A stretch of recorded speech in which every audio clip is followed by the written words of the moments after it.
pretty fast. You mentioned to me yesterday what you really like is the similarity of surfboards, and these guys are riding pretty aggressive For sure, like Kelly surfboards, Slater right? shortboards. Yeah, exactly.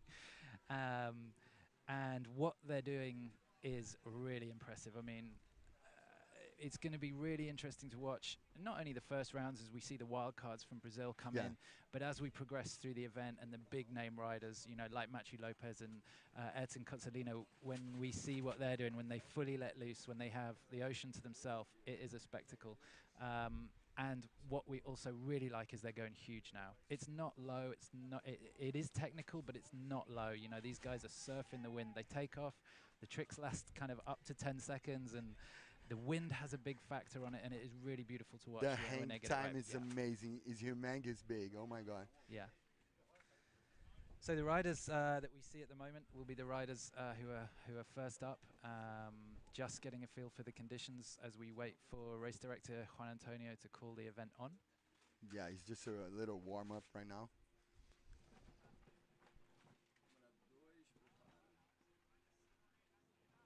Oh, nice trick. Yeah, the back roll. Generally in kiteboarding, when you have foot straps on your feet and you're attached to the board, the back roll is one of the first moves that you learn. You pop up into the wind, and the wind kind of helps you go around. You throw your head over your front shoulder, and it kind of happens fairly automatically. As soon as you remove your foot straps, the dynamics of the trick change completely. So the back roll is a really difficult move, but it's one of the base moves that we're going to see. Cool. But if you ask the riders, it's still one of the favorite tricks that they like because of the way you interact with the wind as you go around. It's the foundation of the tricks. Yeah, exactly. How cool. Oh my God. My mom background came from Ceara, but it's just the fourth time I'm around here, so it's pretty far from Rio. And it's cool because I live in the neighborhood of the kite scene in Rio, Barra da Tijuca, next to K8, so I'm pretty attached to the scene there. I have the privilege to be there, like watching Felipe training, Reno training. Yeah, some really, really cool wave riders as well. And just a little bit more history on this discipline. Okay. The GKA Kite-Surf World Tour is a combination world tour. So there are some wave events, there are some mix events where there is wave and strapless freestyle, and there are some pure strapless freestyle events. It all combined make a whole tour. Make a world champion, yeah. So we're looking for the most complete surfboard rider. There are some amazing wave destinations around the world, but to make up a full tour, and from what we were seeing, particularly from the guys in Cape Verde who were really pushing this strapless freestyle, what the GKA wanted to do was find a most complete rider. It's also what they're doing on the freestyle tour as well. Kiteboarding is such a dynamic sport, and they believe that just heading down one particular avenue isn't necessarily the right way to go. We want to open the sport up. We want to test the boundaries of it and really push the discipline to see how far kiteboarding can go. For sure, you want to see the most complete athlete that you can have in the tour. Absolutely, and this tour and this strapless freestyle discipline didn't originally start as a full tour. But the way the riders have pushed it and progressed, it's definitely stamped its mark and become a credible tour. And then what will really make sense to guys is as we get to these mixed destinations, or when you see the riders in waves bringing these strapless freestyle tricks into critical sections of waves, it is unbelievable. Even in small waves, you know, I was watching Ayrton Cozzolino and Machu at the last round in Sotavento, which is on Fuerteventura in the Canary Islands, and it was a strapless freestyle event, but we had nice little shore break coming in during some of the warm-up sessions, and I mean it's like waist-high waves, but watching these guys link tricks and link wave to waves with airs, wow. Really, really amazing. So Prea here, we don't have like a tradition of waves, but it's well around here. It's so big during this week, so people have the riders can have like a little bumps to surf better, to make like ramps, natural ramps. Exactly, it's like a skate park. Yeah. A liquid skate park. Yeah, liquid skate park, exactly. And we'll see the tide. There isn't a huge range here, but it does make a bit of a difference. Yeah. It's fairly low at the minute, and we start to see some nice kickers a bit in close, and the riders are really using them just as ramps, kicking up into the wind. The wind direction is cross on here, so it's quite nice as they head up towards the ramp. They can just carve up into the ramp, and the wind naturally hits the bottom of the board, which really helps them go a lot higher. So it is set up for a perfect competition.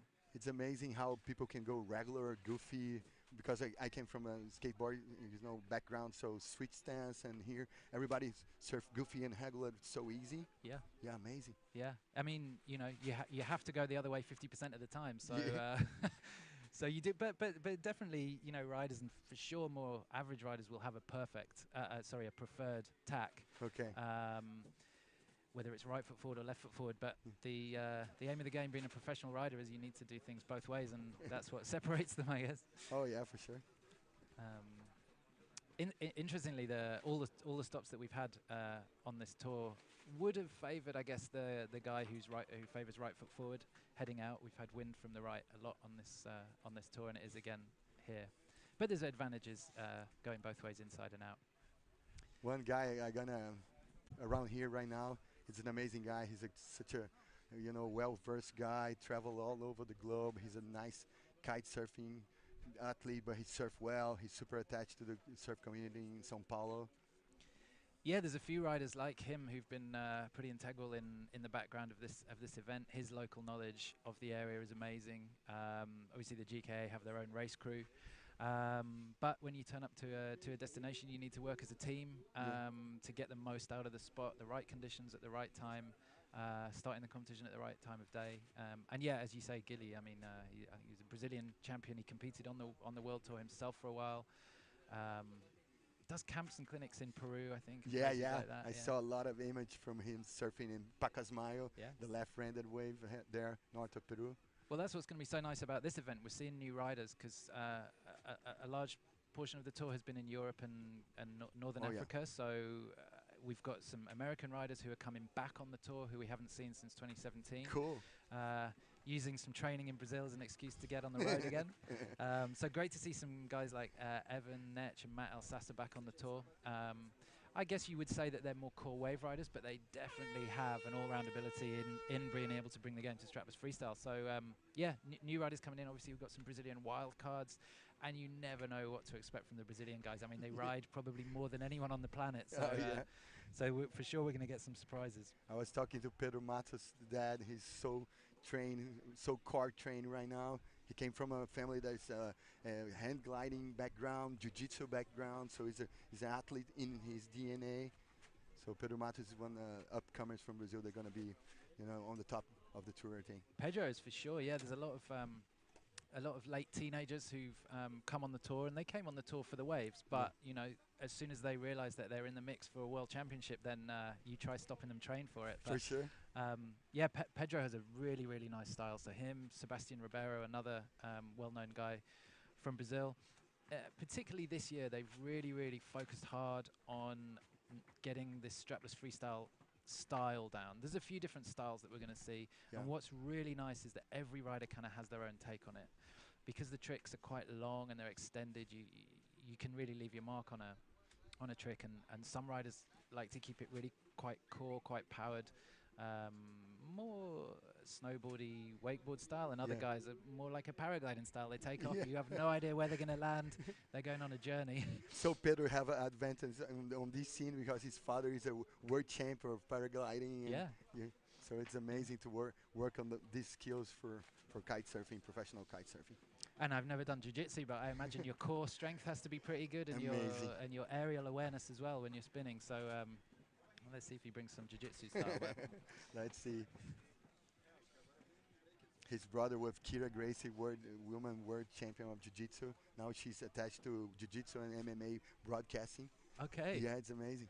She do seminars all over the globe. We're going to a commercial break. We'll be back.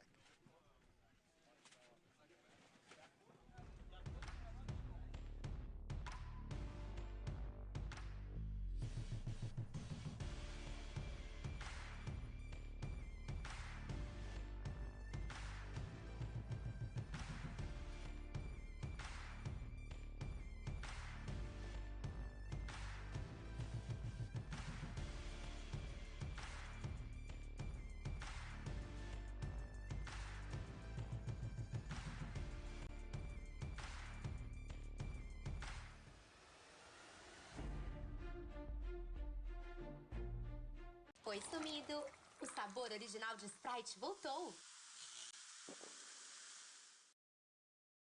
We are back here from Prea, northeast of Brazil, the World Tour this season, 2018. I'm Marcos Bocaiuva alongside with my man Gene. The guy is overall, he's a magazine editor, he's a broadcaster professional. I'm super proud to be surrounded with all these guys and with you, Gene. Yeah, me too. This is awesome.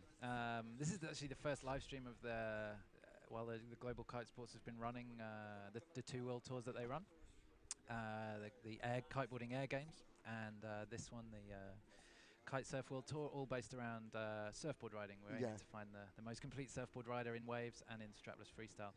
So the first live stream comes from one of the best kiteboarding locations in the world, one of the most consistent for sure. Little bit about the location. We're hosted this week by Rancho de Pech. Yeah. One of the nicest hotels in the God. area. I mean, I want to live here. I want to have a tan there. Yeah, we've certainly been well looked after in terms of food this week. My God! Not to make any fresh fish, the desserts amazing, like typical roots dessert from northeast of Brazil. Not to make everybody feel hungry right about now. Oh my God, no! I'm a chef de cuisine. That's why I always talk about food also.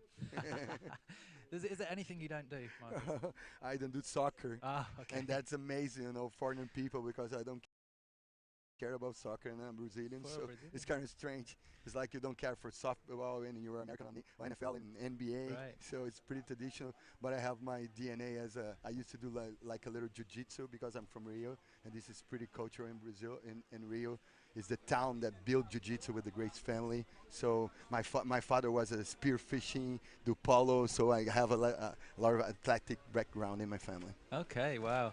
So there's a lot of depth there. What are you looking forward to seeing this week? I mean, a little bit about you. You in the early '90s, you were on the QS. I did a national tour more than QS, and I discovered in the QS scene that I was not being a good professional. If I insist too much, I'm gonna drop out fast. So I dropped from being a surfing competitor to go to the surf media. I was a music critic for surfing magazines as a start, and I became a DJ. I became a script writer, and then I jumped in TV as a host in a big show in Brazil called Zona de Impacto in Sport TV, the biggest cable company in Brazil for TV Global, a major channel from Brazil. So I have a lot of different skills, and I put all together to be around you right now. Great. And you were checking out some of the action yesterday, right? Yeah. The warm-up session was amazing. Oh my God, so technical, a lot of different tricks, the combos, I love the combos move, the hanging time, I'm super impressed. Yeah.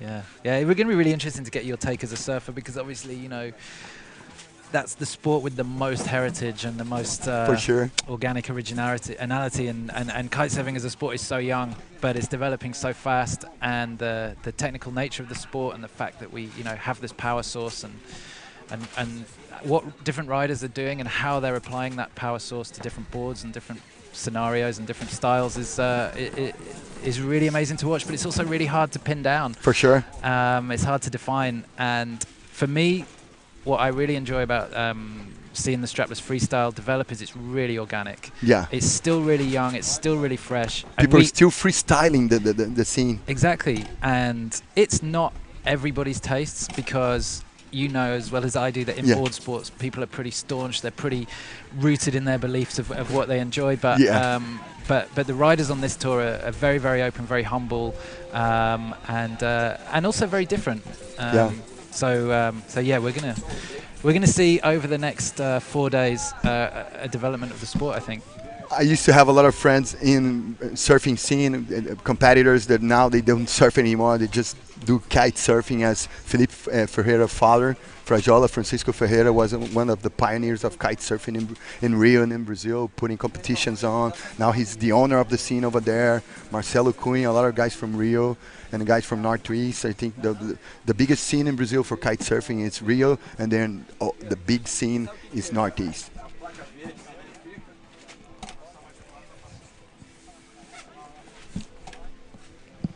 We're seeing like a little warm-up moves here, a little replay.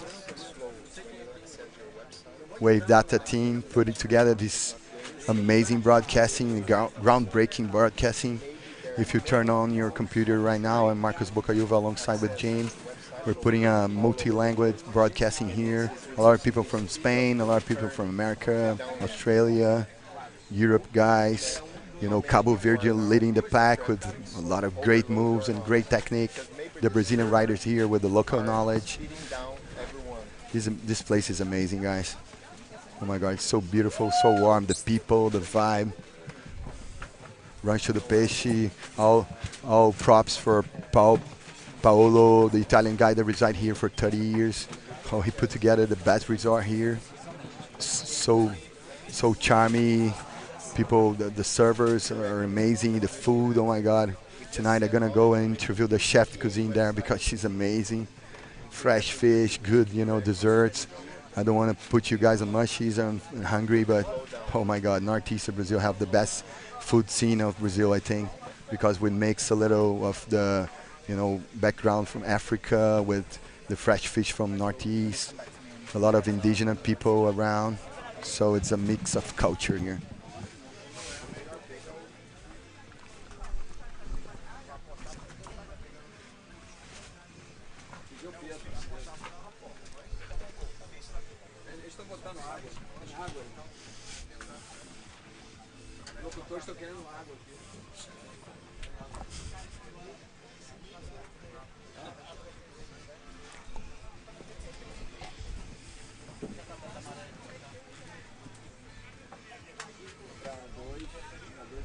You're watching the GKA Global Tour of Kite-Surfing, Global Kite-Surfing Association. This is a panel stop of the tour in the Hawaiian of kite-surfing here, northeast of Brazil, Prea region.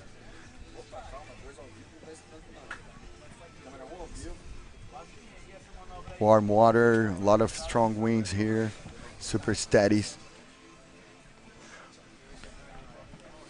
I think we have like 356 days of wind here, strong winds, normally like 28 knots. That's why the kite scene built up like a huge tourist destination here.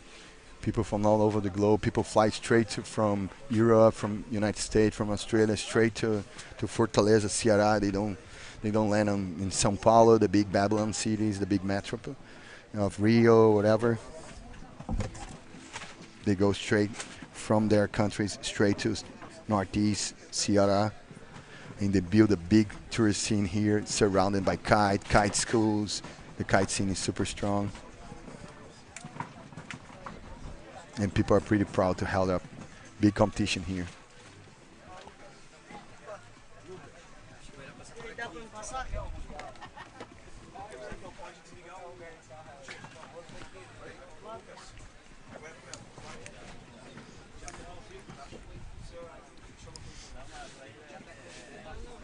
I love the no grab tricks. You gotta use the wind as advantage and try to spin the board. For sure, yeah. The no grab trick's really technical because, as we say, you're in the air for quite a long time, and it's strong wind, and all the wind wants to do is blow the board away from your feet, unless you're using it to your advantage and helping it keep you on your feet. So, so yeah, for sure, we'll be seeing more grabs like that back roll transition that we saw there. Yeah. Getting good loft. Good loft there, just not quite sticking the landing there. The tricky thing is, for landings, you're coming in one-handed. Like most kiteboarders on a twin tip with foot straps or boots, or even a surfboard with foot straps. Yeah. You have the advantage where you've got both hands on the bar. All you need to think about really is you've got double hand control of the kite, and you can pretty much bring the board underneath you automatically. As soon as you have to take one hand off the bar and time with getting the board under your feet, it's really, really difficult. Yeah. Really, really difficult. I can tell. So the format that we are looking at the moment, this is a single elimination format. Cool. Man on man? Yeah, man on man, exactly. And we will then be moving on to a double elimination format later in the week. But what we're hoping for today is to get through the single elimination. From that, we end up with a winner. And then the double elimination heats are worked out from the results in the single elimination. Okay. So the winner of the single elimination goes straight through to the double elimination final. So cool. they get a nice rest, yeah. and they wait to watch how the ladder how the ladder performs coming up to them. Will a hero emerge through the double elimination? They can study the game of the other guy. Yeah, exactly.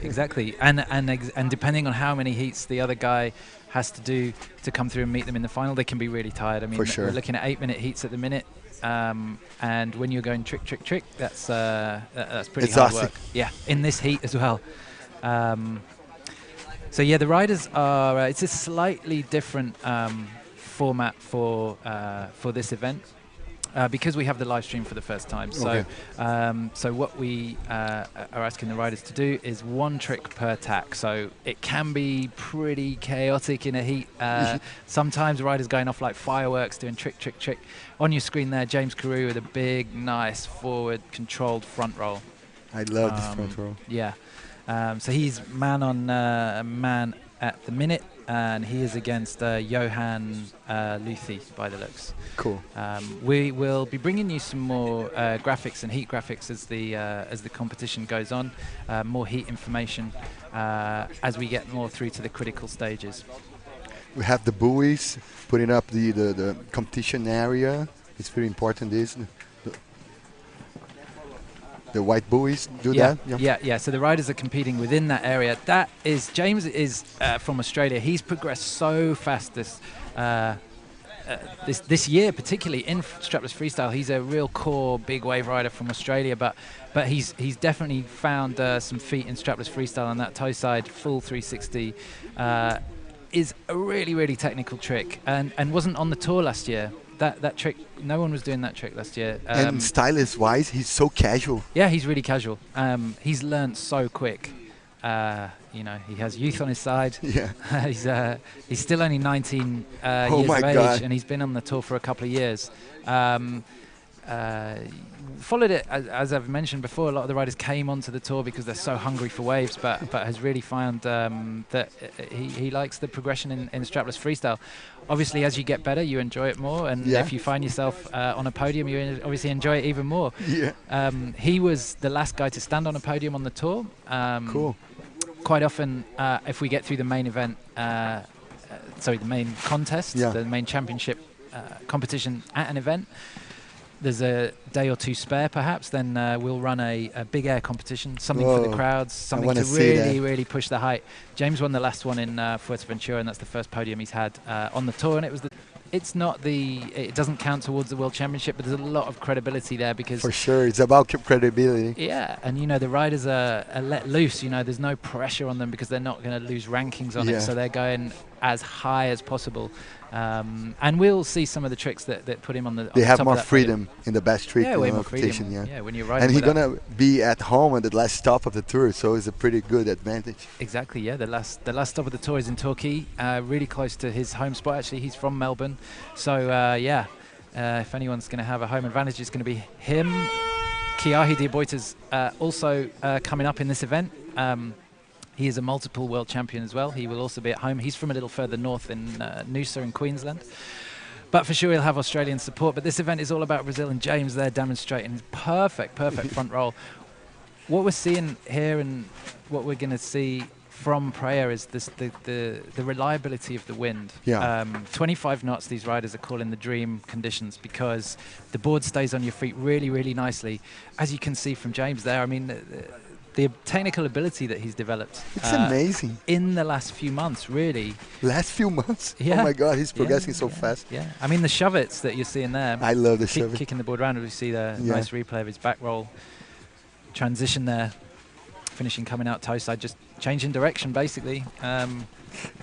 Nice air, tweaking it out just a little bit. Just effortless control from James. I mean, just making it look so easy at the minute. Big front roll. Again, you said no grab, no need for a grab. He's got foot control. And so casual. It's a super technical trick, and he's doing like he's in his couch watching something. Yeah. Whoa. A toe side 360 with a shove it 3 as well. I mean, you know, he's landed. It's a combo trick. Would that be a butt check when you land on the board, not in the water? I'm not sure.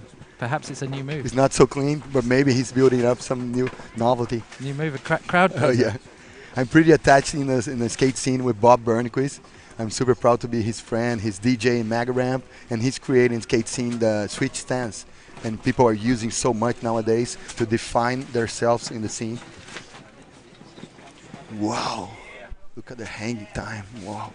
There he goes. That's the trick that won him the big air competition in Sotavento. He does a huge back roll, and at the top of it does a shove it without using his hands, but he uses it with his feet. And when I was asking him, hey, you know, most riders are doing the tic tac with the hands, he said, I just found it easier with the feet, and throws the board into wind. The board spins around and pulls it nicely under for the landing as well. But as you can see from that trick there, you know, the journey of the trick is quite long. So there's a lot of chance for it to go wrong. You know, all the seconds they're in the air, there's something else that can go wrong. But the control these guys have, I mean, is incredible. If anyone out there strapless riding is really growing. You have really nice freedom on the board. You can move your feet around, and even for learning carving and, and turning around, you see. That will make you feel better if you're watching that at home. Who everybody does that, you know. It's so mundane. Yeah, you're going fast. You go over the front. He's not a Superman. He's just a big athlete. Exactly.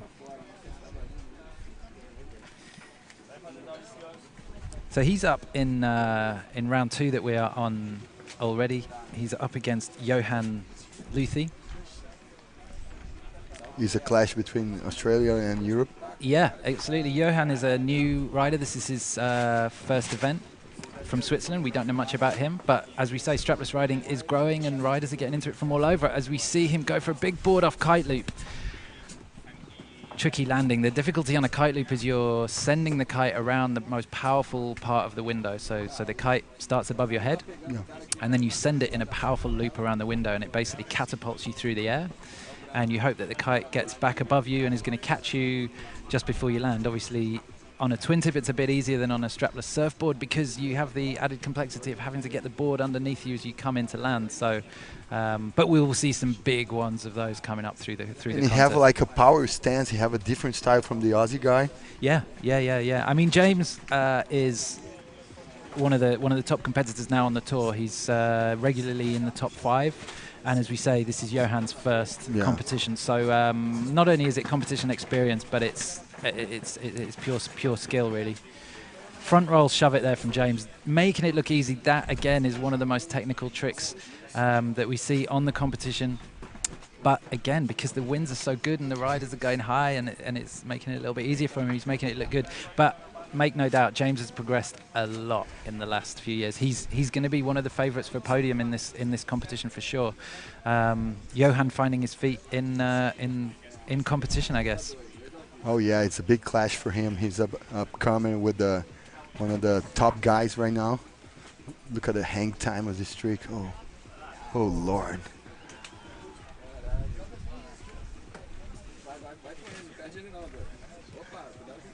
It's such a challenge for the filmmakers. The hang time is so big. The range of the competition area. Yeah, absolutely. It's a challenge. Absolutely. I mean, the takeoff, and as we get further through the day and the wind peaks about 3 p.m., we're going to see the riders go higher and higher. As you see Johan going for another kite loop there. Kite loop, one of the riders' most favourite tricks. Doesn't matter what board you're riding, and people find it really hard to believe that strapless riders manage to do kite loops as well. It's a big, bold manoeuvre, and we see James going for his version, controlled, board off, bringing it back around the kite, just landing it as well and riding away. Beautiful when you see it done by someone like James, who's big and powerful. He'll be riding a pretty big kite as well. You'd probably be surprised. I wouldn't be surprised if he's on a 9. The wind 25 Oh, he's knots. on a 9? I imagine he's probably on something like that. He's riding a duotone Neo.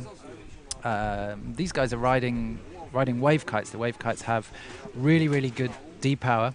But I guess since strapless freestyle has come in, they're also needing a kite that has good power application as well. They're needing to boost high, and they're also needing control. And I guess a few years ago, what was everybody was searching for in a wave kite was very neutral power. So you want to be able to get rid of the power so you can ride the wave with least resistance as possible, but get you in position.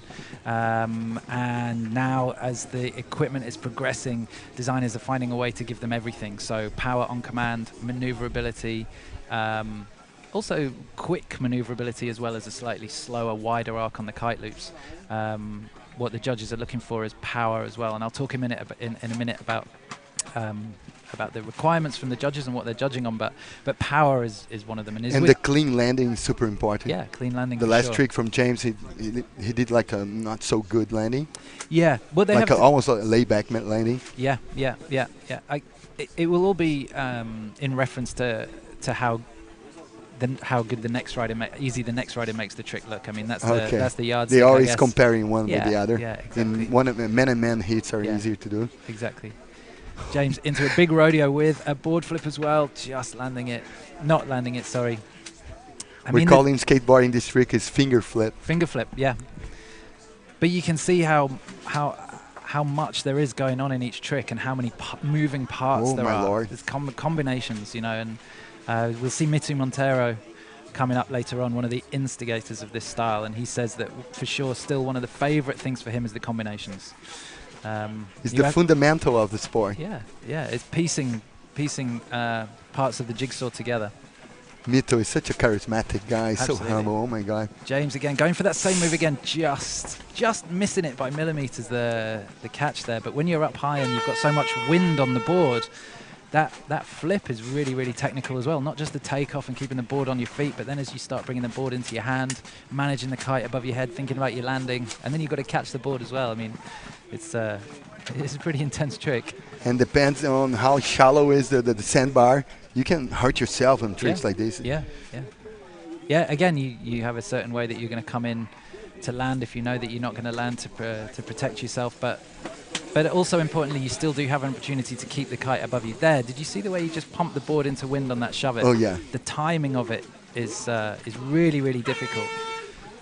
Into the back roll, into the rodeo. Board between the legs, not everybody's favorite, but the riders really enjoy the feeling of it. Just landed you see it's just the back foot there, just not quite there. I love his styles. It's a combination of power, you know, almost like effort, casuality, and super technical. There, into the kite. He has power as well. He has power and technicality, and he's got the perfect mix really at the minute, and definitely set a great benchmark in this first few heats. As a board rider, I'm a regular stance, so I absorb more and I admire more the regular stancer guys. But here, people can go goofy and regular with the trick so easy. Johan there, a really good effort. Just let go of the board, perhaps just a couple of seconds too early, but it's fractions of a moment, you know, and you're coming down quickly between when to let go and when to not. And I just read your magazine, and the scene in Switzerland is getting big. The scene all over Europe is getting big and all over the world. UK impressed me how many kite schools you guys got. Yeah. I mean, it's an accessible sport. It's a sport for all ages and abilities and strength. You know, you don't need to be strong. I mean, obviously, a guy like James Carew that we saw on the screen there is a big, strong guy. Yeah. But, I mean, honestly, you really don't have to be that strong. It's a lot about technique and understanding of how to steer the kite. You wear a harness so that the kite's power goes through your body, and it's like steering a car in essence. You know, if you get the steering correct, you don't have to use so much strength. James have like a Aussie rugby frame. Yeah. He's a brute for sure. This is an interesting rider that we've got super young coming up now. Yeah, Kiko. I don't think he's up in the next heat. I guess he's just going out for a cheeky run. Kiko is 18 years old from Spain, started on the tour last year, but again, another one that's progressed. He's from Tarifa. Oh, another kite location there is amazing. Yeah, kiting hotspot for sure. In terms of Europe, I mean, that's the kiting capital of Europe, arguably.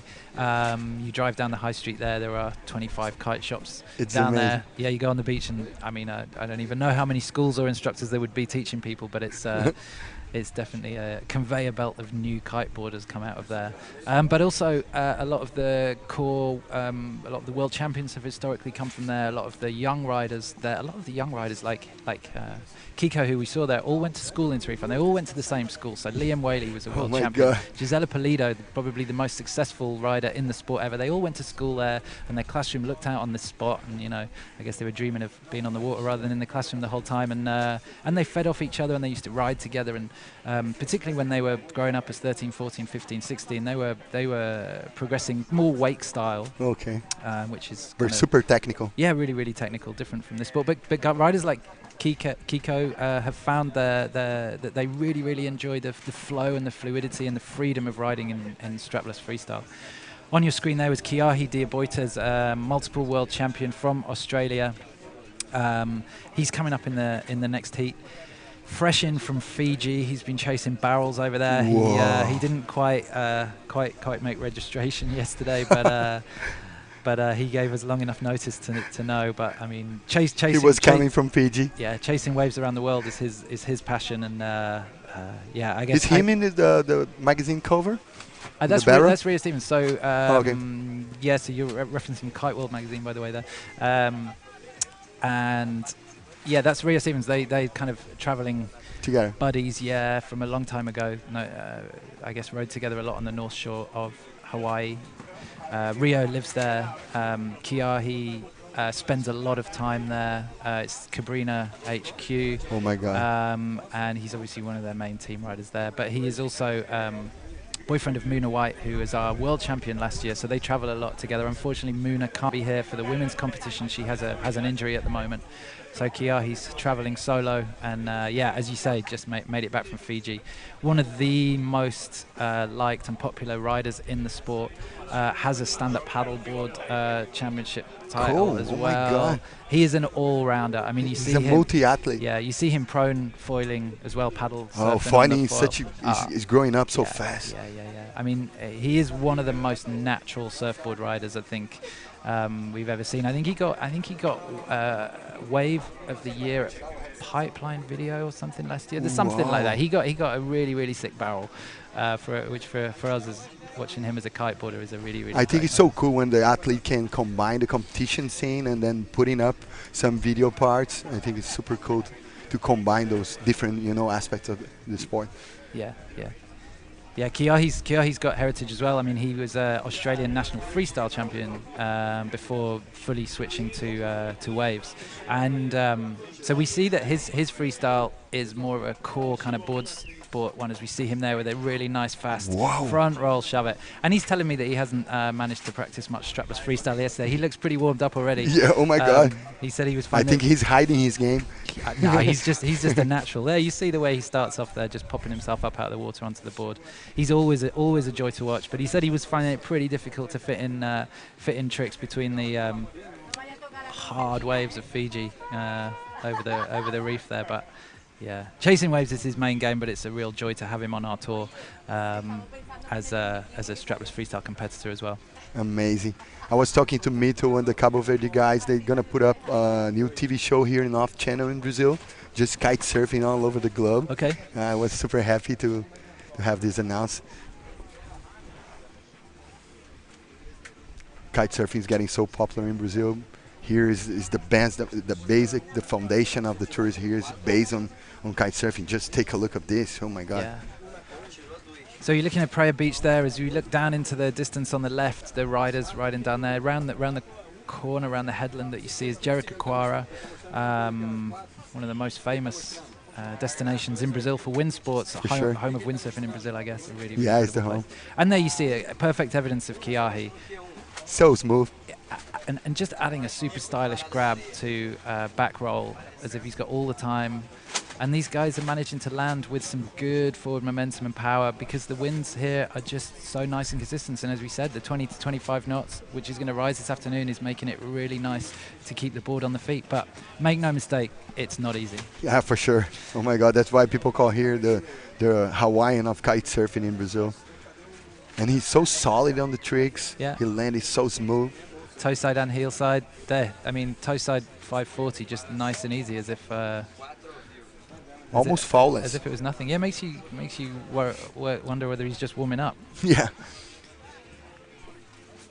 We will be bringing you some live scoring as we progress through the competition as well, so you can keep track of the heats and see what scores the riders are on and how much the riders are going to need to pull out in the last few minutes to take the win. But at the moment we are in round 2 of the single elimination of the round 6 of the GKA Kite-Surf World Tour. Round 6 is the penultimate round of this 7-event World Series. We will be finishing up in Torquay, Australia next month. But for now, this is the first day, and this is one of the early heats of the competition in the single elimination. In the first round, you're gonna have like 8 minutes hits. The heats are 8 minutes, and there's a 4-minute transition period between the heats. Okay. So the way the ladder is working at the minute, so there's 33 men registered for this competition. How many women? We have 8 women as Okay. well, so they'll be coming up a little bit later. Cool. But for the 33 men, we're working on a 48 rider ladder. So Okay. in round 1, there was only 1 heat, Okay. purely for the way the numbers fit in. That was Alex Kuzalits versus Alan Trankart. And then in round 2, we have a full ladder. So we've seen Paulina Pereira versus Marcos Antonio. James Carew has been on against Johan Luthi. We're currently looking at Kiahi Diaboites against another new wildcard, Marco Silva. And coming up, more heats in round 2. We have 13 more heats in this round. Cool. So, yeah, plenty of action. And the level gonna go higher each and every heat, each and every round. Yeah, so the way it works is the higher ranked riders will appear a little bit later on. So culminating at the end of this round, we have current world champion Ayrton Cozzolino Wow. coming up at the end. It looks like he has a bye because of the way that the heats form and the number of riders that we've got, and obviously that falls to the highest ranked rider. You should have some privilege, I guess. Oh yeah. You deserve it. But we'll confirm that a little bit later on as we approach his heat. I was checking his headsets to know which kind of soundtrack he was pumping his ears before hitting. He was listening to some rap, like pretty African rap, like little reggaeton rap. Yeah, he. Because I'm also a DJ, so I like to investigate which kind of soundtrack people put the athletes on the mood to compete. Well, I guess he might change it up as well, depending on whereabouts he is in the competition. But I mean, for this first round, I'm sure he's going to be enjoying himself. And as you saw yesterday, I mean, for the current world champion, he rides more than anyone. I mean, you can't get him off the water. He's six hours a day. I saw so many tricks from him yesterday. Yeah. He can put a whole movie, like a big video part, just from his train sets yesterday. Yeah. And they all have a different approach. Like Kiahi won't ride all day, every day. As you see Kiahi here, it's hard to believe. With a shifty backside one, just making it look nice and easy, wasn't it? Amazing, and so inverted. Yeah. Yeah. Kiahi has a great style. He manages to tweak everything and super whip. Yeah. He won't sacrifice that either, you know. Sticks very much to the style that he believes in and the way that he wants the trick to look. As we mentioned, we'll see some other riders coming up a bit later on who will focus on perhaps more of a bigger, floatier style. Kiahi, we're often going to see him bringing his kite into power a little bit earlier. His landings will be a little bit harder. If you stood on the beach, you'll be able to hear the crack a bit, a bit more. The wind's quite strong, so it's going to carry that off downwind a bit. Yalu Langare, 2 times world champion, back in the competition this year. She's had a little bit of break. She missed Tarifa, which was another pure freestyle event. She's a pure wave rider, really, and certainly one of the girls who is really pushing women's wave riding to a super high level. Great style, looks really good, and just following waves around the world. Another one. I'm pretty attached to the Brazilian girl Marcela Vich. They're going to be competing. And she's so cool. Okay. Yeah. Well, she's a TV host in Rio. She really? Yeah. She has a lot of different. She traveled with her husband, and the husband Nelson is a super duper shapen and surfer, and he films Marcela. So we have a nice like couple crew. Yeah, it'd be interesting to see her again. The Brazil event has attracted some new faces. I guess we're heading to a different part of the world than the tour has reached before. So we're going to see some new faces. We see Kiahi popping into a toe side takeoff, looking for the 5.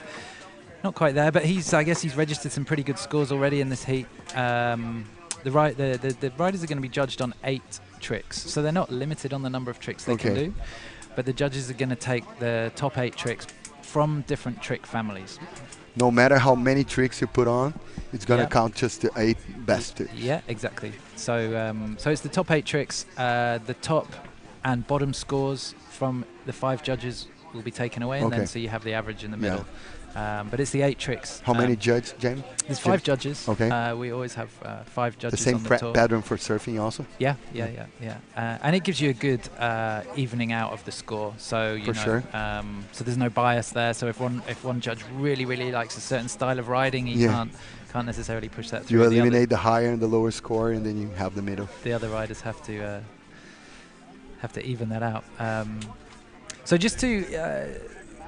There's some confusion there. We saw Yalu Langare. She's not riding against Kiahi de Oiters at the minute. She was, I guess, just a train session. Yeah, just out training. But the cameraman was obviously checking it out. Big back roll. Going for the double back roll there, Kiahi.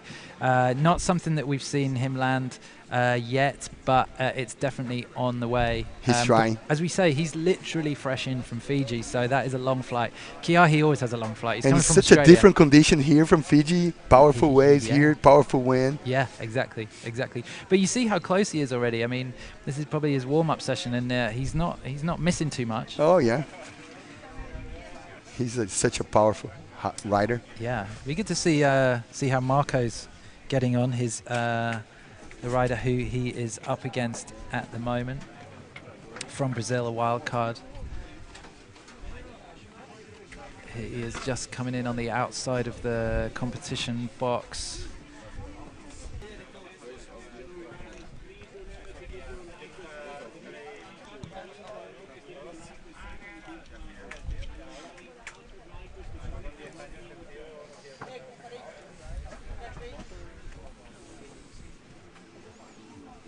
We'll be coming up towards the end of this heat, as we said, 8 minutes for these riders.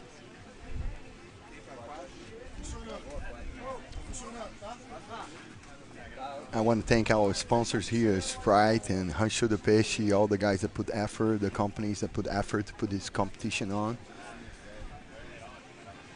The Wave Score team here. All the judges, GKA crew. Oh my God, you guys are so tight. Yeah, the GKA is a formation of all the key brands in kite surfing, who got together and really, you know, they're the guys who are paying a lot of the travel fees for these guys to come and represent them and push the sport. Yeah. And there's been a few technical difficulties, I guess, with running world tours in the past, we might say. Oh yeah. Different sponsors and different ways that things have turned out. Should we just say there's been a few things going on? But anyway, the GKA came in and formed this really tight bond, and it's something that's really nice to see. I mean, guys who are effectively in business against each other, but all have the love of kite surfing and just want to push the sport forward. So they came together and decided to really clean up the world tour scene and make it really credible. As we often say, really organic, and it's sustainable now. Yeah. So there's event organisers on board who are really supportive of what the tour's doing. The number of tour stops that we have, this is a 7-stop tour. The other World Championship that we run, the Air Games, was a 4-stop tour, and next year's so it's looking 12. and next year's looking even more healthy as well. So cool. So those brands, you know, props to them for really coming together and really caring about the future of the sport. And as well, one of the things that they want to do is bring the riders into it. So those are the guys who are designing the equipment. They're also in touch with a lot of what the market's happening. So what are the regular riders buying? As we see Kiahi into a back roll with the shove it, just not quite getting the height there to land it, but you could see the technicality was there. Just not quite making. And about the tour is so cool because it's a kite tour made by kite surfing, kite gear companies. It's not white collar guys trying to put a tour. Yeah, primarily, yeah. So it's super organic for me. This is the expression that you know can represent the global kite surfing association. Yeah, exactly. There's no outside influence. It's run top to bottom by kiteboarders for kiteboarders. Super core. Yeah. And with a reference to what the everyday kiteboarder is wanting to see, you know, so this particular tour is a real crowd pleaser. I mean, at events like Sotavento and Tarifa, where there's huge crowds on the beach, and these riders understand that part of their profile and the reason they are getting to do what they do with their life is because of the support that they have from the public, but also from the brands, and they will interact with the crowd. And we'll see here as we progress towards the finals and we get towards the weekend, just how these riders interact with the crowd. We can see a little crowd for the first round. It's super okay, this crowd, but I think the crowd's gonna build yeah, up. but we're in a pretty remote part of Brazil here, and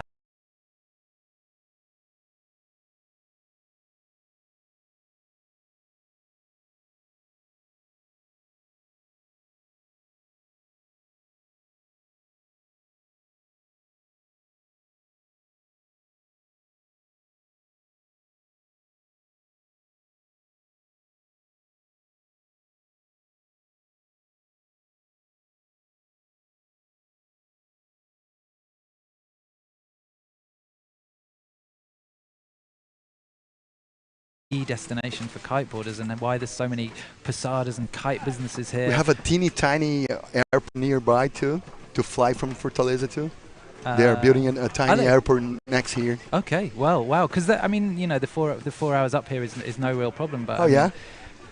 So how basically the first area that developed was Cambuco. Yeah. There is a freestyle competition on there this week as well, just proving how popular Brazil is. Yeah.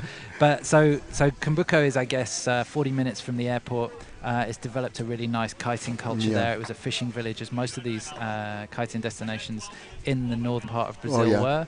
And kiteboarding came in, and kiteboarders just started. You can buy shrimp and lobster super cheap here. Yeah, it's like nowhere else. But the mellow nature of the area is what people are so warm with the riders.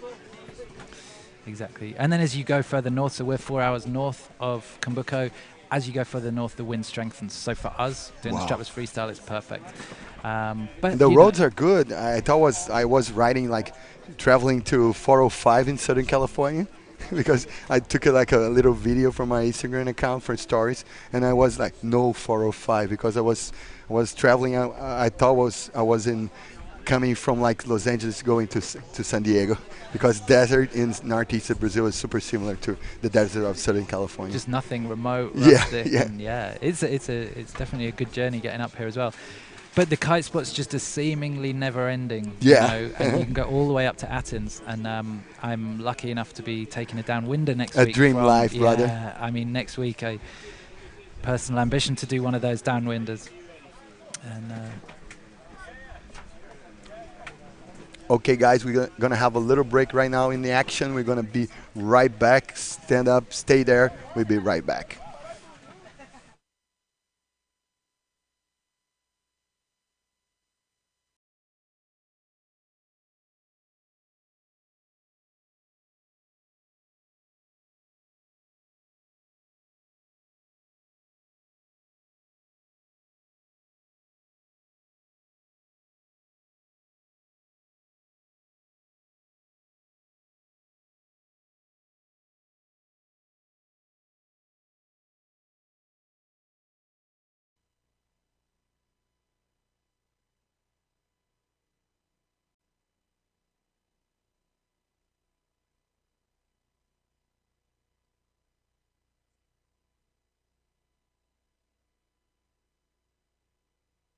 We are back, guys, in action here all the way from Prea, northeast of Brazil. This is GKA penultimate stop of the World Tour here, Global Kite Surfing Association. I'm Marcos Bocaiuva, your host here, alongside with the man, the knowledge of Mr. Jim.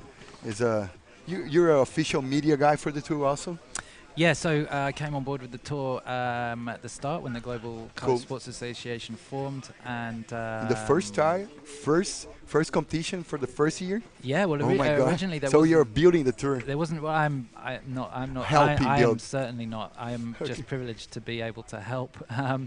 But I guess I've been involved in the sport since 2002 and been involved in the magazines. And the sport is such a nice atmosphere that I've managed to create good relationships with people who are also fortunate enough to do similar jobs to me. So other magazine editors, whether it's from the US or wherever, you know, it's a great sport. We all get on well, and we're all pulling together to help grow the competition side of the sport in a really sustainable way. Did you ever held some pictures from André Magarão in your magazine? Yeah, Andre appears in many magazines. I mean, Yeah. this part of the world has become famous for its lagoons, Yeah. and the flat water, the dream lagoons are often around here. And Andre really pushed the flash photography, and not only in the dark, which was pretty amazing, but Yeah. also in the daylight. I mean, Yeah.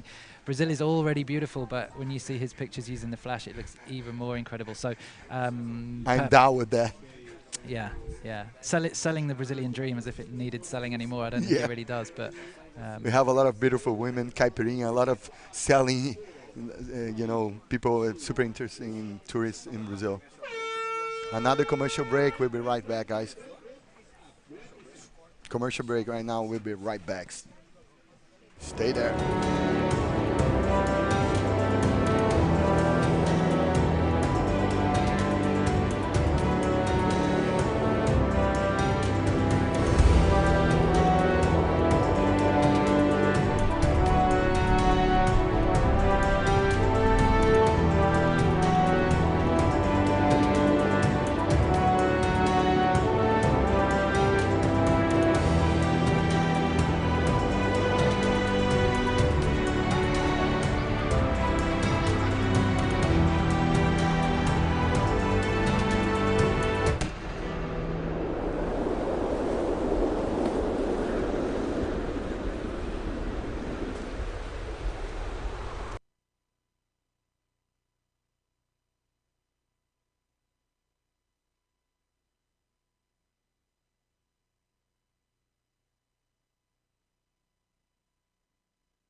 We are back, guys.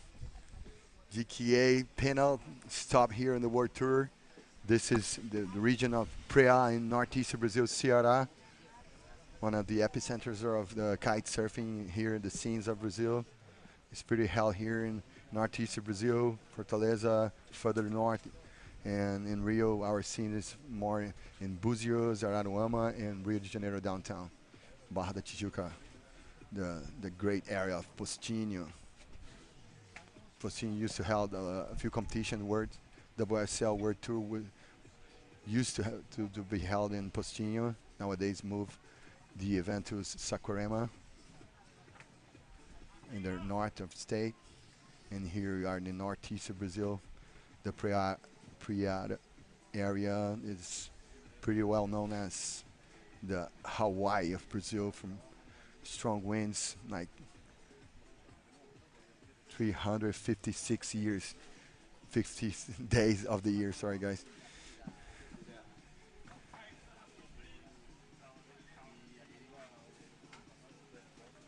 We are here holding the first round of competition. The level gonna go higher in the second round. Second round with the guys that have more seeds in the rankings competing in the second round. Sorry for my accent. I'm a born and raised Brazilian, but I travel a lot. I used to reside in California. Hello to my peeps, my fellow friends in Southern California.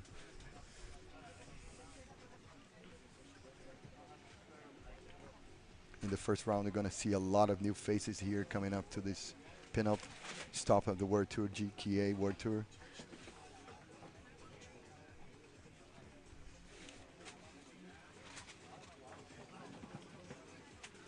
yeah, looks like we have Marco Silva on the water again. So as we said, this is the first live stream broadcast.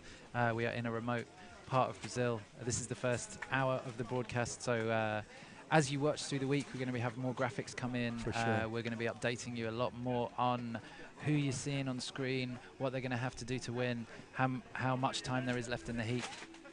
So do bear with us just for these early few hours as we're still bringing you the action here from Prea.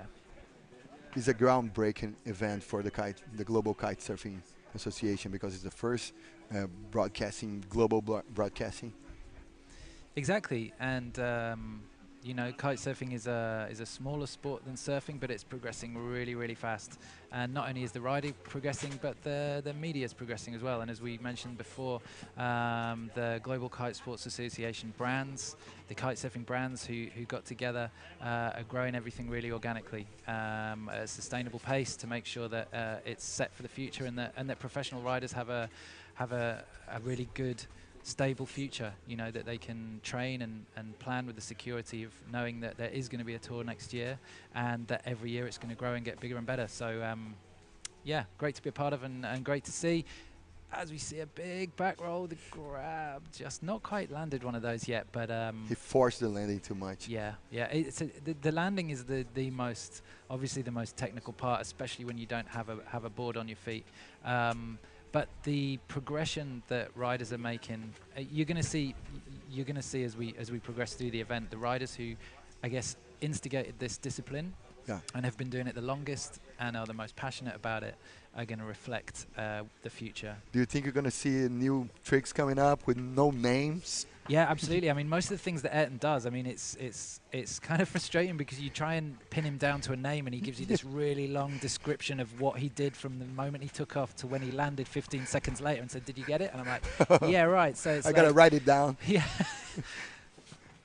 Yeah, so it's a back roll into a shove it, and then he does a varial with his 6 hands, name trick. and then he does a rodeo, and then he does a kite loop with a front roll. I got to record and then that. it all comes down into landing at the end. But yeah, we're looking forward to seeing him and many other riders coming up later in this contest. It's going to be a real joy to watch them live on screen for the first time. Let's try to be creative and create new names for the tricks. Yeah, I mean, I guess a lot of the trick names come from your experience skateboarding. Oh and, yeah, shove it. Yeah. Oh, skateboarding is progressing so much. I was holding the broadcasting last week in Rio de Janeiro for a national tour, but was like open for further foreigner guys to compete. So we held like a lot of Russian, Americans, and European guys in the national skateboarding scene in Rio. So it was amazing to see the upcomer guys, the steady guys that we see, the big guys, big names from street league scene. So yeah, and board sport are evolving a lot. Yeah, and evolving a lot. And you said that you know, your part of your influence came from street skating as well. Oh yeah. And I guess with skateboarding, not everybody has access to a vert ramp. Yeah, as much as you might want one, but just the elite guys have a ramp in the backyard. Right, exactly. One of your neighbours, Bob Burnquist, right? Yeah. You were telling me about yesterday. Yeah. We'll talk about that later on. But Okay. But just to reference how street skating might relate to what we're seeing here, but everybody has a skateboard and everybody has a street necessarily. So what we're seeing with the flat water strapless stuff is it's accessible to everybody. I mean, it's not particularly flat water here. It's windy. It's cross on shore. These are the conditions that happen in the majority of the world, I guess. Cross on shore, kind of choppy, making the most of the conditions that are there. Exactly. And that's what kiteboarding does. It's opening up new destinations where surfers might not necessarily be able to find perfect waves, but they can find really, really good kiteboarding conditions. So, you know, that's why we're seeing a lot of riders enjoy riding a surfboard, because the feel of it is completely different to a twin tip. A twin tip is kind of always full power. You know, you're riding with a lot of power. Your knees are chattering as you're going over the chop. A surfboard is much, much more fluid. It feels really nice through the water. The grip is great, as you know from surfing. But the trick progression is really good. You don't have to psych yourself up for a big trick. You don't have to go really high. It's technical to move your feet around the board, but it's really good fun to feel that progression and feel when you've made a maneuver right. Each and every competition, guys are putting the level up. Yeah. It's such a new sport, a new part of the sport. Like, so here watching the vanguard of the sport, the groundbreaking moves of the sport. Yeah, I mean, compared to surfing, which obviously has decades of history and heritage to fall back on, I can imagine if we went back to the first 3 or 4 years of a discipline within surfing, we'd be looking at similar raw nature. Surfing seems so polished now. I mean, you watch the live streams and the difference between the riders is quite small. Yeah, it's just I guess. millimeters. Yeah. But I used to be the Portuguese commentator for International World Surf League in Los Angeles. okay. So it's amazing to work alongside with the English part of the broadcasting. I have a lot of friends there, so I'm pretty proud to be attached to those scenes. And now I got a new scene that I'm super hungry about everything, all the details, the gear, the riders, history, soundtrack, lifestyle. Well, Brazilians are pretty up there in almost every board sport or activity. Or I think the only one we are pretty outside is snowboarding because of the climb. Pretty sure there's a good Brazilian snowboarder out there. Oh yeah, for sure. We do sandboards on the dunes. Yeah, exactly. To trains to snowboarding. Exactly. But what is it about the culture of Brazil, do you think? I mean, it's you're lucky enough to have the weather on your side, I guess. Yeah, but, for sure. But there's nowhere like it. You land here, people have that zest for life that is just unlike anywhere else. And I guess you kind of put that into a sport, and it makes a really good competitor. Right? Yeah, we almost all the popular the people in Brazil, you know, fight to survive. So if you have a good lifestyle, you're super, you know, thankful for that. So everybody's warm up. People like to have, you know, the gringos, the foreigners in the country. We are good hosts in our DNAs. Absolutely, yeah, and we all appreciate it. We like to talk different language. I have a teeny tiny skills in French. I used to surf a lot in France. Every Brazilian have a little knowledge on Spanish, so people are attached, and people like to be like hostess for the foreigner guys in Brazil. I think it's natural. Yeah. We don't no need to force to be like super welcoming people. And as athletes, people are struggling, people are hungry, so you find yourself, your career, you got to fight to survive, so you got to fight to win, but always with the good vibes. Right, okay, yeah. So it's comes from history and yeah, and comes from a humble DNA for people. A lot of athletes come from like in fish village, like you told here in Prea, all the scenes of kite surfing. A lot of humble guys are the best riders. We can attach this analysis with the Cabo Verde guys too. They're super humble, so when they find themselves in the scene, they want to fight to survive, to be bigger, to become like super athletes. So as a competitor, that fight to survive, not only just to become a good rider, but you put a Brazilian in a competition format. And yeah, you can tell we love Formula 1 driving, like Ayrton Senna, our background on tennis, Guga Kurting. We are like natural athletes in Brazil. Born competitors. Yeah, for sure. I've seen Kiahi against Marco again on the water just now. Second time for Kiahi already? We're going to find out a little bit later on. It's so powerful. But it's just always good to watch Kiahi on the water. Rides fast, fluidly, smoothly. Boom! Big kite loop there. Big kite loop. Kite loop isn't something that you associate with surfboard riders up to 2 years ago, but nowadays, I guess riders like Ayrton switch that up. Yeah. I also. We're gonna have a quick commercial break. We'll be right back, guys. Mauricio.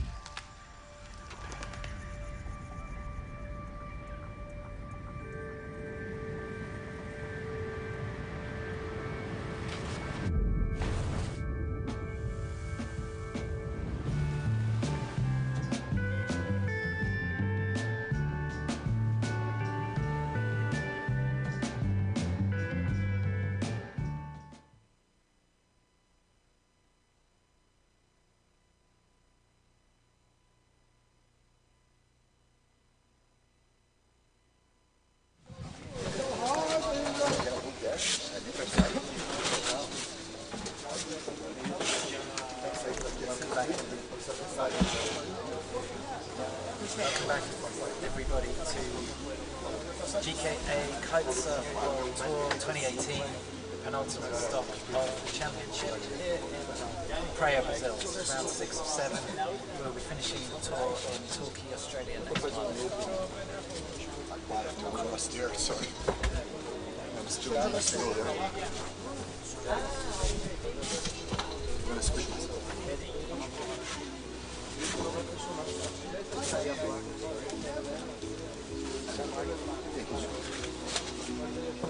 Just to bring you up wants to me to where we are in the competition. We are just on a pause in the competition at the moment. This is the first day of competition. We have the competition running up until Saturday, so many more hours, lots of action on the live stream coming up. As I say, this is the first day. We are only in round 2 of the first single elimination, and as we are in Brazil, we are blessed with an amazing forecast. Wind is in every day. We're expecting 25 knots. Perfect conditions. The organisers are in no hurry to push the competition too quickly. We can allow the riders to progress at really good speed and show the best tricks possible. So this is Prea Beach that you're looking at right here, out in front of Rancho de Peixe. Rancho de Peixe is our host for the week. Beautiful hotel in Prea, which is just a little way down from GKA, which you may have heard of. GKA is a very famous destination in terms of wind sports, particularly windsurfing in the early days. And if you look just on your screen there, down in the left, you'll see it just around that corner. So many of you watching will have done that. Ceara, felt the wind pick up as you go around that headland, and then beyond there the coast just goes on and on till the Athens Delta. Amazing conditions. Just a small crowd in front of you today. Oh, it's obviously Wednesday. We're expecting the crowds to build up towards the weekend as we get to the climax of this event, which is a pure strapless freestyle event. The GKA Kite-Surf World Tour is a combination world tour, bringing in pure wave stops that are a mix, so combining wave and strapless freestyle into one discipline, and that's really the vision for the future, where the sport is heading and where this world tour is heading, and as well as pure strapless freestyle flat water spots. So giving spectators the chance that wouldn't ordinarily get to see these riders. These riders are the world's best wave riders, believe it or not. We won't be seeing them riding waves this week, but it's a great chance for kiting hotspots to see these icons, particularly the top 10 in this tour, competing on waters in front of them. Adapting their skills to the new discipline of strapless freestyle, a really technical discipline that blends skating elements as well as pure kite surfing elements, as well as surfing elements, and what the riders take from what they learn in pure strapless freestyle when they take that into waves. It is an insane thing to watch. So pure development that we see on the tour, and credibility to the Global Kite Sports Association, who have pushed that, who have brought this tour to life for the last 3 years. It's been a real development, a real journey for riders and the organisers, and what we have here, well, is just a real mouthwatering prospect coming up for the next 4 days, as we see the likes of Matthew Lopez, Ayrton Cozzolino, Mitu Montero, and tour regulars like powerhouses like Paulina Pereira, riders who've really progressed like James Carew, and one on your screen here is Canadian Reese Myerscough from British Columbia. This is his first year on tour. He's done every stop of the tour. Used to riding in much colder conditions. So yeah, a bit of a surprise to see him in a wetsuit there. Yeah, I mean, I guess when you're used to wearing a wetsuit, you're used to wearing a wetsuit. I mean, I understand that. I'm from the UK. Spend a lot of time in Cape Town as well, and there is a certain good feeling having good feeling. Good feeling having a wetsuit around you. You kind of feel protected. It doesn't hurt as much when you crash, which obviously I do a lot of. And we see a good one there from Reese. I have a friend of the surfing world tour, Iago Dori, is pretty a star from Brazil, super air guy from Brazil. He's in the elite of WSL, and he came from south of Brazil. He loves wetsuit. He don't use trunks even in Hawaii. Really? Yeah. He surfs in Tofino, kite surfing in Tofino also. The BC guy. Okay, yeah, it's around, yeah. Or around Victoria. Victoria, yeah, okay. exactly, yeah. BC is amazing. Yeah, he's riding for Ocean Rodeo, and they're based in Canada around that area. So they also, not surprisingly, have a really good line in dry suits that they develop as well. Beautiful front shove it from Reese there. He hasn't landed that in competition before, and he has been dedicated to progressing his level on this tour. You know, there's not too many riders where he comes from riding strapless freestyle. So what's the best way to develop yourself is to throw yourself into competition around the best riders. And in the last 6 months since this tour started, way back in February in Cape Verde, just a little over 6 months now, he has progressed a lot. The GKA scene and the circuit is so global. You start there in Cabo Verde, then you finish in Australia. That proves that the whole global kite scene are so global right now. Yeah, It's and not just Europe, not just one scene, it's the whole globe. no, and we have to thank our event organizers who are keen and passionate enough to want to bring the best riders and help develop the scene and push the professional level and bring the best riders to their location. As we see Reese again just going for a back loop with a tic-tac. Just a butt check there won't get the highest points, but we can pretty much say that there was control there on the landing to be able to ride away. Good start from Reese there. Best start I think he's had all season to a heat, to be honest. Oh yeah. Another really, really effervescent and passionate rider on your screen now is, I believe it's Marcos Rivera. No, it's not. Sorry, that is that's Galito. Galito Estrado is on the water right now, and the big news that we have from the tour is we have a 9-time windsurfing freestyle world champion making the crossover for the first time to compete in strapless freestyle. This guy's How a cool. nine-time. He's on your screen right now from Venezuela. Galito Estrado is a 9-time windsurfing freestyle world champion, current champion. Like he's right at the peak of his career in windsurfing. He's the most revered freestyler. Amazing skill. Freestyle windsurfing is an incredibly technically difficult sport.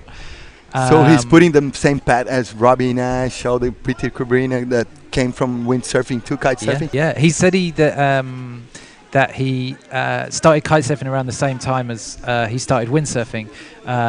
Lives on El Yaque in Margarita, and windsurfing has been a really, really core sport there. They get great winds. Kitesurfing developed more or less at the same time. I guess he found that he enjoyed freestyle windsurfing, and I know he developed a lot of moves in that sport. So obviously, when you're the best, you enjoy it a lot. But he's really, really good friends with Ayrton. Cool. Ayrton Cozzolino and a couple of the other riders here, and as well as Francesco Capuzzo, who is another windsurfer who also competes on this tour. Whoa. So these are the two guys who are competing. They're crossing the bridges, building bridges between windsurfing and kiteboarding, competing on both. As we see him go for a nice controlled front roll.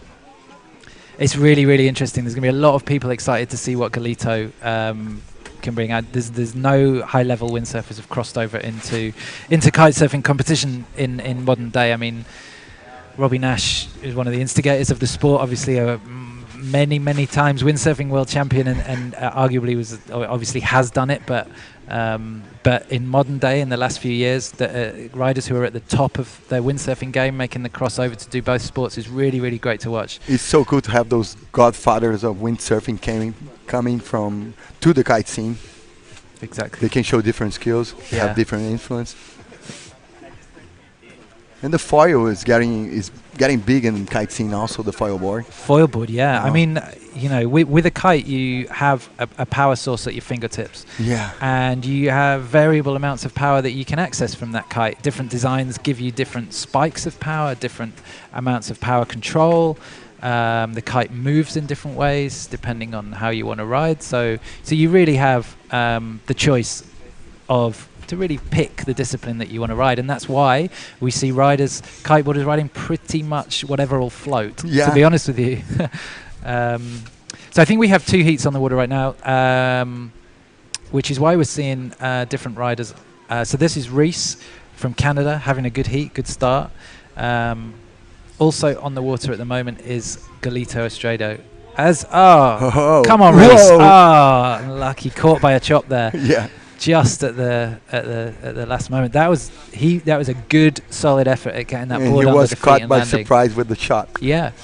And the riders are only going to get more used to the conditions the more time they spend here. They may each and every hit they're going to progress. Yeah, it's more time on the water. It's more being more comfortable having the place to yourself and being up against your competitor and focusing on what you want to do. Do you think the local guy is going to have an advantage with the local knowledge thing?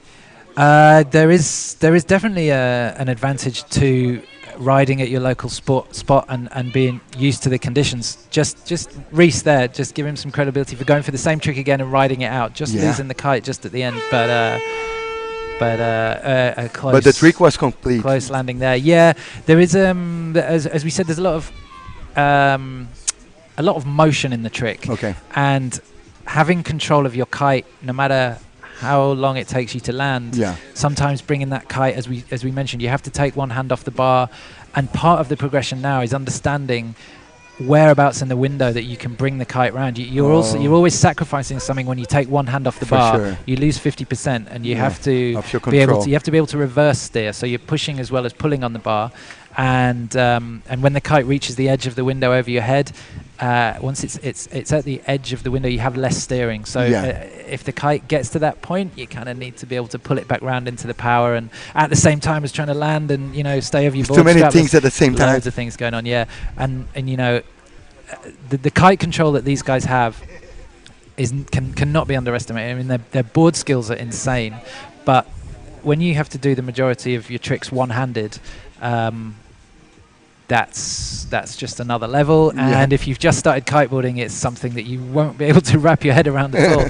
But it's where the top riders are right now. You can see Reese just having an interesting battle with the event boy there, getting his lines wrapped around there. Galito just helping him out.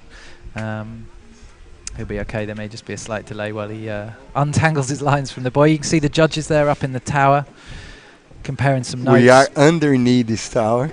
Yeah, we're right underneath in our little hot box. Yeah. Danny Jimenez, head judge there, gesticulating to Alvaro Nieva. Alvaro Nieva, just on the right there, is a judge who does judges in all tours. So judges in wake style, judges in freestyle, and judges on our wave tour, and in strapless freestyle as well. Judge. Yeah, so all 5 judges have really long histories in the sport. Alvaro was one of the was one of the main wake style freestylers back in like 2004, 2005. Whoa. Yeah, and still was really young at the time. So he was part of Aaron Hadlow's age group. Aaron Hadlow, a 5-time world champion, one of the most famous and well-respected kiteboarders in the sport. But he obviously came up with a crew of 5 or 6 riders, all when they were kind of late teens, making their impact into the sport against, at the time, what were much older riders. When the sport first started, the guys who really pioneered the sport, and I guess the windsurfers. The windsurfers were the guys who crossed over. So, but they were older. So all the pro riders at the time who were developing the sport and traveling the world, it was a raw sport back then. It was pretty wild. The safety systems weren't what they are now. It was scary. And so it was an older crew of riders. And as the sport started to develop in terms of safety and equipment, and younger riders started to take up the sport, inevitably, as they do, they take hold of the sport and run with it and change the discipline. Yeah, so Alvaro, one of the judges there, part of Aaron Hadlow's generation that came up, and he's still a super credible wake styler. Cool. Does everything.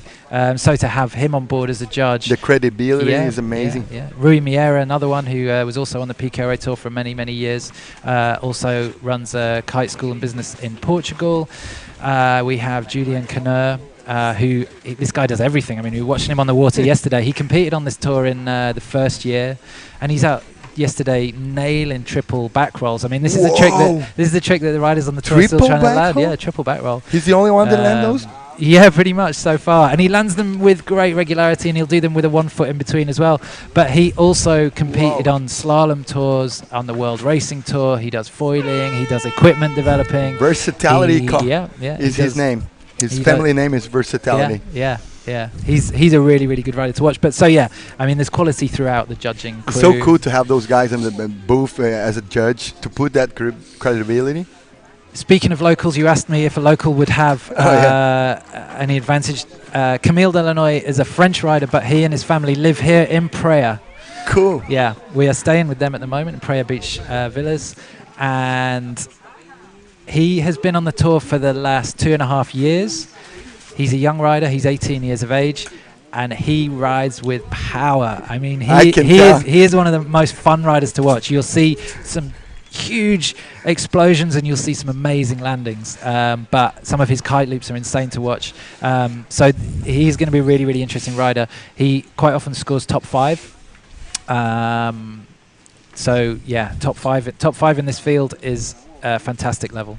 And he's developing in terms of strength. And he's a big frame guy. Since the last time we saw him, he's 18, you know. So oh my God, he's developing quick. Yeah. His sister is going to be competing for the first time in the women's event. Cool. Yeah. So it's a family affair. Family affair, yeah. Both his parents are into kiting. They moved out here, I think it's 11 years ago. Which is one when thing he started kiting. is almost shocking me. It's how global is people with the language skills. Yeah. Yeah. I mean the amazing trick just landed there. The back roll with the shove it.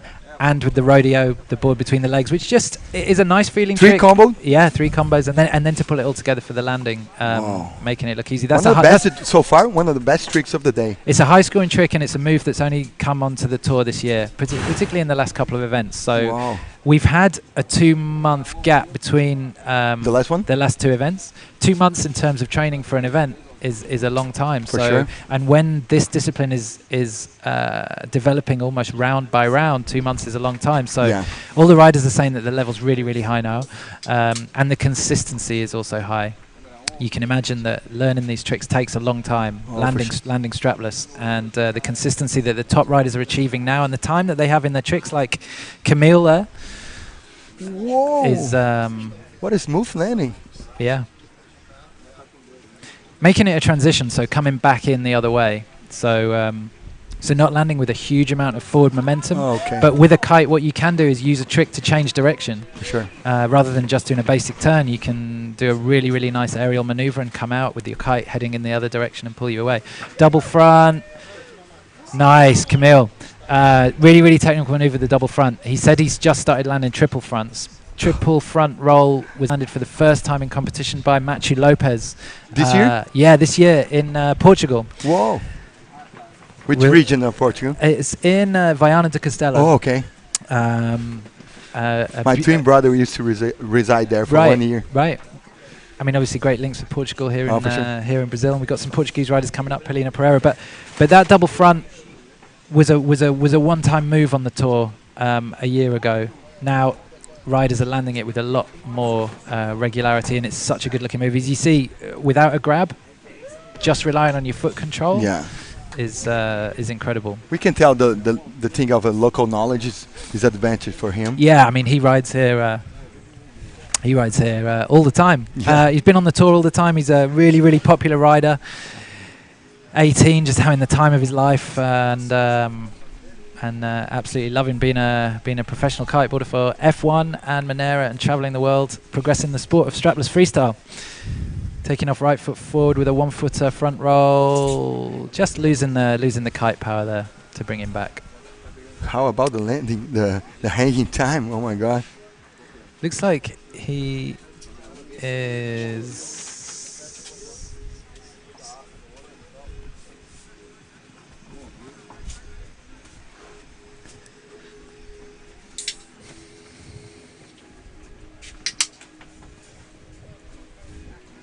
He's a big boy for 18 years old, man. So powerful. Big back roll with a kite loop coming into land, perfect. Look, he's happy with that. That's why we've come to Prea. The conditions, as I mentioned, that 25 knots gives you the opportunity to go high, and it gives you the opportunity to have the board control. Obviously, you've got to bring it all together. There's a lot of moving parts going on in there, but that's a good-looking trick. We're going to see those progress. That landing was so fast. So powerful. Yeah. He's up against Kiko. So Kiko was the rider who we talked about. It's probably an hour ago now. We've been going for a while now. Venezuela guy? Yeah. No, Kiko is from Spain. Oh, Spain, okay. So he is 17. Oh, my God, teenagers at the game right now. Yeah, Battle of the Teenagers. And Kiko from Tarifa, part of that new school, and is a pure strapless freestyle rider. Has done wake style freestyle as well, but has really, really started to enjoy strapless freestyle. Tarifa gets all conditions, so you have lighter wind from the right in the Poniente, and you can have super strong wind from the left. So a lot of the Tarifan riders, and there are a lot of them on this tour, because the first event in strapless freestyle, as we see, go for the inverted rodeo back roll. Camille, is he going to land it? Oh, that was a solid butt check, but the inversion that he had on there and the control to come back round was great. The guys are on fire right now. Oh my god. Yeah, we're looking at two of the best teenage riders, Cool. who aren't just wave riders crossing into strapless freestyle. Oh. These guys are pretty passionate about strapless freestyle, pushing it as a discipline and Pushing the level up yeah. so much. Yeah.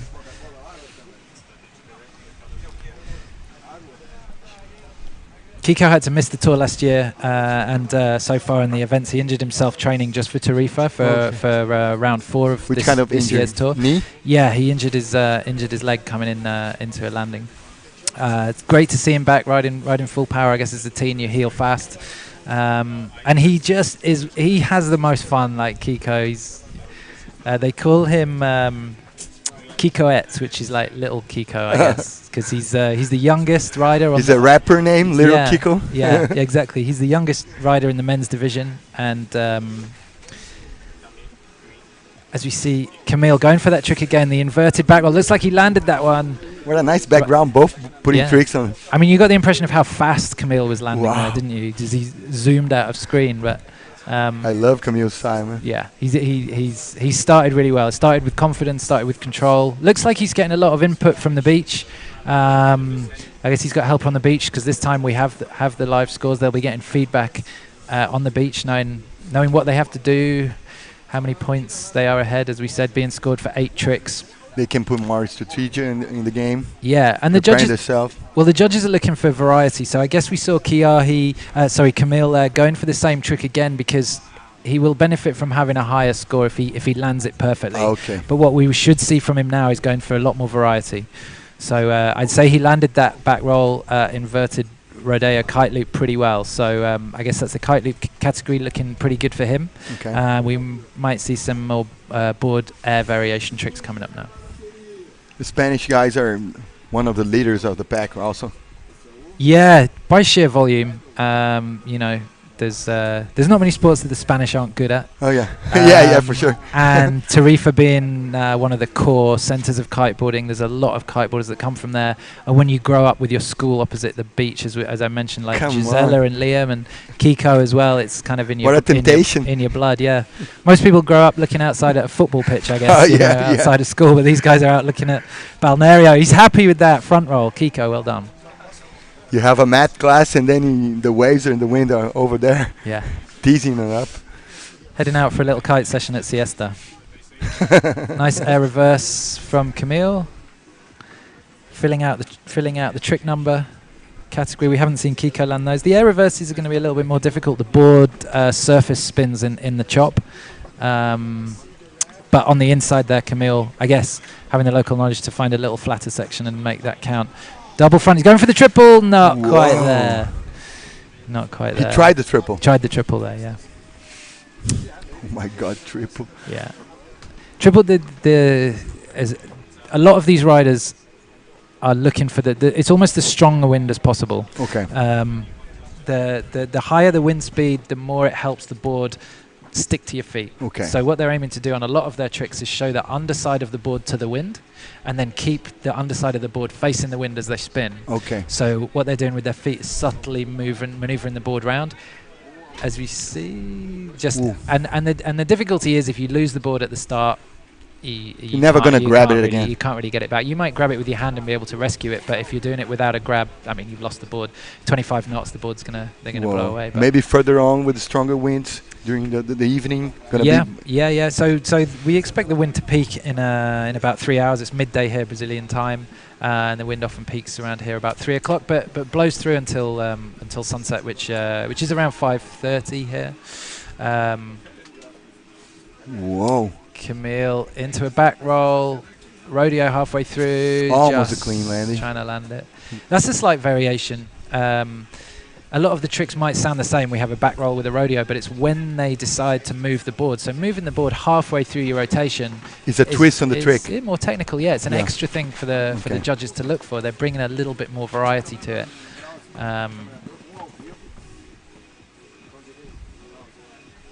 Brazil is such a continental country that we have different time zones here. From my hometown of Rio, here in Northeast. It's huge, isn't it? Yeah. Oh my God, we can have like 10 countries here. What time is it back home? Back home right now is 1 o'clock, 1:10. Hello to the Rio Kite crew. Oh yeah, hello K8, K7, all the guys. Ferreira family, Mia, Felipe, Francisco, K7, Marcelo Cunha, all the boys. Look at that. I mean, Camille is obviously the amount of time he had one hand off the bar, and to bring it round to have that much control and loop the kite on landing was it is great. Really, really. Even high without level the from scores, Camille. you can tell by the level of the tricks of Camille he's leading. Yeah. Well, the good riders just make it look easy, don't they? Yeah, yeah. You know, they have. You watch any of them, Almost effortless. any sport in the world, they inspire you to take up a sport, For sure. and then you Look at his face. and then it confuses you. He's as to how having difficult- breakfast at home. Yeah, yeah. He lives 2 miles from here, so That's- just a little way up the beach. French rider Ralph Berlin on the water on your screen there. Ça va, mes amis de France ici? Yeah, Camille also from France originally, of course. So as fellow countryman riding for France, Camille obviously. He is interestingly in a battle with Ralph. They often finish 5th equal, so their level is very, very similar.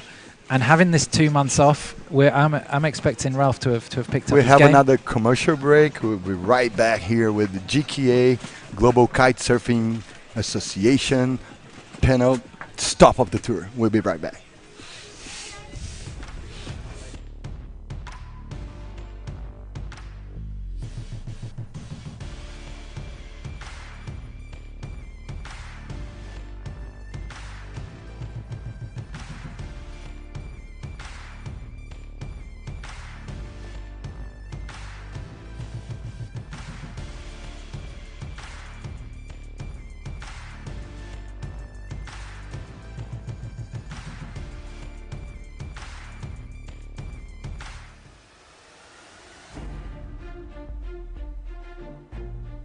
Foi sumido. O sabor original de Sprite voltou.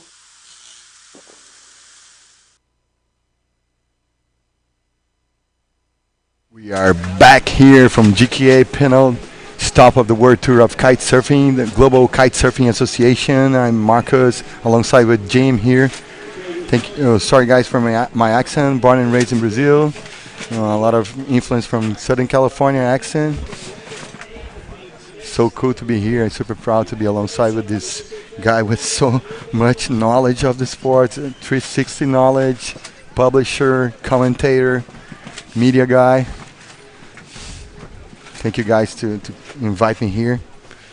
I'm gonna put my surf and skate background to help you guys to put a nice show here. Great to be sat alongside you, Marcus, bringing some Brazilian heritage and board sport. Oh yeah, Board sport history. my father was a salesman. He have a boat and he do a lot of spear fishing with his boat along in the ocean. Yeah, and all the ocean sports are linked somehow. Obviously, Oh, wind yeah. and sailing, and this is the latest generation of sailors, I guess, the kiteboarders. And Oh, as we're yeah. watching highlights High of tech sailors. exactly. As we watch highlights of Camille Delanoy, who no doubt won his last heat, linking together some of new tricks that we've seen on the tour this year, making them look consistent and easy on this round 6 of the World Championship. And as we say, this discipline progressing really quickly round to round. It's just, I guess, as a World Tour competition, 3 years old, so we're 3 years into a development, and that is not long. But looking at the difficulty of tricks that Camille's doing, it looks like that it's been going much longer. But a few butt checks in there, but some clean landings. He was up against Kiko from Spain, 16-year-old. Super keen rider. We see them both landing here. Camille Nice firing image. out of the screen, super fast landing cleanly. Kiko not quite having the same luck. Just kicking a piece of chop there as we see him just going into a front roll with the grab. Board's been not quite making the landing. Even though Kiko lost his heat, he's going to have another chance. Am I right? Right, yeah. So this is a single elimination. And over the week we will run a double elimination. So there's effectively 2 stages of competition. Okay. So all riders will ride twice. At the end of the single elimination, we will have a ranking. So a winner, first, second, third.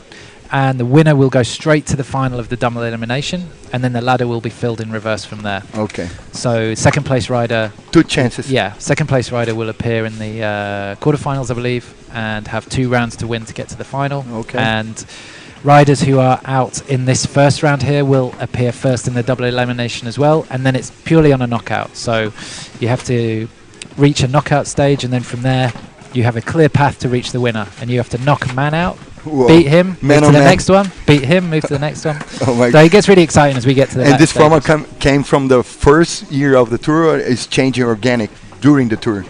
It changes depending on the length of the competition that we have Okay. and how the forecast is looking. Oh, okay. So here in Brazil, we have the luxury of looking on a Oh really, my. really long competition. We've got wind every day, Yeah. and it's quite a long format, but it's a fair format. So Okay. it gives riders 2 chances, Sure. and it gives us a chance to have 2 results and two winners. So Cool. so if some miracle the wind stopped in Brazil, then we have a single elimination winner, and that It's a counts miracle. and that counts as a result towards the World Tour. Oh, So, okay. yeah. Pretty well formed competition format. Once again, thanks our sponsor here, major sponsor Sprite and Rancho do Peixe here, putting all together a great structure. Oh, Northeast of Brazil have the best gastronomy scene of Brazil. A lot of influence from a lot of different culture. Back in Pernambuco, we have Holland culture, French culture with African culture. So all those culture together mixing make our gastronomy scene super strong here in Northeast of Brazil. And every kiteboarder loves a good feed after a kite session. I mean, spending 4 hours in the water, Oh yeah. to come off and have a posada deliver some delicious food as we've been having at Rancho de Peixe this week is much needed. So in the heat right now, we have Ralph Berlin on the water, rider from France that we were just talking about a moment ago, and he is up against Galito Estrado, the 9 times windsurfing Whoa. freestyle world champion that we mentioned before. Another overall rider. I mean, windsurfing freestyle, one of the most hard disciplines, arguably, For sure. in the world of board sports to progress at and become technically consistent at.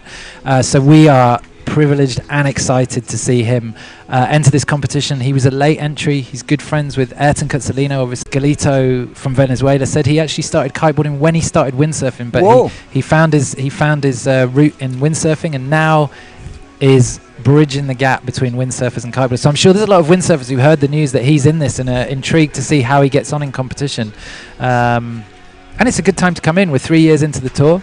Do guys like Jason Polacao do kite surfing too? I doubt Jason does. He may have tried it, but Jason, being one of the most core, amazing windsurfers who inspired me when I was windsurfing, and just I mean, he makes windsurfing rave riding look insane. But Ralph Berlin, let's get back to Ralph. So Yeah, okay. finishes 5th really regularly on the tour. He is one of the few riders who've done every single tour stop since the GKA Kite-Surf World Tour Whoa, began. since the first one? Yep, yeah, First yeah. year, first stop? Yep, yeah. Cool. So for 3 years, he's been consistent on every event. Originally, he's a pure wave rider. When we see him in some of the spots that we go to, like One Eye in Mauritius, his style comes alive. He's insane, the fluidity that he has. And he's transferring that into strapless freestyle now. And like Camille, as we saw, who has made such big strides in the last 6 months, and particularly in the last 2 months between the last event in Sotavento and here. Okay. We saw Ralph out yesterday, and those two are having, and him and Paulino, Paulino Prea, another Okay. rider who we'll see later on. Those 3 have a really tight tussle. They're fighting for Cool. the higher positions in the World Championship. Cool. So Ralph, having seen Camille lay down a pretty threatening heat earlier, he'll have watched that, and he'll know that he's got to step up his game. He's as gonna well. be on the pressure. Yeah. And So there he goes, back roll into a 360 tic tac, landing pretty cleanly, coming out toe side. That will go down as a slight butt check, but it wasn't too long. Yeah. Coming out with an element of control. His kite was always in control. The judges are looking for all the details. Yeah, absolutely.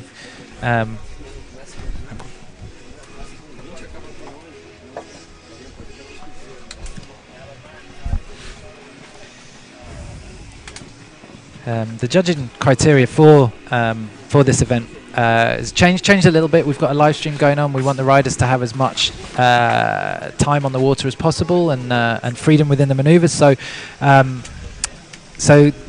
there's usually an overall impression because the riders are doing up to 25 tricks in a heat. Okay.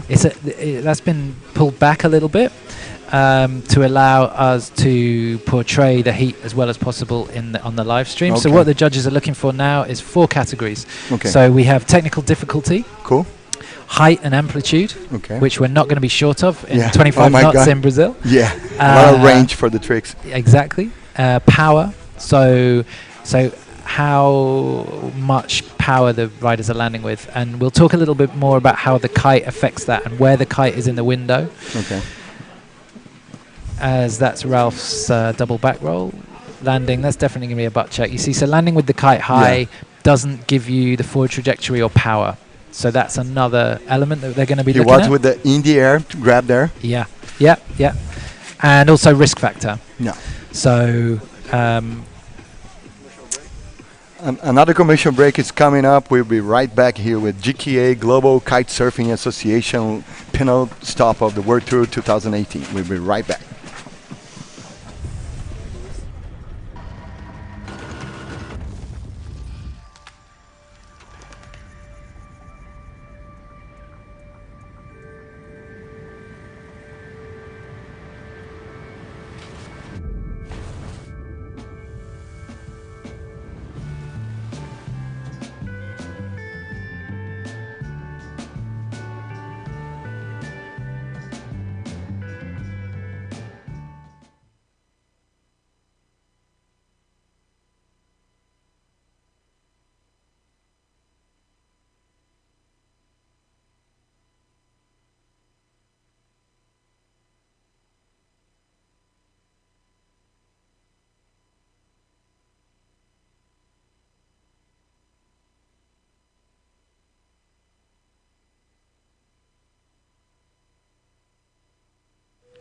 We are back here, Prea area, northeast of Brazil, Ceara, with the Global Kite Surfing Association live streaming. Thank you guys to allow me to be a part.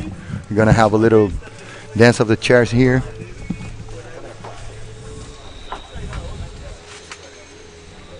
I'm Marcos alongside with Jim here, one of the media guys of the Global Kite Surfing Association.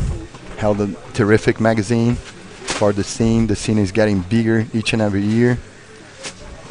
Northeast of Brazil is one of the destinations for the kite surfers all years. Coming through, the level of the riders are rising. Brazilian riders too, European, Australians, Central Americans. It's so global, the tour right now. Man-on-man heats for this first round. Gonna have a different format for the second round. Now we can see round 2, single heat, 12A. Now the most seeded ranking guys are competing in this second round. Gonna have the super high level right now. The wind is peaking. The trick's gonna be The trick's gonna have another level right now with the pre-seeds guys in the second round.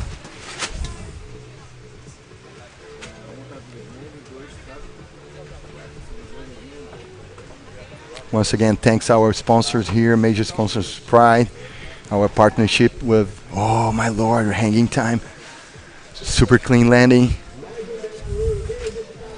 He's one of the leaders of the pack right now of the Global Kite Surfing Association Tour. He's such a humble guy. I was talking to the guy, checking out his soundtrack. He was listening to some rap before the heat, just warming up for being a killer in this heat.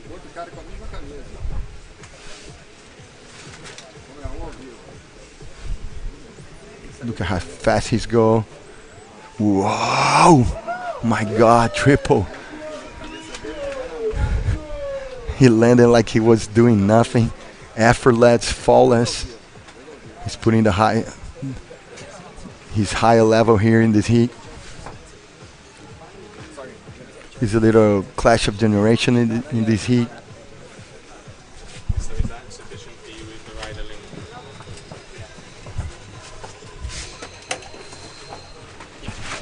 One is that.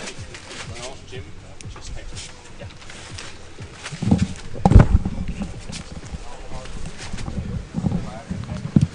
The level is rising up. Yeah, well, Jim, oh my God. Well, we have Matthew Lopez, our original world champion on the water right now. One of the legends already of the sport, one of the guys who's really, really pushed strapless freestyle, one of the Cape Verdean crew. It doesn't get much better. Oh yeah. He's such a humble guy. I was talking to about soundtrack with the guy. First time I met, I was feeling he was already my friend.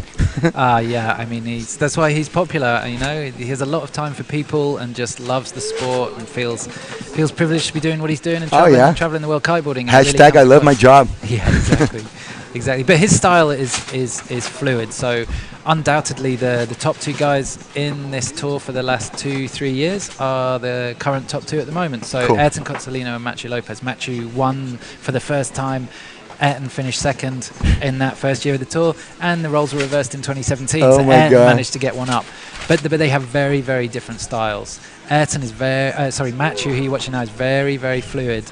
Rodeo kite loop, landing super nicely, and you can see the board control he has, just edging slightly on the toe side to bring some power back in the kite lines to get the kite to fly again nicely. Having that presence of mind at that time and the control to be able to do that. So.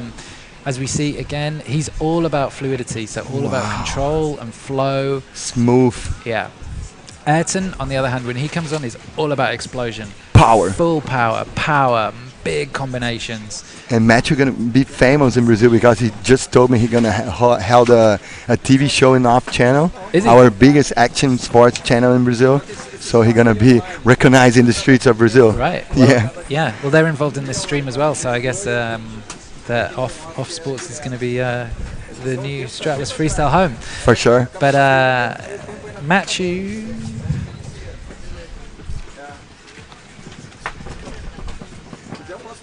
he's a clash of generation in this heat. Yeah, he's up against a Brazilian who lives in Australia.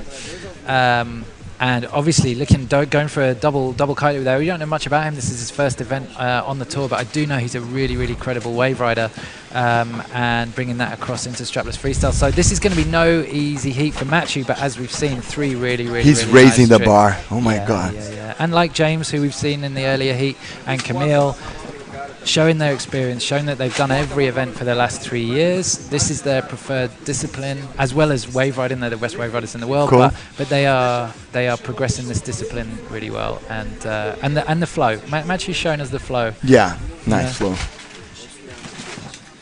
Fresh from Indo, his first kite trip to Indo. Some of the footage that Matthew's been putting out of just getting barrels with his kite. Yeah. Oh my God.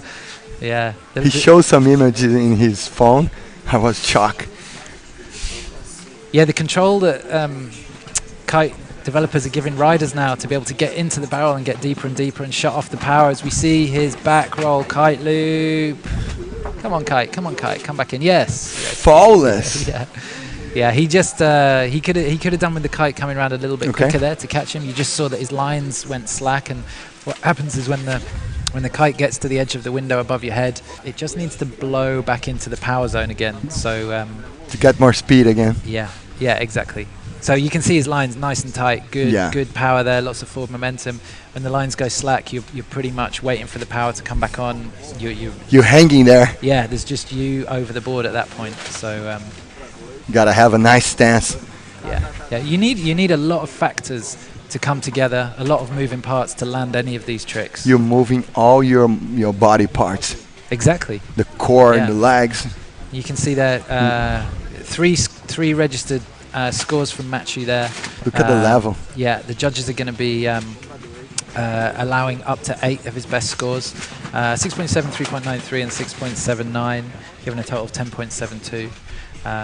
I'm sure Loro's scores are gonna pop up because we have seen him land. I thought we saw him land something, but maybe he didn't land that. He didn't land the double front, did he? No, he didn't. So Yeah, blank scorecard for him at the minute. A steep ask to catch up with Matthew Lopez when he is flowing like this and just pretty regularly landing tricks. Looks so easy, so effortless. Seems like every 60 seconds is just another... He's a trick machine. Yeah, he is a trick machine. Just 1 minute for the close of this heat. You can tell, like 45 minutes. 45 seconds, sorry. Toe side 360, just smooth from Matthew. And this is what you see from Matthew from Cape Verde. What a charisma. Yeah, he just, come on guys, come on crowd. Want to hear the crowd. Warming them up. And the interaction from these guys on every stop that we have, particularly as we build up towards the finals and the bigger crowds come close to the beach and the tricks are done really close to the beach. And you know, they're really crowd-pleasing tricks. They're big. There's some crashes. I think the first time he didn't land the trick. Yeah, it is, isn't it? Oh yeah. my God. Yeah, yeah. He's so solid. Yeah, I don't know what he was thinking there. So He's trying the variation of the tricks right now.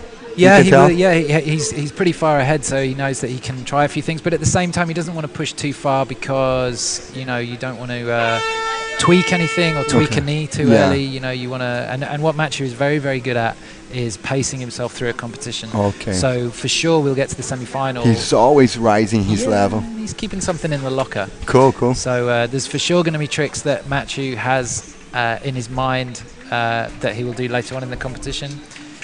Of course, should he make it through, nothing's guaranteed, but the experience and caliber that Matthew has, he'd be a brave man to bet against him appearing in the final. Oh my God, smooth operator. Always in control. Yeah. Yeah. And he's pushing the discipline and inspiring guys like Loro to come and join the tour and get some experience against the best riders in the world. For sure. But we'll see him again in You're going to have a second chance. In double elimination, yeah. Double elimination. Yeah. There he goes with his double back He's a roll. clinic of kite surfing. Strapless kite surfing. Some highlights from Matthew Lopez. Oh my Lord. Super smooth back roll. Look at this hanging time. My timid drop here. You can see how they're surfing their way around the wind on a back roll, can't you? Just going up into the wind and letting the wind do the work. It's a great feeling. Double back roll again from Matthew. Bringing the kite through a down loop to bring the power back in and ride away on a transition. As we see Loro just landing a back roll there, so registering a score, good for him. Double front from Matthew. Quite a floaty one there. He does them lower where he has the kite lower with more speed and more power. Okay. Air reverse from Loro on the inside, just running out of depth. I love Matthew trick that he landed on the almost in the sand. He was walking so casual. Rodeo kite loop. Just there carving back into wind to get some more tension in the lines to show the judges that he's got control on his landing. Okay. And it was a speed landing. And there you go, you see just pulling his outside line there to get the kite to steer back into power. And nice stance. Riding away. Look how casual. I mean, he took the back foot. Yeah. The guys from Cape Verde pretty much switched to riding strapless from the moment they learned to kite. Okay. They call it a religion over there. Oh, religion? Okay. Strapless. So it's serious. Strapless is where Cape Verde is where it originated. We'll talk about it soon, but we're just going into a commercial break. Okay, but we'll be right back, guys. Don't go too far.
We are back, guys. Global Kite Surfing Association live streaming, groundbreaking live streaming here all the way from Prea, northeast of Brazil, Ceara. I'm Marcus alongside with Jim here, putting up this. Soon we're gonna have Joey here with a few post-heat interviews. We are already in the second round of competition, first day of competition here in Prea, Ceara.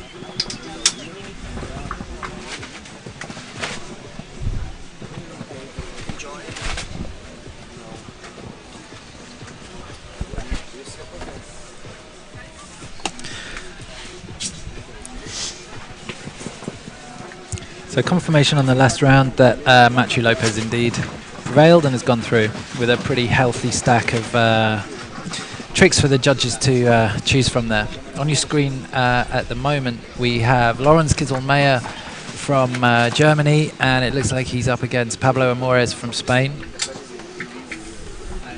Two riders with a decent amount of experience on this tour. They've built up several events each. Lorenz first on tour for the first time this year, having done most of the events, and Pablo had been a little bit more intermittent but started last year. Okay. So interesting matchup, similar ages, similar levels of experience. Different board setups. Yeah, absolutely, different sponsors. Pablo, who you're looking at there, rides for Air Rush, and Lawrence Carl's Kittel is on Ocean Rodeo. Cool. Both global kite sports brands. Both have been involved heavily in the future-proofing of the World Tour and coming together as manufacturers, along with 12 other brands, to sit around a table and really protect the future of kiteboarding and ensure that there is a healthy future for these riders. So, a kite association made by kite surfers. Exactly. This is the main thing. I love talking about branding. It's a passion of mine. And it's so cool to have the global association made up by the brands, by the kite surfers. This is so core. Yeah, it's a good collaboration. So we bring in the scores for this heat up, hopefully for you in a moment, so we can see exactly what the riders have registered so far in the heat. Pablo Amores from Spain on your screen right now, heading back into the beach.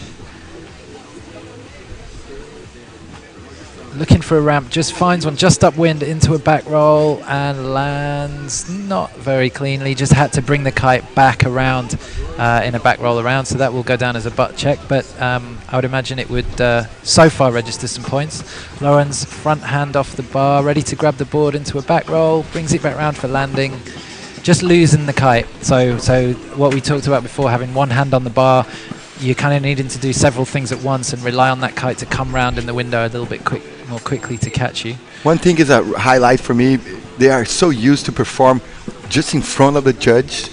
They are doing like a show for us. Exactly. You want the judges to make no mistake on what you've actually done, and if you do make a butt check landing, you want to know that. To ensure that they saw that there was commitment in the trick. If it's far away, it's never as impressive. You don't have the detail to analyze. Exactly. So Pablo registered two tricks there at the lower end of the scoring spectrum there, because he's lacking a little bit of power and flow coming out of the trick. Okay. He's adjusting his game in the water right now. Yeah, his height and amplitude is a lot lower than what we saw from Machu earlier. In particular, kind of hard to compete after Machu right now. Oh my God. Yeah, he raised the bar so high. He reset expectations a little bit. So we'll be seeing Machu again in round 3 coming up soon. Lorenz from Germany just losing the board on the landing. These are very, very different conditions to what Lorenz will be used to riding in Germany. And Pablo, another Tarifa rider. We've mentioned Tarifa a lot, and we will be mentioning Tarifa a lot in the coming days and hours, because there's so many kiteboarders coming from there, and a lot of riders on this tour from Tarifa.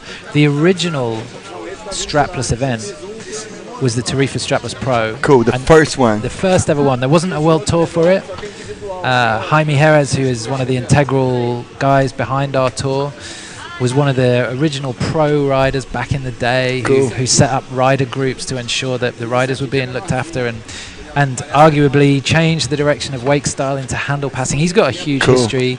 And he's still in the background of the sport? Yeah, he's our sports director. Cool, so he's on the amazing. I beach all love the that. time. He's in the background making Putting sure his knowledge.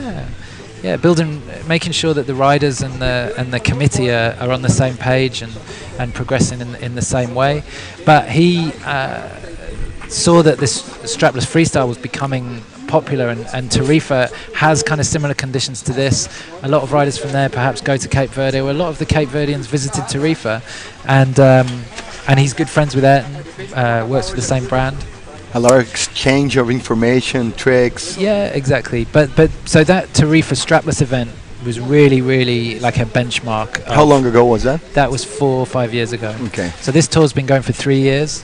Ayrton's won the Tarifa event. Such a fresh tour. Yeah, really. For you coming from surfing, Oh you're my like, God! wow. I'm friends with PT Peter Town, the first world champion of surfing.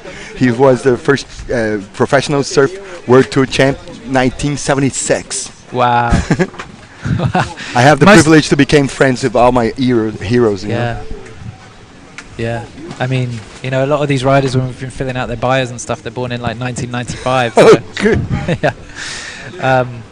But anyway, so the Tarifa strapless event set the benchmark to say, hey, this is a credible discipline. Ayrton won it. Machu was in there. Mitu was there. All the guys were there.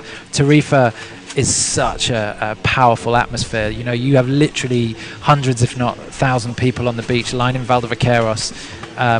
And I guess they felt like that Tarifa was perhaps not the place that strapless was developed, but it's the home of strapless competition. Okay. So we'll be seeing Tarifa on the event tour calendar for years to come, hopefully.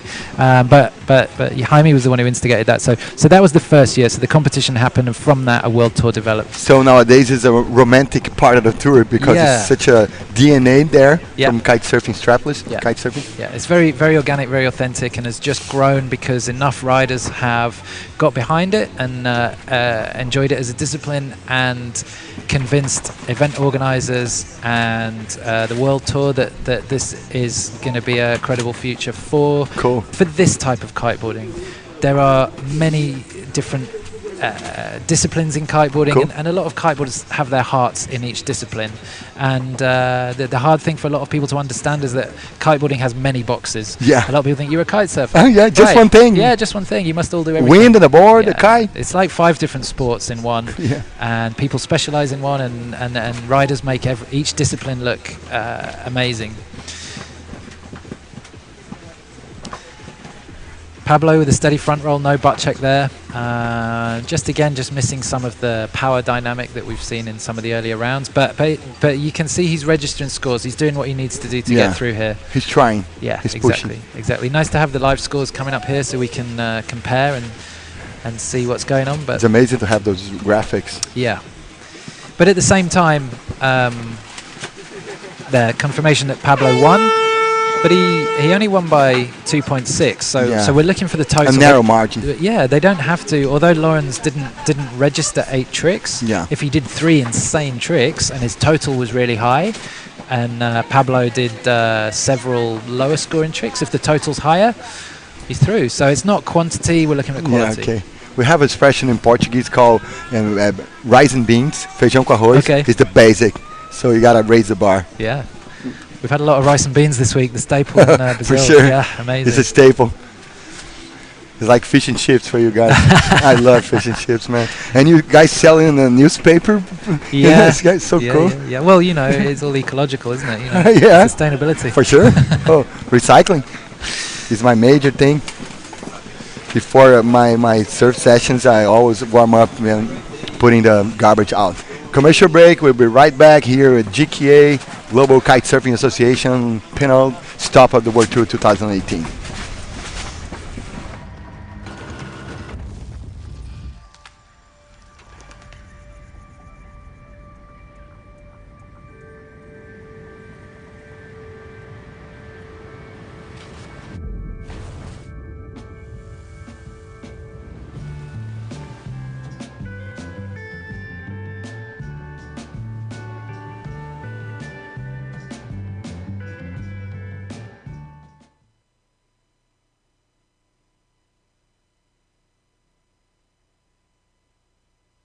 We are back here at Ceara, Prea, Global Kite Surfing Association, Pinot, Stop of the World Tour 2018. Thanks to our sponsors to put all together here, Red Bull, Sprite, the effort of the 213 Sports, all the organizers, Rancho do Peixe, all the gear, kite surfing brands here helping us to put all together for you guys in this groundbreaking live streaming.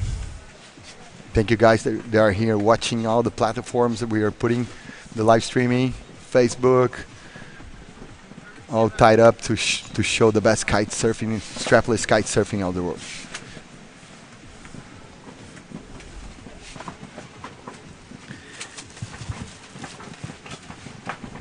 Absolutely, the best strapless kite surfers in the world, and one of the best strapless, what's probably going to become one of the best strapless destinations in the world after this event. Definitely put its mark on the map, but of course Prea is already on the kiteboarding map for many guys who come here on holiday to enjoy the warm, regular winds and just amazing kiteboarding conditions. This coast is really long, and so basically we were talking about 4 hours to the south is the airport, Fortaleza, and as you come further north, the wind just builds and builds and builds, and fills in earlier and is just stronger. So so the guys right now, we're looking at 25 knots. I mean, you can see the amount of white water and the white caps on and the water. And the bouncing of the Red Bull 10. Exactly.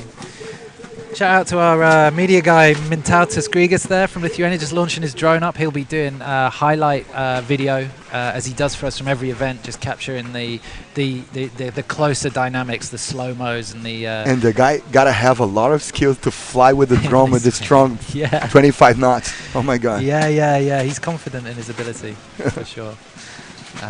So up next in this round, we have Marcus Riveras, another rider who's done every single event on this world tour. Originally from the Dominican Republic, Cabarete, another home of kiteboarding, but now lives in Tarifa. So there you go, another Tarifa connection, absolutely. And he is up against a new wild card from Brazil, Da Souza. Not someone who I'm afraid I know a great deal about, but that's what's so good about this competition. We're seeing a lot of new faces attracted, and as we go to new destinations, it's great to have these wild cards come in and for them to give a chance to give us their impression on strapless freestyle. But no doubt someone who has an incredible take on strapless freestyle is Marcus Riveras. Look out for his front roll when it comes up. It's big. He goes more inverted than anyone. A front roll is a front roll, you might say, but his is very different. And the control, there you go. 2-3 tricks already done. His shorts are dry. Effortless. That's how you start a heat. This is a local guy.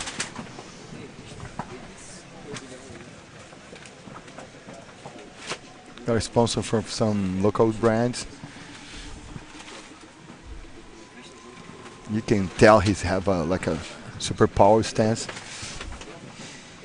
Yeah, so in terms of kite size and generating the power, Marcus is a duotone rider. He'll be riding the duotone Neo, and from what I've seen from those guys this week training, they're riding around 8-meter kite, which is starting to get small. So the smaller size is 6 and 7. The way they behave is they move very quickly. And generally when you're pure wave riding, it's good to ride as small a kite as you can, because you want a really dynamic kite when you're turning in the wave. You want to be able to move it exactly where in the window you want it to be for your next turn or your next hit, and you want to be able to ditch power. But for this particular discipline where we're looking for air time and power, to step up to an 8 is a really nice combination of lift and float, but also behavior in kite that it's not too quick.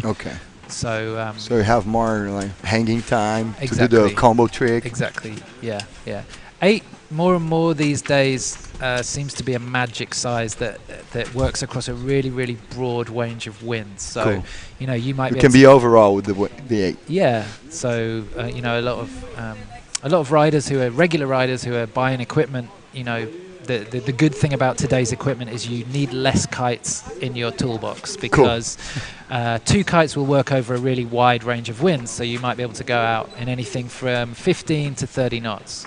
Whereas before, the wind range on the kites was so narrow. You got to have a lot of gear. Yeah, you'd be switching your kite all the time. Every time the wind went up 5 knots, you'd need to change your kite. So So what's great for these guys is, I mean, you know, one kite's pretty much working across a wide range. You can do a whole competition just one kite.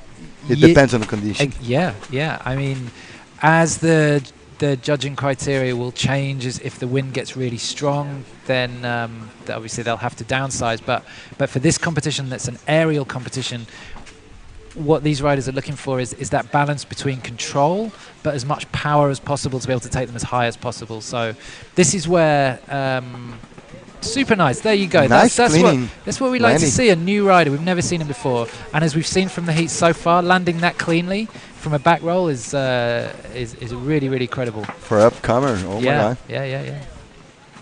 It's so cool to have those clashes with a more experienced rider with the less experienced rider, like a new upcomer from the local knowledge.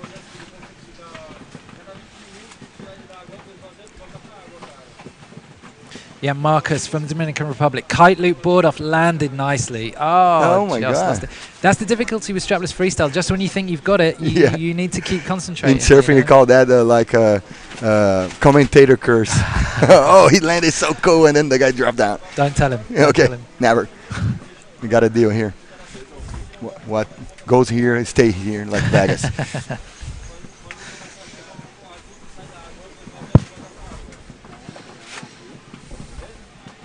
And people here, local guys, are so proud to have this competition.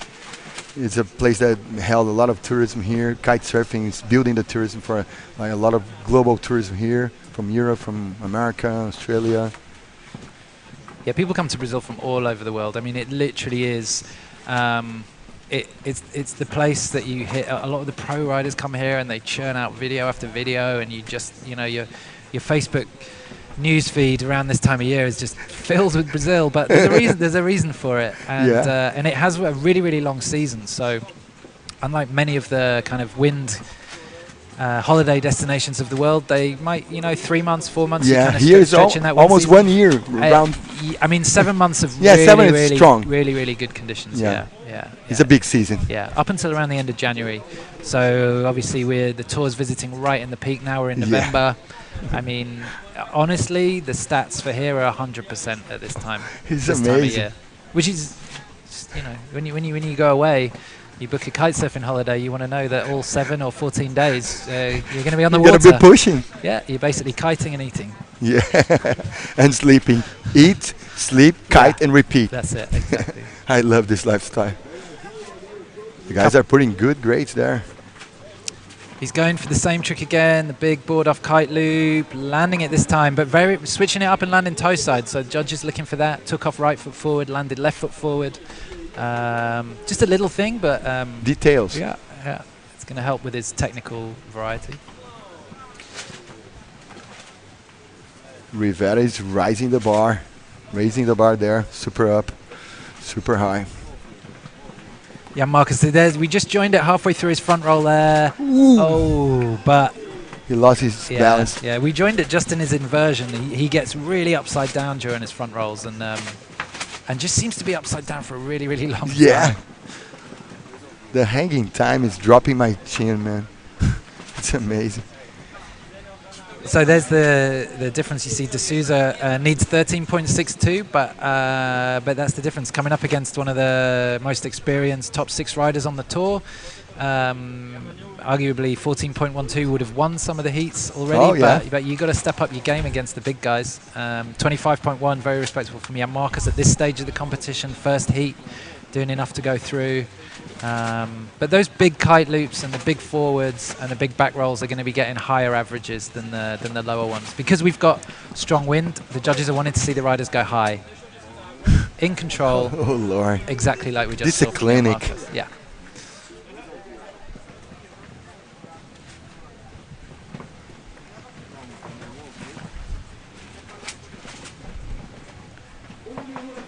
He's going super fast, super strong. Totally in control of these heat, Marcus Rivera. Showing control there, just popping off. Little shifty maneuver into wind, landing again.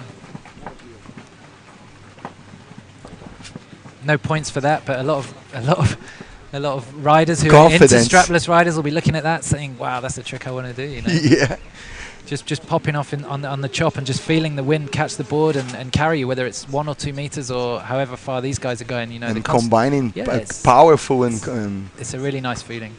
So casual.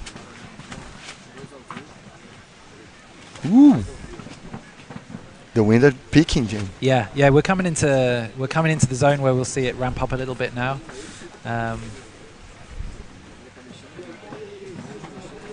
And just in time for some of the big names still to come. Mitu Montero coming up in a couple of rounds. Next, we've got Gustavo Arroyo from Spain, another regular who has progressed really well in the last year. Mitu Montero still to come. Francesco Capuzzo, who we mentioned before, whoa, he was ripping.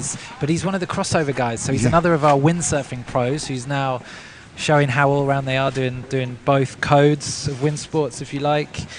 Sebastian Ribeiro and Evan Netsch coming up in the same heat. Pedro Matos, Matt Elsasser, and then of course Ayrton Cozzolino. But to confirm, I think he's on a bye, so we might not see him on the water. And then the final heat will be Yaros Delomo against Pedro Afonso. Before we move into round 3. I want to see Pedro Matos. I'm pretty tied up with his father. Brazilian, close to your heart, isn't he? Yeah, I gotta be steady. I'm not gonna cheer the Brazilian guy. I'm a professional, but it's cool to watch the guy. I won't tell anyone when you're jumping out of your chair. Yeah, I was training double XL. You don't have to cheer. You gotta be a commentator, a host. I love everybody at all countries. Well, it's easy for me. There's no Brits in this competition so far. So easy for your heart. Yeah. Where the kite scene is so big in UK right now. Oh my God. Yeah. We have every type of condition. And we're a small island, so when the sport was developing, it was quite easy to feed off, each other. Some destinations, the spots are so far away from everywhere, and as a small island with a kind of a craggy coastline with different facing beaches, we have every wind orientation, good waves, flat water, strong wind, light wind, and like the Dutch, the Dutch. There's one Dutch rider, Jalu Langere, who's in this competition. But in any other competition that you look at in kiteboarding, the Dutch are right up there. Yeah. Because we have difficult conditions. I was watching it. Sorry to interrupt you. Well, I was watching a documentary. Say about the trick. That's the front roll that we were talking from Jan Marcos. It doesn't quite make the landing there, but the control with no grab and the amount of time he throws the board inverted. It's like flying, I didn't know about the island inside of the channel, English channel. Oh my God, it's so cool as a tourist destination. The Isle of Wight. Well, I live pretty much opposite that island. Oh on yeah, the south coast. The right island. Yeah, the Isle of Wight. But that's another. You speak to anyone from the Isle of Wight, and they kind of don't want to push the news of it too far. Sorry. Because they have good wave spots, and it's and they have good flat water spots, and they have wind from every direction. And sorry guys. Yeah, and they get better swell than the rest of us as well, because they kind of block it out, being an island in front of us. But okay, you're gonna go to a little quick commercial here, when we right back. Stick around.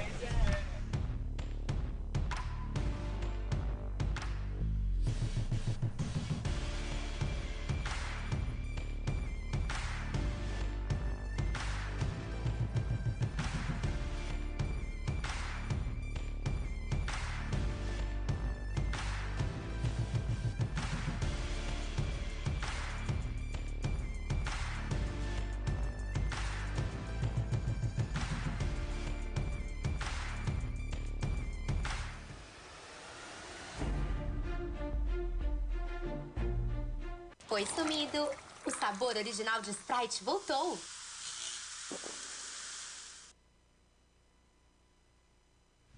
We are back in competition here in this groundbreaking live streaming. I'm Marcos Bocaiuva alongside with Jim. We're putting all our effort here to put together a nice broadcasting live streaming for you guys. The best kite riders in the world here in Prea region of northeast of Brazil, Ceara. The DNA of kite surfing in Brazil came a lot from northeast of Brazil, strong winds, 7-month season here. The weather, the wind is super strong, super steady. Nice landing, nice trick. Just warming up for this man-on-man heats. Such a global sport right now. A lot of people from different regions of the globe. Everybody combined here, nice atmosphere. The winds are pumping. Gonna have the peak around 3 o'clock in the local time. So we're gonna have a lot of strong heats coming up for us. Whoa.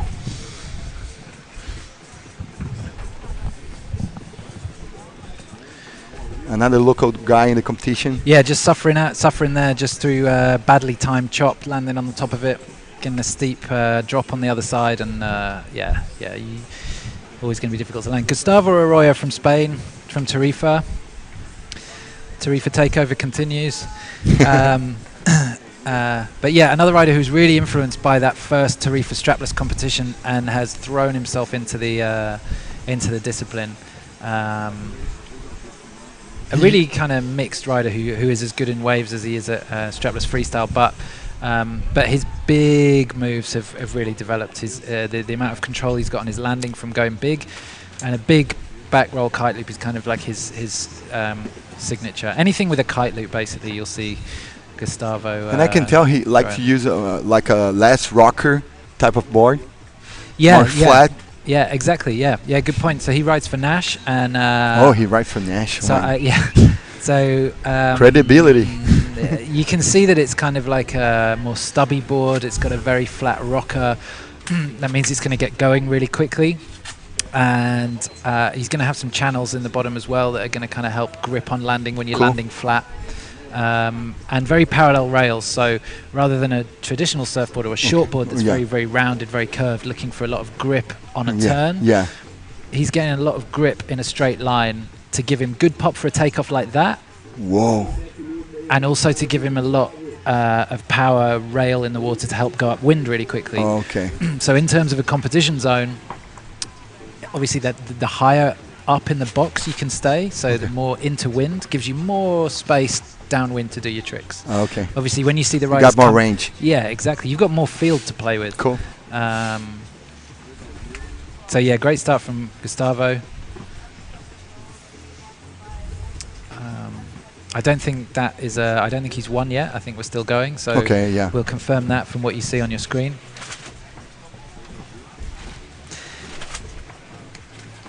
But Rebucas from Brazil, up against one of the toughest competitors on the tour.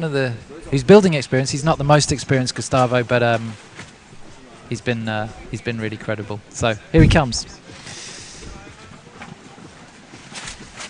I like his style. He's setting up the trick.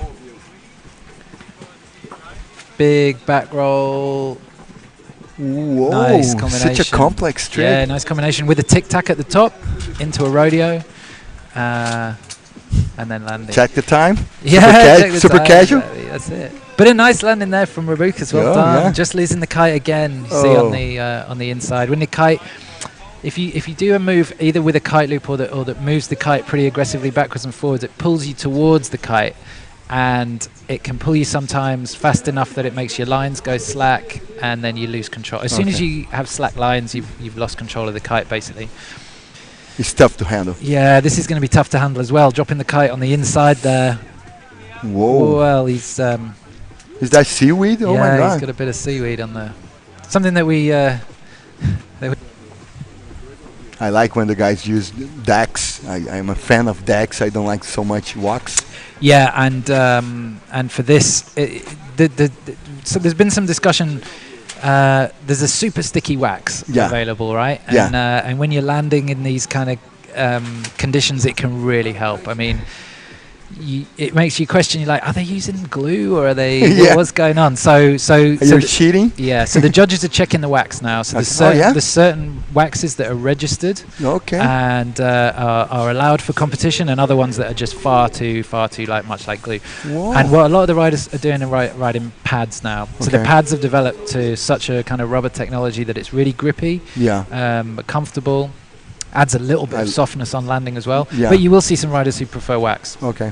Just what they're used to, and what they prefer. So. One of the best walks in the game right now from surfing scene is from Brazil called Full Walks. Okay. They are globally right now. Right. It's the favorite from Felipe Toledo, one of the leaders of the surfing pack in Brazil. Okay. Yeah. but I prefer pads. I don't know why. Maybe it's visual for me. I mean, Christian Fletcher back in the day, the other Right. guy. You don't see too many surfers with pads, though, do you? I guess Yeah. when you're paddling, not Just too the control comfortable. culture type of guys, you know. Okay. The punk surfers. For me, it's low maintenance as well. When you're in the hot weather like here, you know, your wax melts so Oh, yeah. so quickly. You just leave I'm it a hairy guy. I prefer pads. I'm always have a shirt, a jacket. There you go, nice back roll into toe side from Gustavo into a transition, meaning that he heads back out the other way at the same time. So nice, not too much height, amplitude or power, but good control, and coming from another trick family from what we've seen from him so far. I in the kind heat. of I can tell that Gustavo is kind of holding this heat, is putting it all together, Yeah. but saving something for later. Yeah, a little bit. He's progressed really quickly. But he's still managing it pretty well. Okay. I agree. Yeah. But already, I would say I've seen an improvement from him from, let's say, two events ago Amazing. in terms of consistency and landing. But again, it's because the conditions that we're going to see here, like, you know, Mita Montero said to me at the beginning, he's like, yeah. 25 knots is perfect. Prea is like a gym for kite surfing. So, you know, you guys are just going through their exercises. The rock gym, like a huge, humongous gym.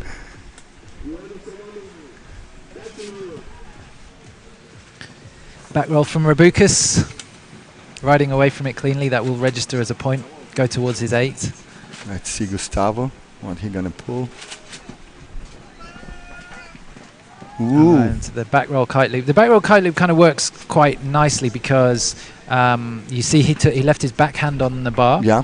used his front hand to grab the board, and as you pull on your backhand, the kite just continues in one continuous motion, so you don't really need to worry too much about re-steering it again if you can land in time. Obviously, if you go higher, the kite's going to go around, you've got more coordination to deal with. But it's quite a nice one. It looks good, it's fluid and flowing, and if you land it right, he didn't quite get It's it right such there. a But visual move. yeah.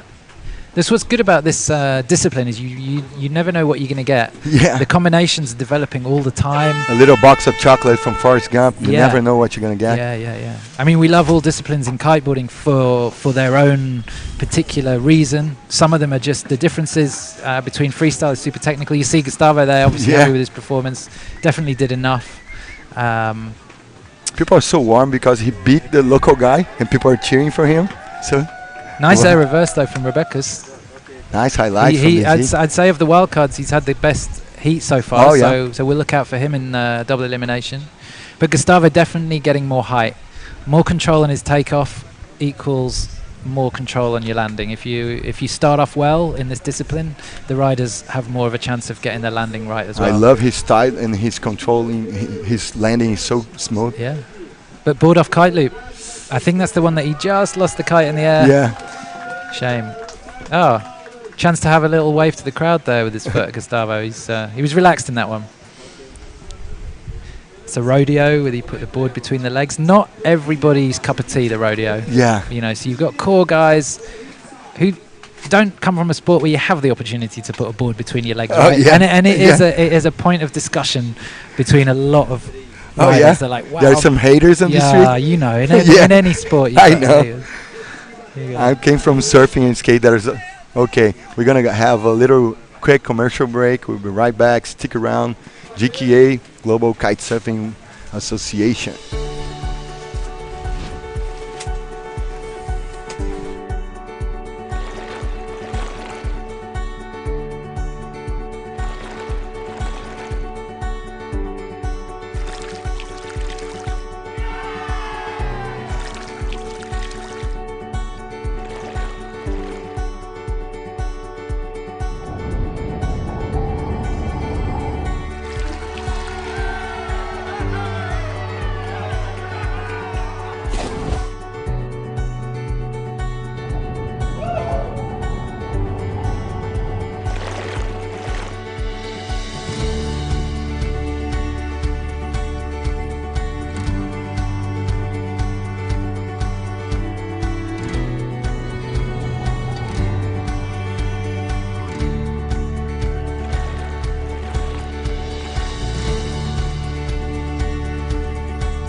Oh my lord, Jim, what a nice clip from Ceara. Just the States, a whole paradise, a whole kite surf destiny. Well, that's exactly what I was going to say. As we were watching the adverts that you guys were just watching, I'm sat here with a Brazilian who is just like, whoa. Yeah, because sometimes we Brazilian doesn't know all our coast is so humongous big. I mean, this is so far from your home, isn't it? Yeah, Right, yeah. right. I got a family background. My mom come from Fortaleza, but she's already like shining from above, so I didn't come so much here. Okay. So, but I love it, and it's so good, so many options. And now we got a clash of a legend of the sport with a local guy. Yeah. Gonna be an interesting heat. Exactly. So right while that ad was on, we had the buzz went up from the crowd. Mitu Montero, one of the original instigator of strapless freestyle. I mean, Ayrton and Machu have caught up with Mitu now, but he's still instigating his own moves as well. But he was the guy who came from Cape Verde, really, and in the early days just went straight for strapless and went straight for strapless freestyle. Ideally, it's because he always wants to be in the wave. So he said, I just want to be in the wave. I just want to be in the wave. But obviously, there's times when you're not in the wave. Oh yeah. And he wanted to ride a strapless board and didn't have access to so much other equipment, and also only had a surfboard that didn't have inserts for foot straps. So at the time, it was what he had. And he made it work. Oh my God! And then the next generation came up from Cape Verde, Ayrton and Machu, and many other riders who, if you go to Cape Verde, you'll see how many good riders there are there. But they followed in his wake, you know. And there's been other pioneers of the sport, you know, like Aaron Hadlow in freestyle. They can handle their lives just as competitors, or they have like to be like professors, coaches of kiting in kite schools in their home break. Well, Mitu has a kite school Okay. in Cape Verde as well, and has been a pro for a really long time. Cool. Joined F1 from really early on in his career. I guess he was one of F1's first riders. But Cool. Rafael Salas, who started F1 and runs and owns it, used to do a lot of equipment development over there, and saw this guy riding, you know, with really basic equipment. I mean, I want to sponsor this guy. I mean, yeah, but so he rode and developed with him, and when they were finished developing some equipment, would leave it with Mitu. Mitu was really young at the time, you know, had no access to anything. First learnt on a piece of wood with a bag that he was like, would catch some wind and go across the lagoon with. Oh my God! I mean, literally that type of story, you know. So, but now. He's obviously progressed, really become a name in the sport. Was world champion in He's already a legend. 2008. Yeah. He's been around for a long time. Has a kite school on Santa Maria Beach. Employs, I think he has something like 15 instructors that work for him. Whoa! But also gives guys who came from similar backgrounds to him, in return for helping out at the center, Like me you know, too. maintaining the equipment, doing whatever, allows them to use the equipment and go out and progress, and gives them the opportunity It's to a learn social to kite work. surf. Yeah, gives them the opportunity to learn to kite surf. It's not the cheapest sport in the world, For but, sure. but if you have access to it, like a lot of the guys here in Brazil, I know there's a lot of manufacturers that and local guys who care about the local scene and making sure that local riders have the chance to either become an instructor or learn a trade, and then, but also more importantly, get time on the water and and progress the sport. No doubt, as Mitsu's That's why everybody's here. Combine the love of the water, the ocean, the sport. Yeah, there you go. It's a good average there. Wow. 5. Not you know, it's not what we're going to see from Mitsu, but he's definitely doing enough to go through. Not nice and high, fluid, showing technicality. 2 hands off the bar. Whoa!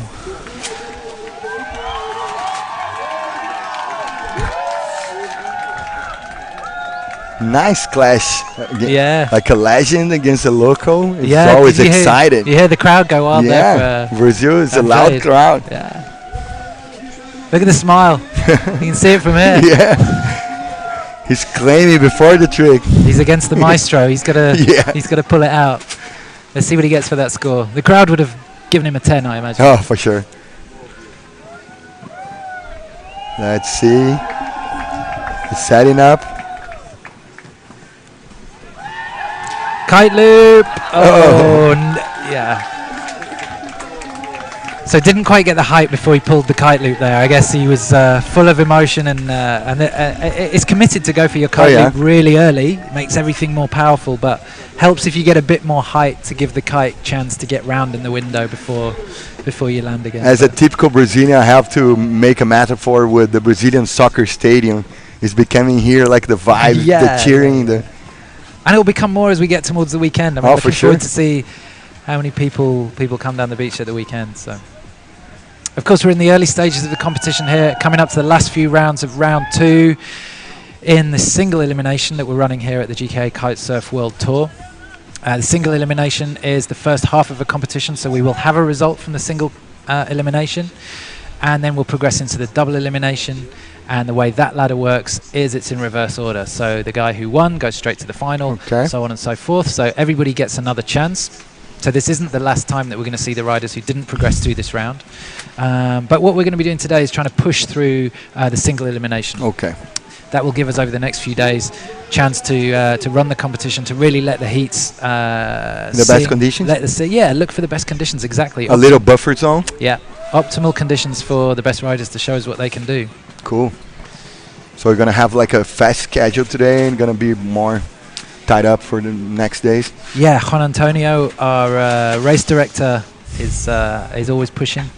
Spanish guy? Yeah, security, military, police background, I believe. Oh so my you don't mess like with him. Like a 007? Yeah, what he says goes. I think he thought he taught 007 a thing or two. I'm pretty sure. Okay. But anyway, so he likes to hustle through the heats. Let's get a result. Let's get done. But obviously in Brazil we have a bit more luxury with wind. So yeah. So let's let the competition be as good as possible. We have wind to spare here. Front roll from Mitu, fairly standard. Such a solid foundation. Just 1 minute for this heat to finish. Andrade coming in again, no doubt had the biggest cheer of the day. Oh yeah, local guy. Wins the prize for that one. But we here, we love everybody, so we cheer for the gringos also. It's good of you.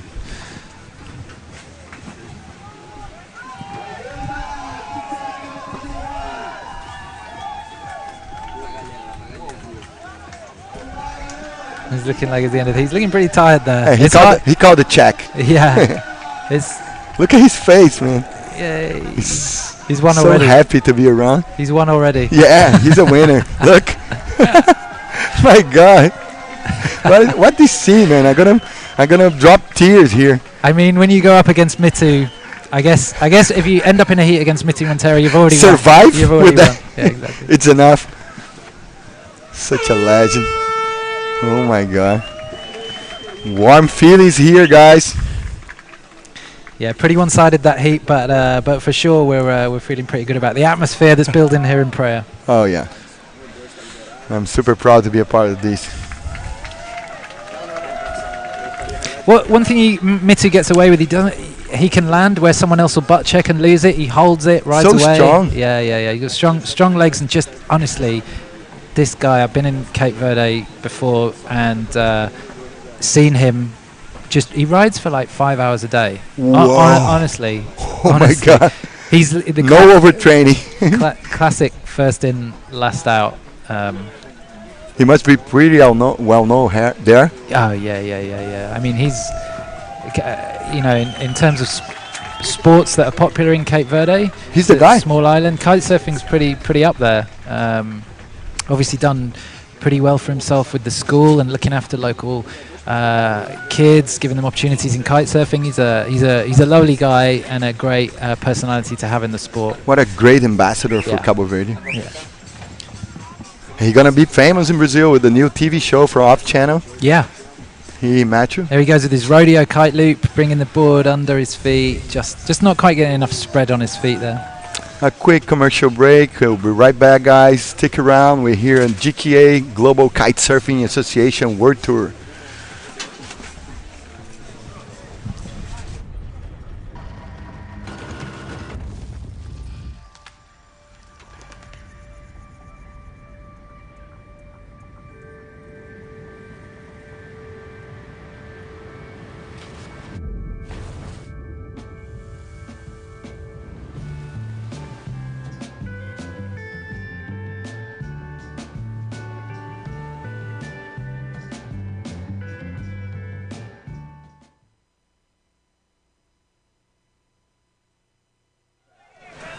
We are back here with the little party from the cheering the local guy here, Andrea. Warm feelings, guy. all the way from Ceara, Prea, northeast of Brazil. If you check up, if you turn on your computer right now, we're heading here. Super duper competition. I'm Marcus alongside with Jim, with all his knowledge as a publisher, as a leader of the media of kite surfing. It's my pleasure to be surrounded with this atmosphere, Jim. Yeah, the kite surfing community is really coming together, and I also want to thank the other magazines and publishers who have supported the tour. And you may be watching this live stream on some of their channels who are sharing it as well, and as well as some of the brands, some of the GKA brands who make up the Global Kite Sports Association, also hosting some of the live stream as well. So wherever you're watching it, welcome. You are looking at Prea in Ceara State in the northeast of Brazil. And coming up now, as you see on screen, we're in round 2, heat 14B. Francesco Capuzzo from Italy, one of our windsurfing World Tour competitors. I know this guy. Yeah, really all round. Yeah. Up against Rafael da Costa from Brazil. So a little soccer tradition here, Italy and Brazil. Yeah. Let's see. Battle of the Titans, isn't it? Yeah.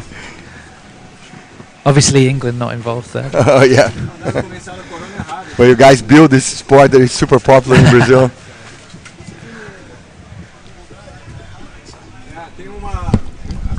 That's Francesco from Sicily, riding for RRD.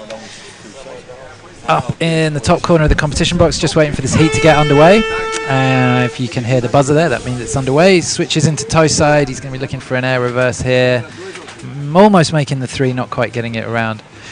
But I would be interested to know just how many tricks a guy like him or Galito, who do 2 sports, how many tricks do they have in their locker?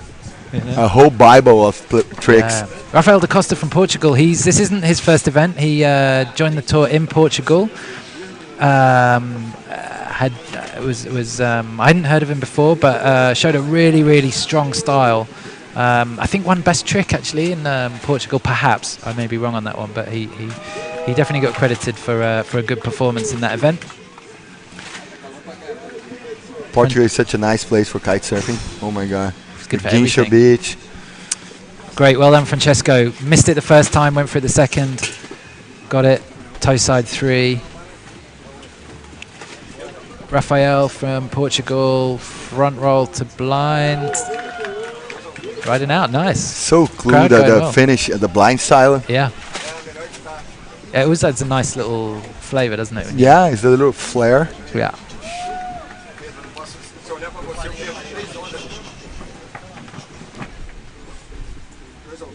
Reverse from Francesco. He's going to make it. He does. Landing blind too. Yeah. He seems to have good ability in his balance and orientation over the board. I mean, windsurfing freestyle. Oh, yeah. There's so much of that. And he move a different board. Moving your way around a mast, and at least with a kite, maybe you have some support from the kite. So I'm sure that the skills transition and those little surface spins, he seems to be managing really well in the chop so far from what we've seen. So, and he used to move bigger boards, so maybe it's easier for him to move a kite board. Yeah, and he's a big guy as well, so definitely going to be benefiting from having the stronger wind. Oh yeah. So he's ticking boxes on the low board technicality trick list, but let's see what he can do when he tries to ramp it up and take it a bit higher. Unhooked surface pass from Rafael. We haven't seen that yet. Nice. We haven't seen that yet, and for sure in stronger winds, it's really, really hard to unhook. So as you can see, most riders are hooked in there with what's called a chicken loop. Okay. And they wear a harness, and they're permanently fixed to that power line of the kite. And when you push the bar away, you lose power. When you pull it in, you accelerate power. Okay. But what Rafael did there was he came out of his chicken loop, so everything was on his arms, span it all behind his back, and hooked back in again. So, much more technical and risky maneuver. Risky in terms of in a heat, letting go and taking a valuable few minutes to be able to reset his kite again. Doing it again, he's got it in the bag. He got one on the box. Yeah, and Cozzolino obviously making the name in the sport for bringing wake style competition and handle pass tricks into the sport. but not many other riders do. We see Paulina Pereira, very, very good at a flat 3. Yeah. Mito Montero starting to get them, but it's definitely an acquired taste and an acquired skill, and you have to have some background in freestyle, in wake style freestyle. But yeah, Rafael, well done. So cool to see, to watch all those influences on the kite surfing. Yeah. Windsurfing, snowboarding. Well, if you've got a trick that you know the other rider can't do, it must be good to You're gonna pull this one? Put that in early on, yeah. A little wave there.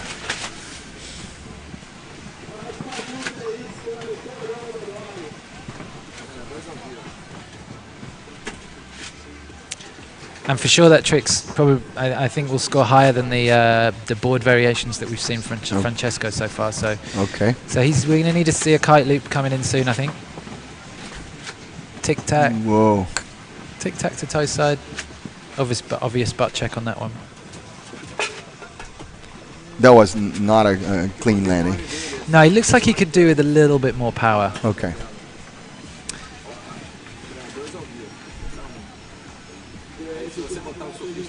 Rafael certainly riding high in this heat, I would imagine. Enjoying himself. Tic-tac. Nice again. Pulling the kite around the back. But there was no delay in power there. He seemed to land quite fluidly. And he's obviously riding quite a quick kite. I'm not exactly sure what size he's on. He's on an elevate. But it would have spun quite high and quite quickly in the sky. And he managed to get it back in position to give him some forward momentum. And he landed perfectly. Rodeo kite loop from Francesco. Ooh. Didn't quite get the height off that one. I started feeling a little pressure from Francesco, sorry. Yeah, well, especially as Rafael's there. Ooh. Commentator curse for Rafael. Your turn. Sorry, Rafael. My turn. I apologize to that. But it was nice and fluid. He took off, got good height, got the kite round quickly, and just the landing, obviously. He's trying to do a little variation in his tricks. Yeah. I would imagine that score isn't quite correct at the moment, because for sure we've seen Rafael land some good tricks.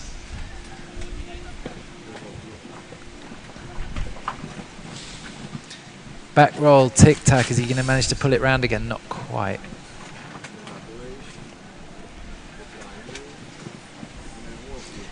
Going for plenty of variety, though, Francesco. Okay.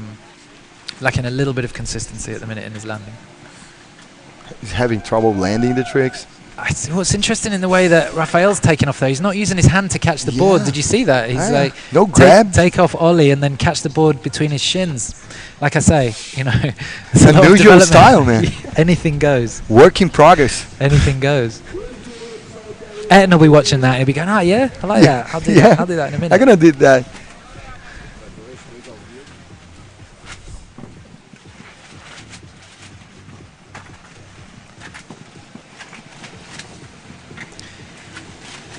He's setting up. That looks a lot more like it, but first 2/3 of the trick were really good, if you like. Yeah. Last third, just not quite having enough time on the landing. Looking like he's doing most of his tricks left foot forward, coming back in towards the beach. He's losing speed on the end of the trick. Yeah, losing a bit of speed. I mean, the difference between at a place like this where it's wind from the right. Yeah. If you're stronger right foot forward, heading out towards the ramps, then you get extra help from the ramp to kick you up to give you more height. If you're doing your tricks off the back of waves, so less steep coming in, you're getting less help in terms of height. So, you don't have enough bump to project the trick. Exactly, yeah. So if you carry speed up a steep ramp and time your kite movement at the same time, you're going to go high. Okay.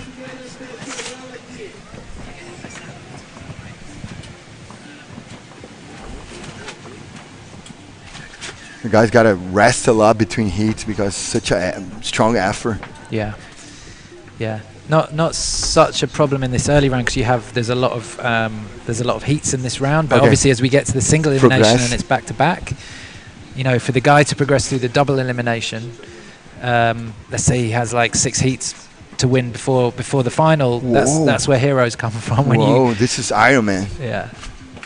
Just a big, nice air from Now Rafael. we got the scores from Rafael. Yeah.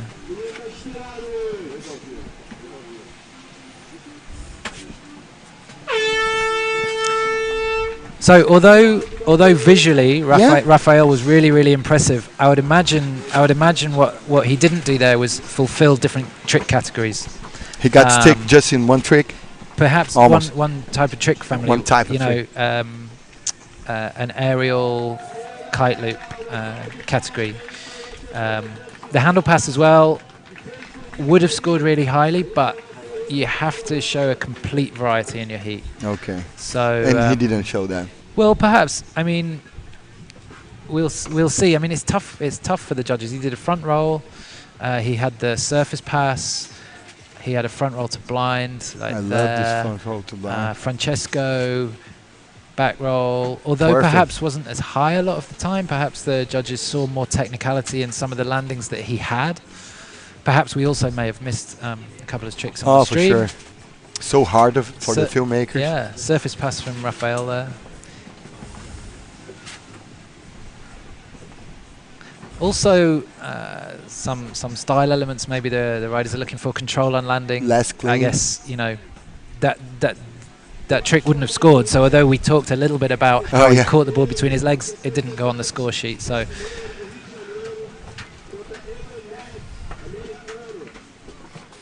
Shove it through with his hand there as well. He's got a lot of tricks in his bag as Raphael. It'll be interesting to see how he progresses from Portugal. Big power on his kite loop. Did you see how when the kite went round it? I noticed. Slingshotted him through the air there. He's a powerhouse, the guy. Francesco not quite getting the kite round in time on landing there. Smooth back roll from Raphael. Landing with his kite fairly high, but bringing it round nice and quickly. Going for the double front.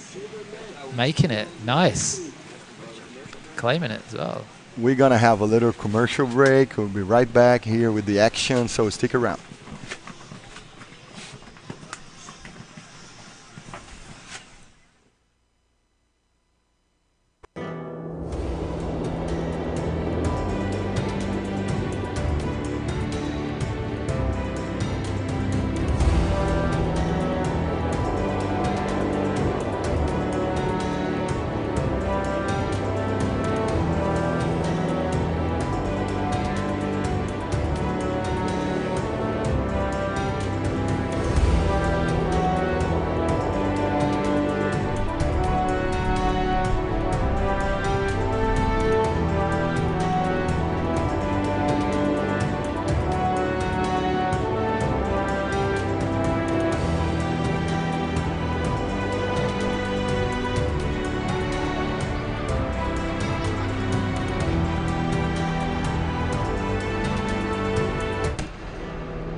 We are back with the action, GKA Kite-Surf World Tour. Thank you our sponsors to make all these things happening here, supporting us, Fried, Red Bull, Rancho do Peixe, all the kite brands here combined helping us. Another local and international heat. Yeah, this is a big heat. Sebastian Ribeiro, really good pedigree on the tour. His best result was in a wave event. As I mentioned, this is a combination tour. Okay. So last year finished runner-up at One Eye in Mauritius, the most hallowed wave in kiteboarding. It's the most challenging wave. Just the most beautiful, epic. It's kind of like, you know, it's I guess it's kiteboarding's pipeline, perhaps. Oh my God! You know, people travel for miles just to go to that wave. It's cross offshore. It's big barrels. Ooh, scary. Yeah, but he, you know, he's got great class as a wave rider and is progressing as a strapless freestyler. He's up against Evan Netsch. This is his return to the competition. Has done a few competitions over the years, 2016 and 2017. Comes from the east coast of the US. A very all-round rider. I've seen him compete in the Triple S, which is a really core wake-style competition. He competes in Cape Hatteras wave competitions, and obviously he's making his name now in strapless freestyle. Works for Cabrina as a rep on their east coast, and just there's nothing he can't do in kiteboarding, basically. So good to see him back on tour. Hasn't finished outside of the top 5 in any competition that he's entered, and we'll see why, because he just commentator cursing No, in there. Come on. He landed just a little butt Yeah, check. but he's super stylish, so he'll be doing like nice stalefish grabs on a back roll and pulling his way around, keeping his kite nice and low, landing with power and speed. Very, very stylish, bringing his wake style heritage across. Freestyle, he's a really good surfer, but up against, I guess, a really equal opposite number from Brazil. Yeah. So Sebastian, very, very similar. Clash of Titans. Yeah. And the guys from East Coast or USA, they have a lot of stance and heritage in wakeboarding. Yeah. But really good waves found on the east coast of the US as well. Oh yeah. Yeah. So I reside there for a while. So Evan is from Cape Hatteras, which is a little kind of island chain, and flat water on the inside, really thin island. Which state? Island Which chain. state? Southern Carolina. It's in South Carolina. It's in North Carolina. North Carolina. Yeah, North Carolina. Okay. Yeah. So there's a long bridge that you go over, and you reach this just like epic strip of, and all the houses are on stilts because you know the island's so low lying. Whoa! You really, I think they say it's the best waves on the east coast of the US on one side, and you make in some parts of the island it's a 100-meter walk to the other, and then you have what's called the Sound, and it's just flat water all the way to the mainland, waist deep, and really, really good. They have some wake parks there. So Evan, brings a lot of different stories into the event. Good to see him back here. Great for the tour to be visiting the Americas and have some American riders back in the tour. So as I say, hasn't finished outside the top 5. Super consistent, super stylish, and really, really high ability, high all-round ability. Sebastian, one of Brazil's greatest wave riding exports for sure in the sport, and developing really quickly in strapless freestyle. But one of the best wave riders that you'll see. Powerful, strong, gets really vertical, didn't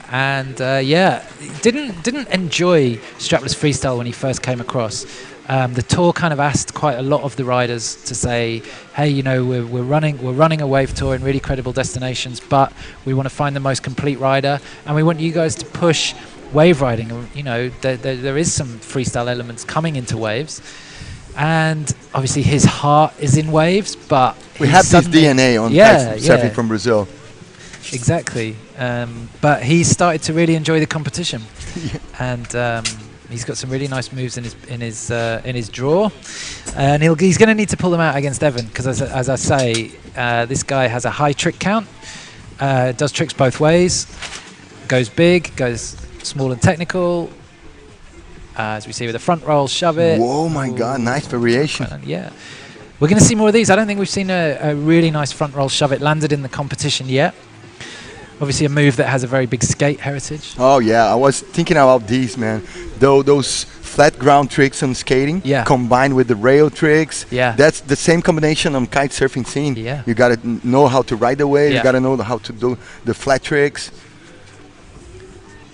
I'm pretty happy to watch those similarities. Yeah, I mean, I was just trying to imagine where the sport will be in 20 years because we're so young, and it's good to be a part of it. Great to be a part of it from the beginning and see it come. Going for the front shove it again, just not quite getting it. Whoa! He missed the grab. He missed the grab and was committed to the kite loop. So now, obviously, you see that he had to complete the kite loop, but obviously, it's pulled him quite a long way from his board. Yeah. So. Yeah, I would imagine Sebastian needs to get some scores on the board at the moment. He's going to switch boards right now. Now to change gear. Checking his watch on the heat. That is Evan Netsch from the east coast of the US. Making a nice start back into the water, getting through the shore break in the first couple of meters. Looks like he's switched to a more kind of traditional surfboard from a flatter surfboard riding for Cabrina. And I guess he'll be able to handle a bit more power with that. Sebastian again missing a back roll.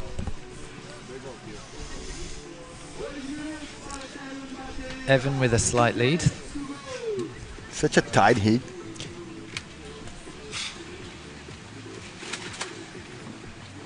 Ooh, he missed it in the end. Yeah, that's uncharacteristic from Evan.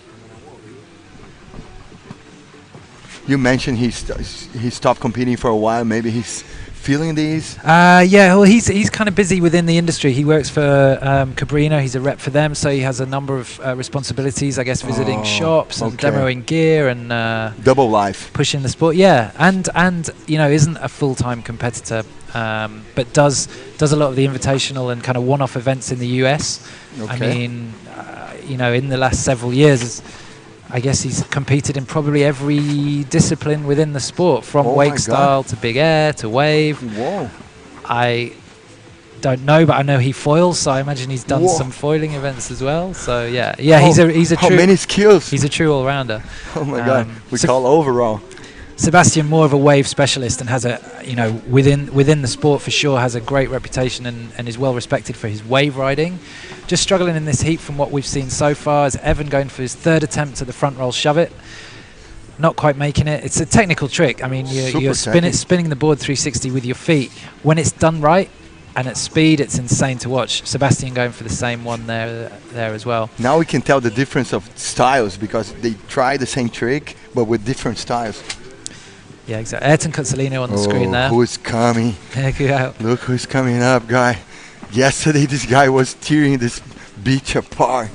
Just warming up his ankles there. I mean, I have no idea how his ankles take some of the landings that he goes for, but rubber ankles? Yeah, steel. Gonna use a lot of matter force, guys, so sorry. Back roll tic-tac from Sebastian, not quite making it there.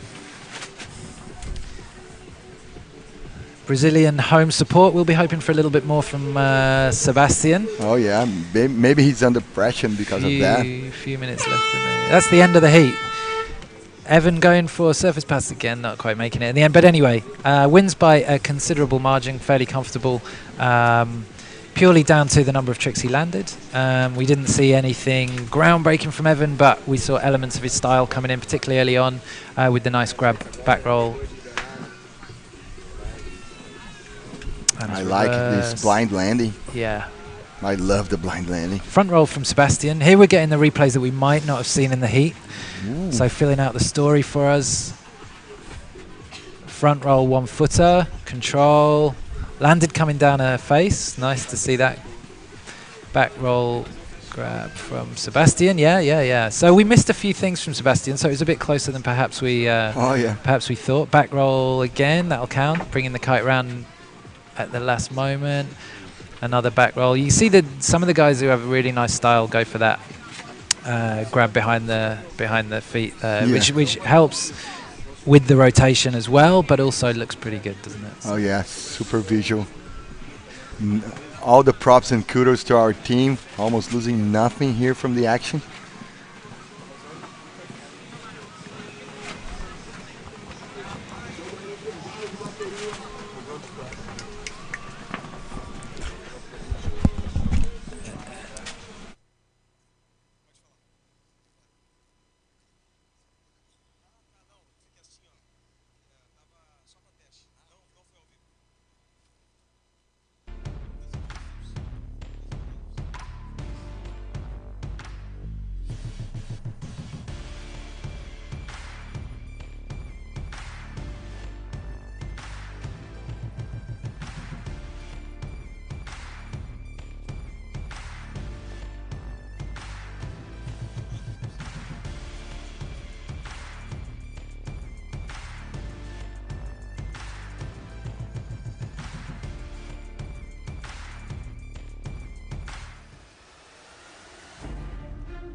Pouco mais. Foi sumido. O sabor original de Sprite voltou. Acho que o Welcome back again to Prea, where we just saw a really entertaining heat between Brazilian Sebastian and both of them being very, very matched in waves. Let's drop this freestyle. So up next, to move into heat 15B of round 2, single elimination here at the GKA GKA Kite-Surf World Tour. And upcoming, a heat you've been waiting for, I believe. We have Pedro Matos coming up. Pedro Matos coming up against another American, similar to Evan. We've seen him in and out of the tour. Did a few stops back to back in the first year of the tour. One last year, and good to see him back again this year. First time, 2018 for Matt Elsasser. Very much at home in waves. Cool. Very able in strapless freestyle as well. Another all-rounder, similar to Evan, works for Cabrina, doing a similar job up the East Coast. Oh, in the same team? Yeah, same Cool. team, same team. Will they meet later on? Let's see. Also a North Carolina local? Yeah, exactly. Yeah. Such Sorry, a no. He's further north, Matt. I believe. Oh, okay. Yeah. But anyway, another clash of Brazilian and USA guy. Brazilian USA, yeah. People don't know Pedro Matos is son of Pedrão. A clash. His brother with Kira Gracie, so he's got a jiu-jitsu foundation in his family. Okay, yeah. I want to see how his core, Yeah. adjusts with the powerful tricks that he have. Yeah, it brings another level of understanding. I didn't know this story about I Pedro. know this kid since he was like almost a baby. Okay.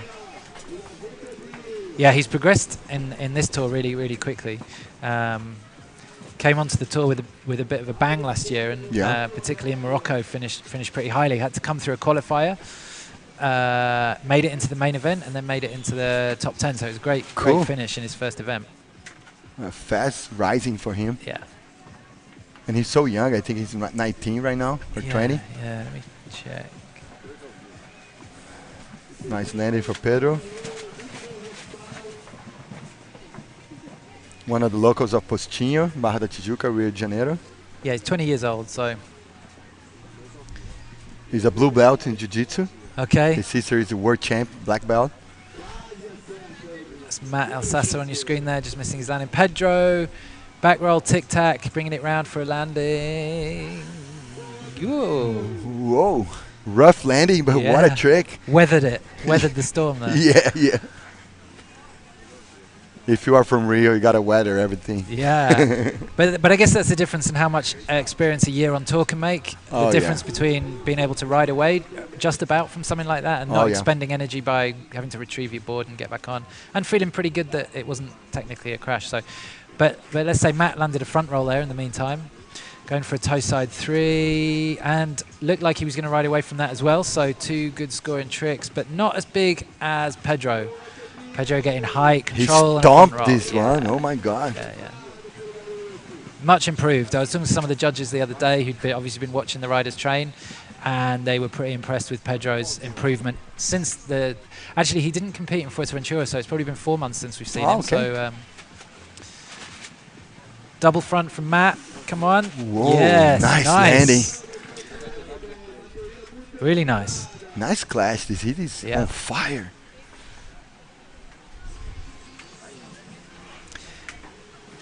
Bit of a difference in height and weight here. I would imagine Matt's a big guy. Pedro, I guess, it must be a bit lighter, giving away a bit of weight. I'll try and have a look at that and see if it's making much difference.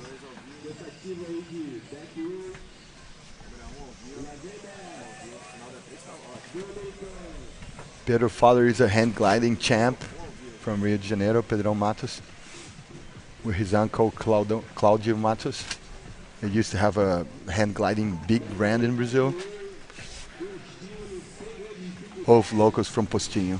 Well, I mean, he's certainly taken flight in this heat, so I imagine some awareness and flying skills. As we see Matt flying through, he pulled the trigger on that kite loop so early. Oh my God. So early on that kite loop, it makes the kite go around much more aggressively. If you land something like that, you're going to get a lot of points for power and risk. Yeah, power and risk all there. Because you're landing fast and you have much less time to get the board back under your feet. Okay. The later you leave until you pull the kite loop, if you pull your kite loop later, it has less impact. Okay. So you got to find a balance between landing and being a hero.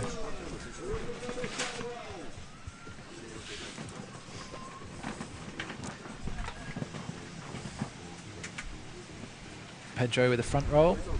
Completing front rolls on both tacks now, showing pretty good skills both ways. Cool.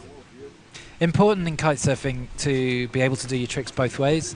To show the variety, the stance. Yeah. Show you variety. Obviously, you have to ride both ways in order to go out and come back in, but also in different venues, you will have wind from one way or wind from the other way. So here the wind is from the right, which gives a slight advantage to riders heading out. Pedro claiming that big back roll kite loop, doing it on the way in, and ending up going on the way out. Claiming is a tradition in any sport in Brazil.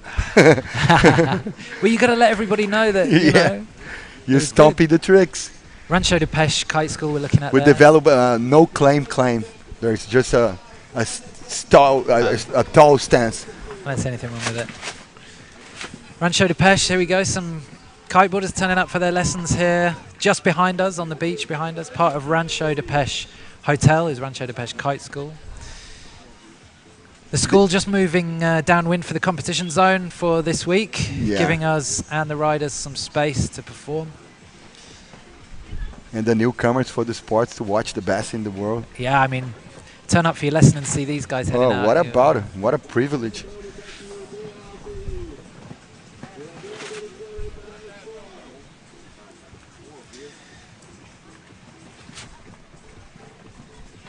Matt's made an impressive return so far. Front roll shove it. Not quite getting the board ankle into the wind there, but yeah, impressive first few minutes back in competition for Matt. I guess we haven't seen him on the tour for a year. He's adapting himself against the new generation in this heat. Do you think? Yeah, to a degree. I mean, there's like him and Evan. I guess they grew up together, similar ages, did similar competitions in the US. Both enjoy riding different disciplines, but just really high ability level. You know. Cool. To be able to switch into riding different things. I mean, he's just come back from Indo. He's been chasing waves for a month. Yeah. That's the essence of riding a surfboard, I guess. This is the extension of it. For sure. Right My God, Fiji on the map, Indo on the map for kite surfing. This is groundbreaking. This is the eco part. The eco matters here is super important in northeast of Brazil. Gotta sustain this ecosystem here, super protect. Tide heat? Yeah, very. Whoa. A little advantage for the USA guy. Nice heat, anyway. Yeah. I mean, this is only the first round of the competition, but winning your heat in this round is going to save you a lot of work when the double elimination comes up. Oh, yeah. So if you go out in the first stage of the single elimination, you've got a lot more work ahead of you. It's still possible. You still have the chance. But, you know. You still have the flame for doing that. Every heat that you can remove as he goes for a big kite loop. See the difference there? I mean, one trick landed is going to steal the heat here. So we are coming up to a really exciting time. Let's see, 1 minute. The riders hear that announcement that it's 1 minute to go. Whoa, let's see. They're separated by one trick. Can he land this front roll shove it? In the last minute. Just tripped up by a shore break there. Matt went for the same trick last time. Let's see if he can just squeeze another attempt in before the end of the heat. You gotta be super fast right now. Yeah, we're gonna be down to 30 seconds. Let's see if you gonna be able to pull another trick. Super bumpy over there. Yeah, I mean, when you get up to 25 knots, 30 knots as it's going to start pushing up to in the next hour.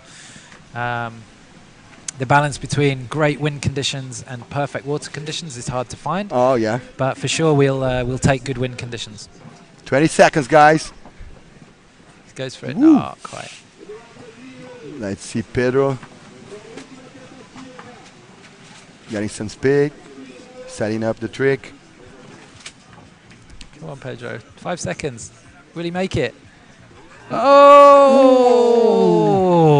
That's going to give the judges some questions. Was that a butt check? Oh, my God. Question marks on the map right now. Is that going to push him over the required? Anyway, what a nice heat to announce, Jamie. This highlight reel is going to be pretty good, I think. Well, yeah, whole full clip. I can put a video part with the nice soundtrack. The other part of the game that I love, the soundtrack. I can tell guys here love a little house music. Yeah. You be putting up tempo. You're putting a party on later. Maybe. I'm more into reggae and dub more, but I love any good music. Pedro getting good height throughout and looking controlled on his rotations, as you can see there. Just nice casual style really on landing. Yeah. I love this trick, man. It's so casual. Yeah, we'll see. There was a pretty high success rate in trick count in this heat. So It's kind of hard for the judges right now. yeah. I reckon it's going to be the difference between one trick. Super tight heat. Super Matt was getting good height on his rotation as well. Oh yeah. No grab on his rolls either. So look at the technique. showing control all the way around the The rotation. pads are working. Yeah, the pads are working. The toes are working. Yeah. The little toe. Yeah, the knee. Both knees. I love that one. So creative. Interesting to hear what you like coming from a really core skateboarding, surfing background. You know, what catches your eye? Oh yeah, it's a different way of seeing the sport. And it's pretty tied to the community of kite surfing in Rio because my skills are DJ for the community, so I'm pretty tied to the guys. Yeah, I can imagine the after session little beach parties that go on down there. Super pretty cool. special. He did make a front shove it, Matt. Great to see that on the highlights. We missed it on the stream. What a variety of yeah. Really good showing from Matt. Nice skills. Pedro going for a big back roll.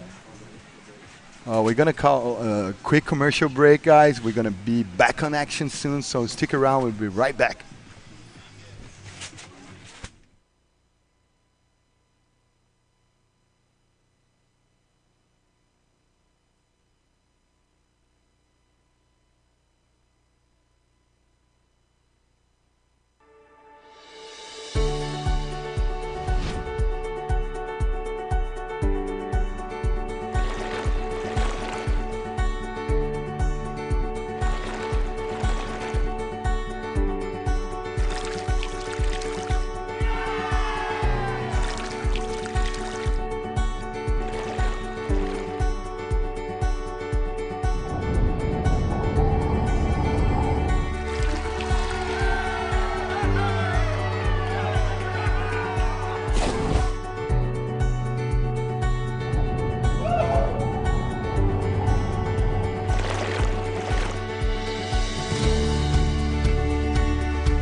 To Prea Beach in the northern state of Ceara in Brazil. Beautiful part of the world, rustic, raw nature, and we're enjoying the opening rounds of the GKA Kite-Surf World Tour Round 6, the penultimate round of a 7-stop World Tour that will climax in Torquay, Australia next month. But right now, here we go. Current world champion, innovator, and for many people, a hero and an inspiration. And for many of the riders who are on this tour, he's an inspiration to them Ayrton Cozzolino.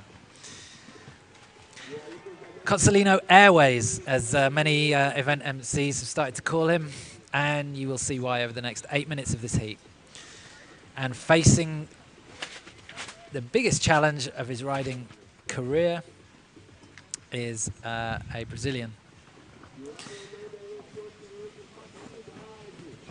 whose name is going to pop up on the screen just shortly.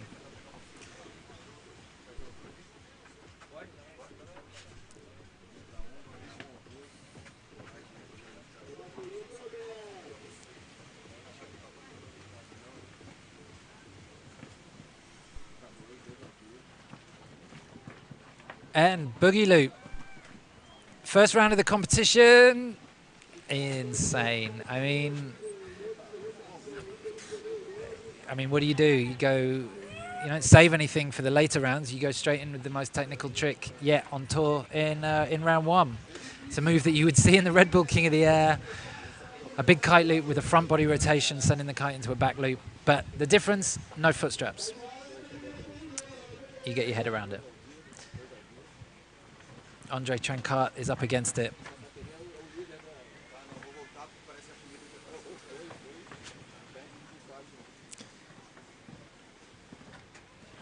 We talked a little bit earlier about the difference between the top two, Ayrton and Mathieu. Mathieu relying much more on flow. going with the feel of the trick and not really altering his pace. Ayrton just fully explosive the whole time.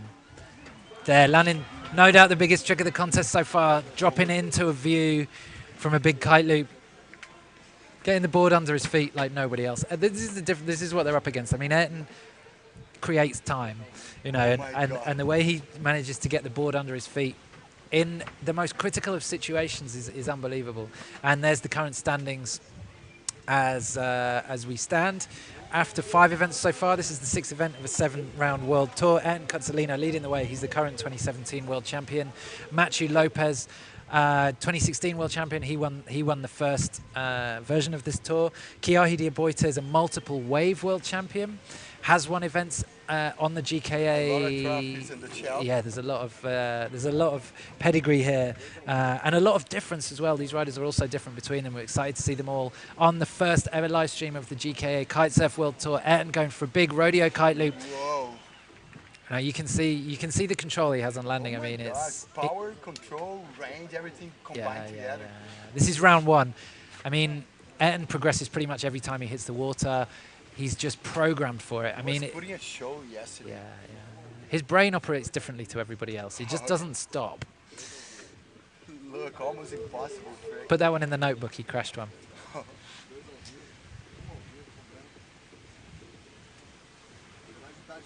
Oh, almost landing a varial at the end there, just spinning the board to land. Just for a little millimeter lose at that.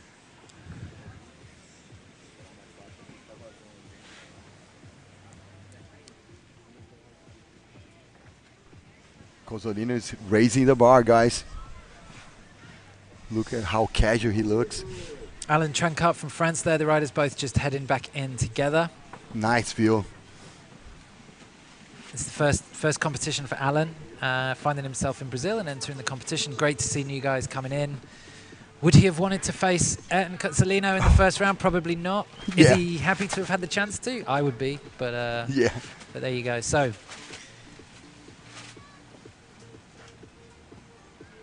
rodeo, just a big straight air, and going for the varial and landing.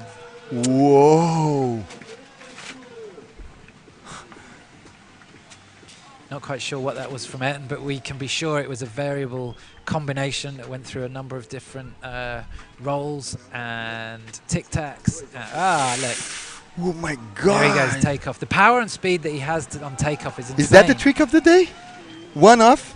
Oh, yeah, for sure. I mean, I think that was going to be his back roll with a tic-tac into a rodeo and then a kite loop out. Okay. As I say, sometimes it's hard to give some of Ayrton's tricks one name because they go on a journey. You know. Yeah, the combo is so huge. Yeah.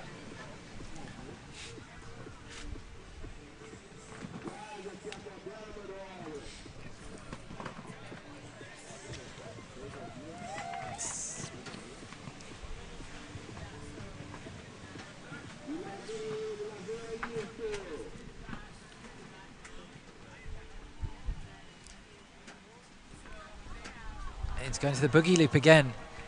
Oh, the guy's putting a show for us right now. Yeah, but it's the only way he knows how to ride. Honestly, Humongous big. He has no other speed. Oh I my mean, God. literally, yeah. One of them. I mean, across the industry, anybody who's seen him and spent a bit of time with him, doesn't matter what discipline you're talking about.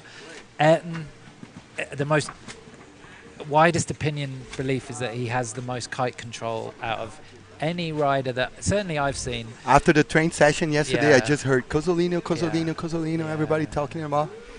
I mean, it's interesting if you saw him doing a different discipline, and it's for sure it's hard to compare different disciplines. But if we're looking at kite control, look at the amount of time he only spends one hand on the bar. He can steer it both ways with one hand on the bar. He can alternate the ferocity of his kite loop. He can change the kite's position in the window, forward and back, almost with mind control. And, and for the rest of us who, you know, normal people, surf, I mean, it's unbelievable to watch him. He is a natural talent, and when you see certain riders, kind of born for a certain sport, whether it's Ronaldo for football or whatever, Ayrton seems to have been born into kite surfing. Well, so, we always say that about Gabriel Medina from surfing. It's so natural. He can go to Chopo, Tahiti at the first time, and he's gonna be adapt to the conditions. Yeah, and you know we'll be putting the blocks together when you see the highlights from this heat. Some of these tricks they're going so far that they're kind of out of the normal camera range. Oh yeah, this is a And, challenge for our filmmakers. But for sure, Ayrton is always injecting power and risk factor. Every time. My chin is dropped, Jim. So when we see that on a replay, you're going to see that the aim of a kite loop, whether it's a Red Bull King of the Air or a high wind competition, the more savage it is, is when a rider gets level with their kite. I love this expression. This is savage. They get level with their kite lines. Okay, it's committed. There's a lot of power there. There's a lot of risk factor because everything's happening really quick. Yeah. And he's got to get the board under his feet to come in for landing. landing. How about the range of the tricks? Yeah, well, going so fast. Well, he's doing a front body roll at the same time, which was a move that Ruben Lenton brought into the Red Bull King of the Air 2 or 3 years ago. Ruben is respected as being probably the most extreme kiteboarder of his time and generation, and developed pure high wind kiteboarding freestyle maneuvers. He was always committed. His risk factor was really high, and what we're seeing Ayrton do is bringing a lot of that inspiration into kiteboarding. So you know, we always talk about where kite surfers get their influence from, and whether it's surfing or wake style or even snowboarding or whatever. Yeah, and what we're seeing Ayrton do is bring kiteboarding influence into kiteboarding. So it's great. It's great to see. I mean, that maneuver there, the boogie loop, has been developed in this particular part of the sport in the last 2 months. Oh Lord. Yeah. Paulina Prea was the first one to land it at the last event. Ayrton was gutted, you know, to not have that claim to be the first one to land it, but he's obviously perfected it pretty well, and he landed 2 already in this heat. He's training to put this trick on the mat here. Yeah, I mean, let's just watch. I mean, as he floats around a back Look at the range of the trick. Yeah. He's going all the way to this. Look how much he steers his bar the whole time, spinning it to get the control that he has on landing to pull him out. Oh my Lord. That was a clinic. It was a clinic. Thank you, Cozzolino. Laid down a marker in the first round. I mean, if anyone thought that Ayrton might be saving something, the great thing about him is he's the ultimate showman, and you always get 100%. The flying man. There he goes, landing both ways. So casual, this landing.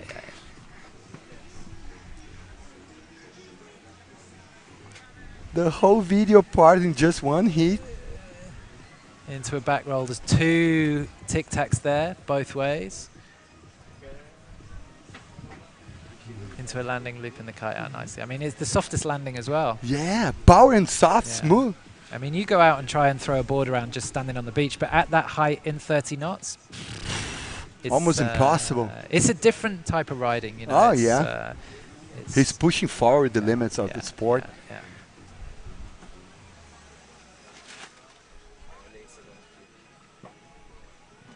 Nice rotation trick, too. Yeah. Just not quite got the board settled under his feet in time, but like we say, it's difficult getting that board underneath. Into the rodeo, into the late back roll. That's a new one that he's come up with just recently. Another move that we'd see in the Red Bull King of the Air. And again, blurring lines between disciplines, which he's famous for. The borderline is so incredible. Okay, guys, after this trick, we're going to have a little quick commercial. We'll be right back with the action, so stick around. The level of the performance is just rising up here.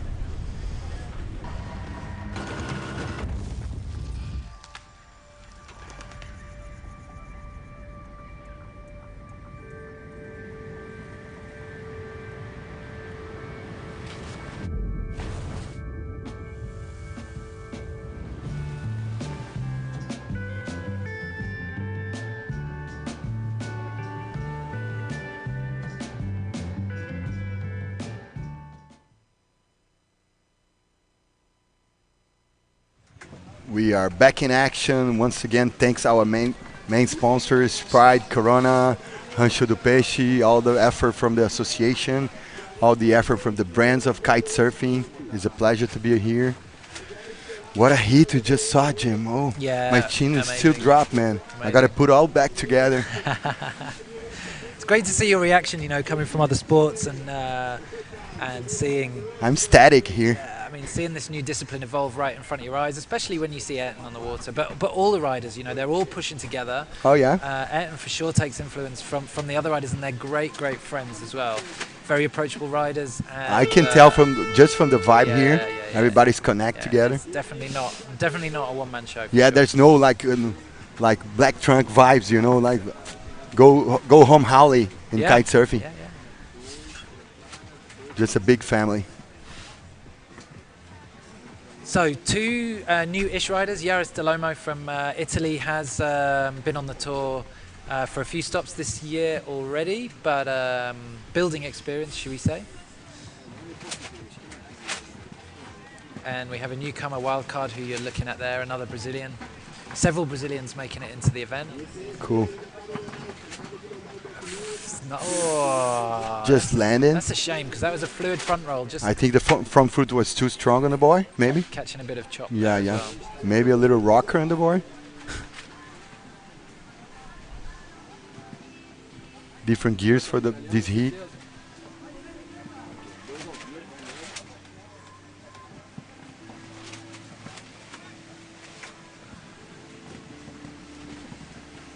Strong stance from the Italian guy.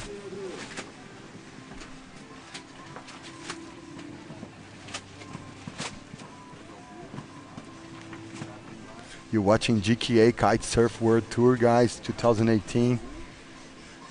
What a show for us here.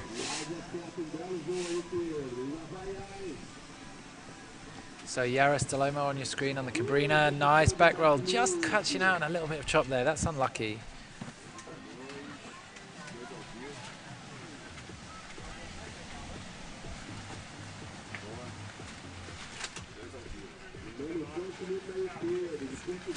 What a nice trick, but what a shame he couldn't pull like a cool landing.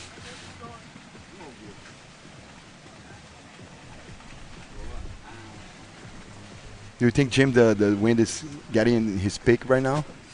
Yeah. I mean, it's You're pretty, reaching the it's going to be marginal as to how much it does peak, because it's been pretty consistent since the morning. The good Oh, thing yeah. about being slightly further north than we are beyond Kumbuko, further north, Oh, yeah. we have more. The wind fills in earlier, so Super. 7 o'clock today was super strong already. yeah.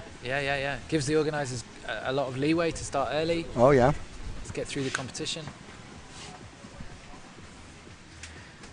Claire's from Portugal, from Viana Castelo, from one of our tour stops this year, round 3.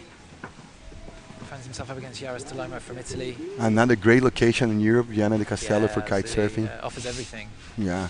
Portugal is amazing.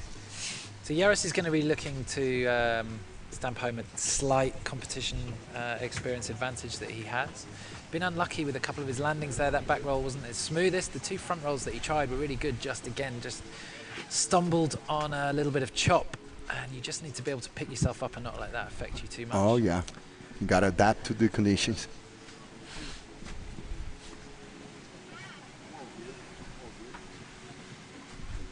Whoa, last minute landing. A little surf skills there off the top.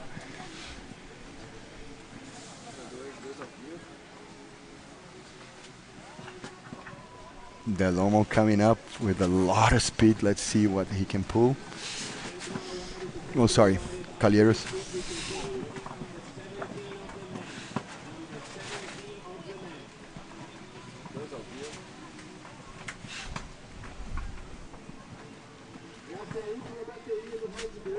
Into a front roll, 1-footer. Not quite landing. He landed a couple of those really nicely yesterday in the highlight video that Mint put together. It's a nice move. Not many guys bring in the 1-footer into a front roll, but again, it just shows. Had he landed it, would have showed nice control. But but taking the foot off and at any point in a and it's a rotation, variation of the repertoire. Exactly, Air reverse, nicely done. Nice reverse. That's a fairly staple move that we'll be seeing in the strapless freestyle repertoire. Have a different stance. Such a unique style.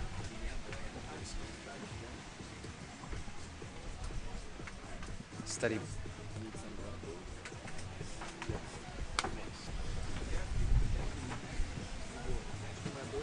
Oh,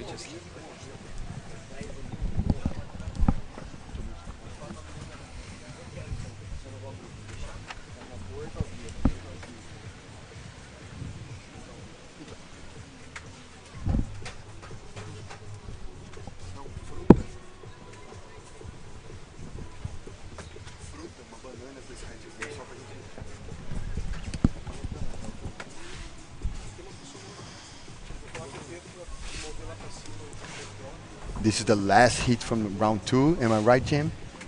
You are right. Yeah. Yep. Yeah. Okay. We'll progress into round 3, and round 3 will be filled with winners from round 2. Cool. So the level going to be super high. Yeah, exactly. Yeah, we're stepping it up. So everybody who's already won a heat, they've done one heat, they've won one round, they've got a 100% record in the competition. Oh my so God. far. We're going to have the big names on the Yeah, next they'll round. start meeting each other as we progress through the round now into round 3. So as you say, yeah, the last round of round 2. We're going to go all the way to the round 4 today. How are we going to? Yeah, well, I mean, will depend on the progress conditions. as far as we can. Okay. While conditions remain as good as possible. Okay. We're going to see the girls today? Well, let's Is see it how question mark? far we get through the competition. There's only Okay. 8 girls in the competition. As soon as we know, we're going to tell you guys Yeah. watching. Yeah, we obviously want all competitors to have the best conditions possible Cool. to be out. So The competition is great so far. So yeah, far, so good. Yeah, this is the 3rd year of the Kite-Surf World Tour. It's still, this discipline, strapless freestyle, is still very much in development, but already Work in progress. The pieces are being put together really, really well. The dream of the tour is to combine wave and strapless freestyle. So this year we have 7 events. We started off way back in February in Cape Verde with a pure wave event. One of the most hallowed waves in the world, Punta Preta, arguably the home of strapless freestyle and the home of both our world champions who we've had so far. So a great place to start the year. We had insane conditions. And you're going to finish the tour in Australia? In Australia again, yeah. That event is more likely to be a mix. And what really excites me about the mix is where we see guys taking their strapless freestyle maneuvers into waves. Wow. So very much aerials off the lip with 360s and whatever else the riders. I'm going to be in the audience for this one. Yeah. It's going to be good. It's going to be good. Australia, obviously, home of surfing and kite surfing. A lot of heritage down there. Yeah, My the privilege to be an announcer for a World Tour is to become friends with a lot of Aussie heroes of myself, like Mark Richards, Peter Town, Simon Anderson, the guy that developed in 1981 the Thresher board. Okay. Yeah. Yeah. Kudos for all the mates in Australia. Looking forward to hearing more of your stories from the from the week, from your great colourful history in board sports. Thank you, man. It's my pleasure to be alongside with the guy with such an amount of knowledge from this sport. I'm learning a lot. Just today, my curve of learning is high, super stiff.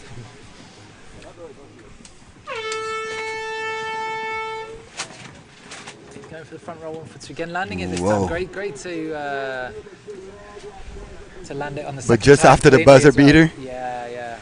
Sure, if the takeoff, you've got the takeoff in just before, but show some confidence. Anyway, it doesn't count, but still got some energy left at the end of the heat.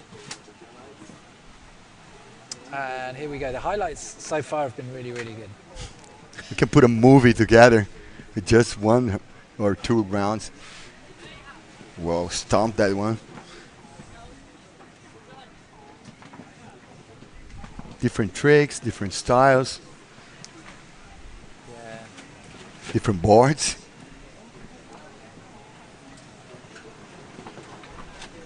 Different levels of experience, different amounts of experience as well. Different generations. Yeah. I mean, these guys are taking their passion for waves into flat water and developing a kind of niche in the sport. And the tricks are so technically different. Wow. You know? One tiny bit of chop makes a difference. A different gust of wind will take you higher or lower, and you have to adjust everything on the go. Amazing, guys. Time to call another commercial break. We'll be right back, so stick around.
God, we are back in action. Oh my God, what about this clip, the last clip, the level of the tricks? Fantastic advert for the tour, wasn't it? And that was highlights taken from the last round, round 5 in Sotavento, Fuerteventura.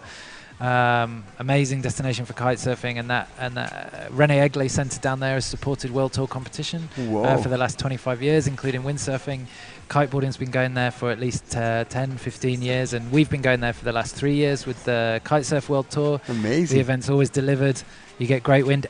What we didn't see there was that Ayrton managed to set a new overall hang time world record. So for how many seconds? For strapless freestyle, it was insane.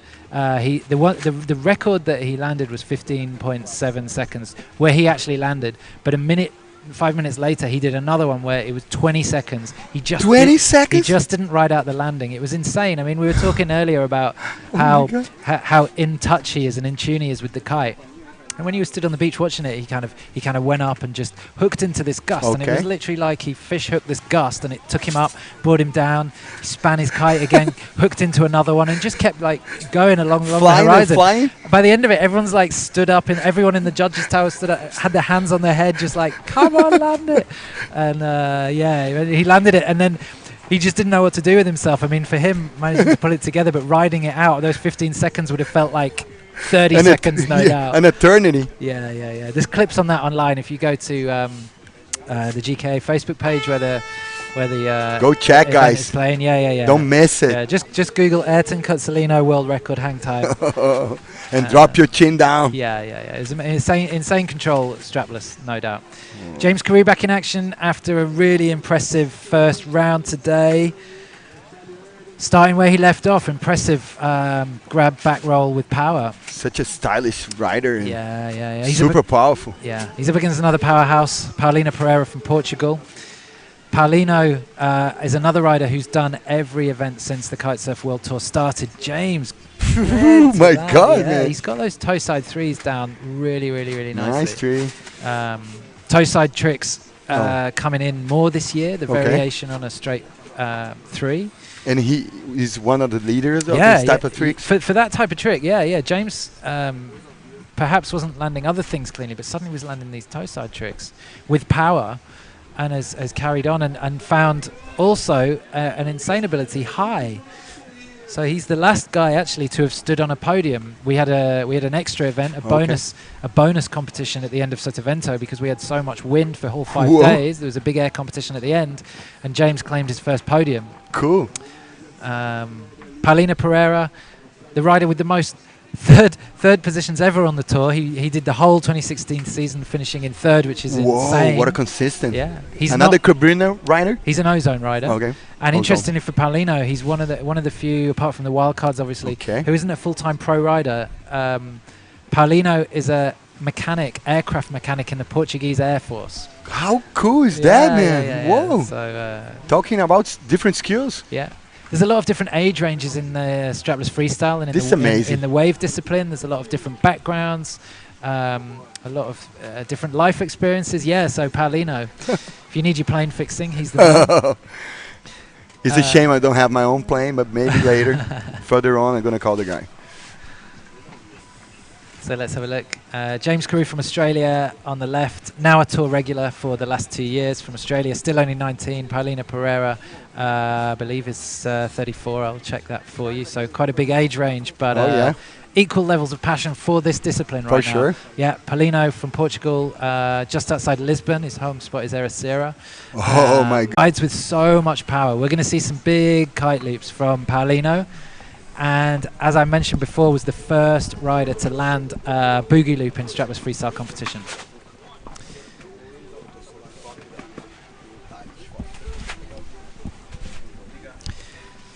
James and Paulino getting round 3 underway. Round 3 consists of all the riders who've won their heat in round 2, so the level is stepping up. Whoa.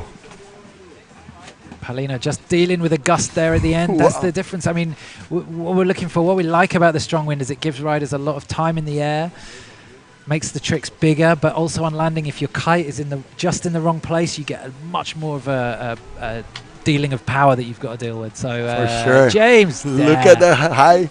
using the power beautifully on that one. Oh I mean, my God, I that's- love James' style, man. That's the difference. When you get your kite loop going round in control at the right time, Okay. it makes your landing soft.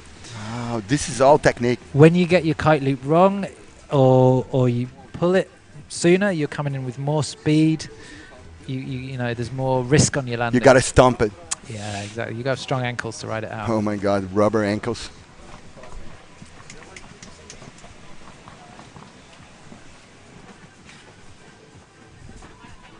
He's a little generation clash in this heat, Jim. Am I right? Yeah.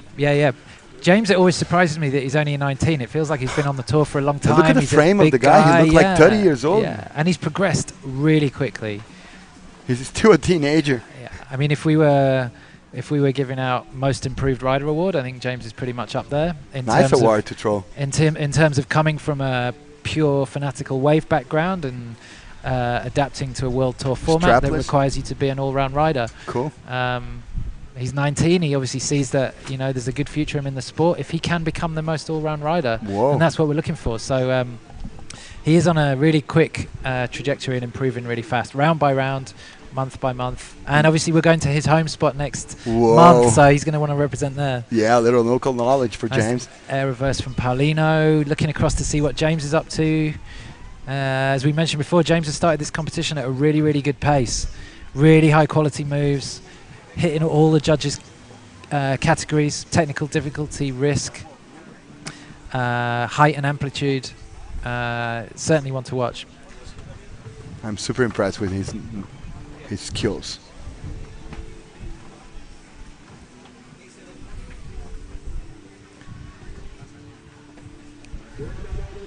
Paulino with a back roll. He's on the game. Yep, Paulino, you know, he's done pretty much, if I'm not mistaken, every event in the last 3 years, so he's got loads of competition experience. He's not a full professional rider, Okay. but he's a very, very gifted rider. Came from a wake style background, used to compete in Portugal in pure wake style freestyle. Cool. Has a number of handle pass maneuvers in his locker. Was bringing them into strapless freestyle as well in the lighter wind destinations that we go to. Okay. I just have a feeling that the wind might have dipped a little bit. Paulino's not going quite as high as I thought. Perhaps he might start bringing out a flat 3 or a handle pass as we saw in earlier rounds. He goes to the kite loop rodeo, getting the kite round nice and quickly. Nice landing. Yeah. I can tell by his stance, wide stance. Yeah. He's got a little wake Yeah. kite surfing style. Yeah. The guys who racking up really good scores are the ones who can ride out a landing that they're not getting quite perfectly. Okay. If your feet are rooted to the board, there's a lot more allowance to be able to ride a trick out. You know, you can deal with the power of the kite a lot more.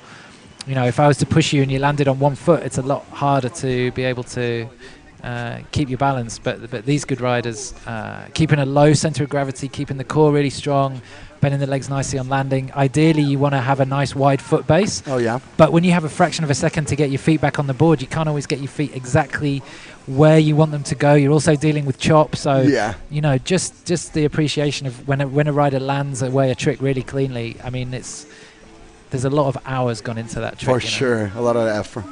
A lot of training. It's water time, guys. Putting some variation on his tricks. Yeah, right now. James going for the front roll, shove it. Beautiful trick when it's landed with speed and power, but incredibly difficult to come around a front roll, which is already difficult, and then spin the board 360 with your feet.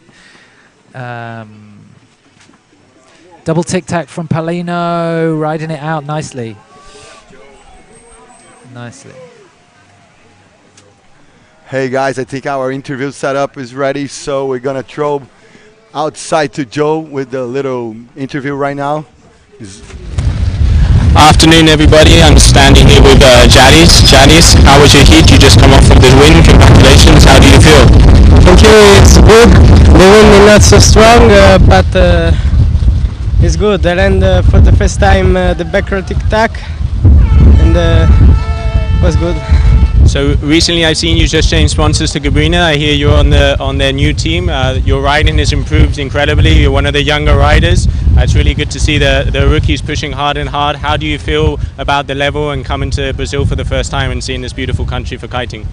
It's beautiful to stay here in the Ceara Kite Pro. I'm so happy for winning my first hit, the first time, and was good. Well, congratulations, Yaris, and great soon. Thank you. See you, man. Nice job, Joe. Oh my God, the guy look exhausted. Yeah, great. Maybe the weather. Yeah, great to hear from Yaris. First time in Brazil. He's only 18, but just catching there in the interview that it landed back roll tic tac for the first time. Cool. So just goes to show what the pressure of a competition can do. Now that's what I like from Paulino. Paulino has a really unique back roll. It's massive, and with a kite loop he lands with power as well. Amazing. He is explosive. What about the range, man? Yeah. Yaris just said that the wind's not quite as strong, so that's why earlier on we were seeing riders going higher. Okay. We're coming up to the time when the wind will pick up a little bit more in this afternoon, so let's Do you think right now is about like an eye on 25 knots maybe? Yeah, it's pretty. You can see the number of white horses that are out the back. It's windy for sure. Yeah. But these riders for strapless freestyle like as much wind as possible, because the wind is your friend when you're trying to keep the board on your feet. Yeah. The more wind there is, and the more you show the bottom of the board More tight. to the wind, the harder the wind pushes the board onto your feet, as long as you can keep the board at the right angle to the wind. I love the expression white horses, because in Brazil we have the expression, the exact translation is little lambs. Ah, is it? Yeah. We got to go to a commercial break, guys. We'll be right back, so stick around. We have more action to come.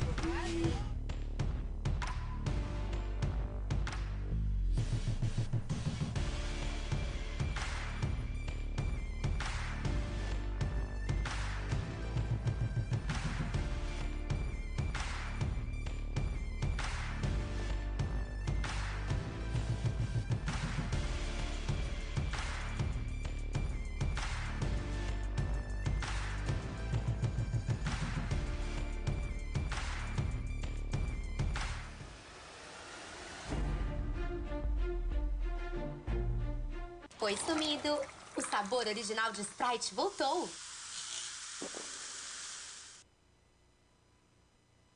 We are back in action here. Thank once again our sponsors, Corona, Sprite, the great Paolo from Rancho de Peixe here. Oh my God, amazing gastronomy of northeastern Brazil. If you just turn on your computer, I'm Marcos Bocaiuva alongside with one of the brained guys on the Kite Strapless World Tour. Oh my God. I'm losing my skills here, but I'm gonna put all my effort here. Doing really well. This is great to have you along, seeing kite surfing, getting your impressions from a really credible and core surfing and skate background. I'm so proud to be here, man. Thank you a lot. All the guys, all the companies, the kite brands that put all together. It's such a unique, sport, such a unique circuit, and it's from kite surfing to the kite surfer. Yeah, I think all the brands involved in the Global Kite Sports Association are going to be pretty happy looking at how the conditions are developing here at Prea, one of the most formidable wind statistic spots for kite surfing, and it's the first time we've held a tour stop in Brazil, and it's also the first time that we're running a live stream. Thank you a lot for the opportunity. Yeah, it's great. It's a big step forward, and we hope it'll continue. But the World Tour under the GKA hands has been run in a really sustainable fashion. Everything's growing really steadily, and the team is really tight, working closely with organisers and media crew to make sure that not only is the sport progressing, but the delivery of the media is progressing as well, and the riders are having a lot of input into the direction of the sport, into the tour. And this particular tour that we're on now is a mixed combination tour, taking strapless freestyle on flatter water conditions here. Pure strapless freestyle, as we see Kiahi de Boita is almost landing the best front roll shove it that we've seen in the competition.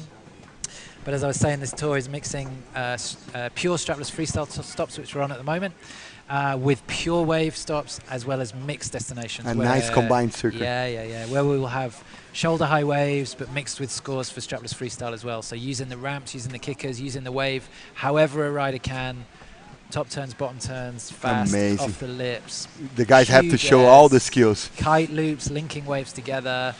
the next few years are really, really exciting for this particular development of the sport. The tour's been going for 3 years. Already in the last 3 years, we've seen it go from a really rough kind of interpretation from a few guys who'd really, really spent many years developing it, and then a lot of other guys jumping on board with it and really feeling the enjoyment of strapless freestyle and making it so that we now have 33 riders on this World Tour stop. Amazing.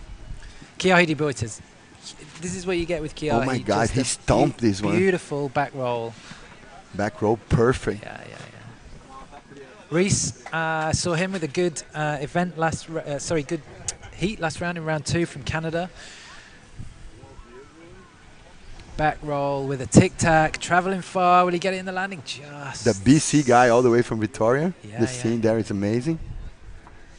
As we said, obviously feeling comfortable in his wetsuit. Yeah, here. Super warm, like. But you've got to ride in what you feel comfortable in. Oh, you know, for sure. And if you gotta feel good to perform good. Yeah. To keep your mind focused on what you're doing. So here we go. Kiahi into a front roll, going for the shove it. Did he make it landed this time? Not quite, but he's getting close. Yeah. And what you see with Kiahi is he'll build a heat, and you can kind of see he'll get closer and closer, and it might take 2 or 3 attempts, but for sure in this heat he's going to land a clean one. As we mentioned earlier, fresh off a flight from chasing waves in Fiji, which is his real love, but the guy is such an all-round talent that he can quickly switch into strapless freestyle mode, join a World Tour competition fresh off the airplane. And a tough task to switch from huge waves and barrel just for little ramps and super technical kite strapless surfing. But the thing with kite surfing is you spend a lot of time over and above your board. You're not paddling for waves. 100% of the time you're riding a board, so you get. This is amazing from kite. You're getting used to the subtleties. You don't have to paddle, man. Yeah. You just have the best part of the sport. Reese has really, really stepped up. As I said, this is his first year on the tour. Okay.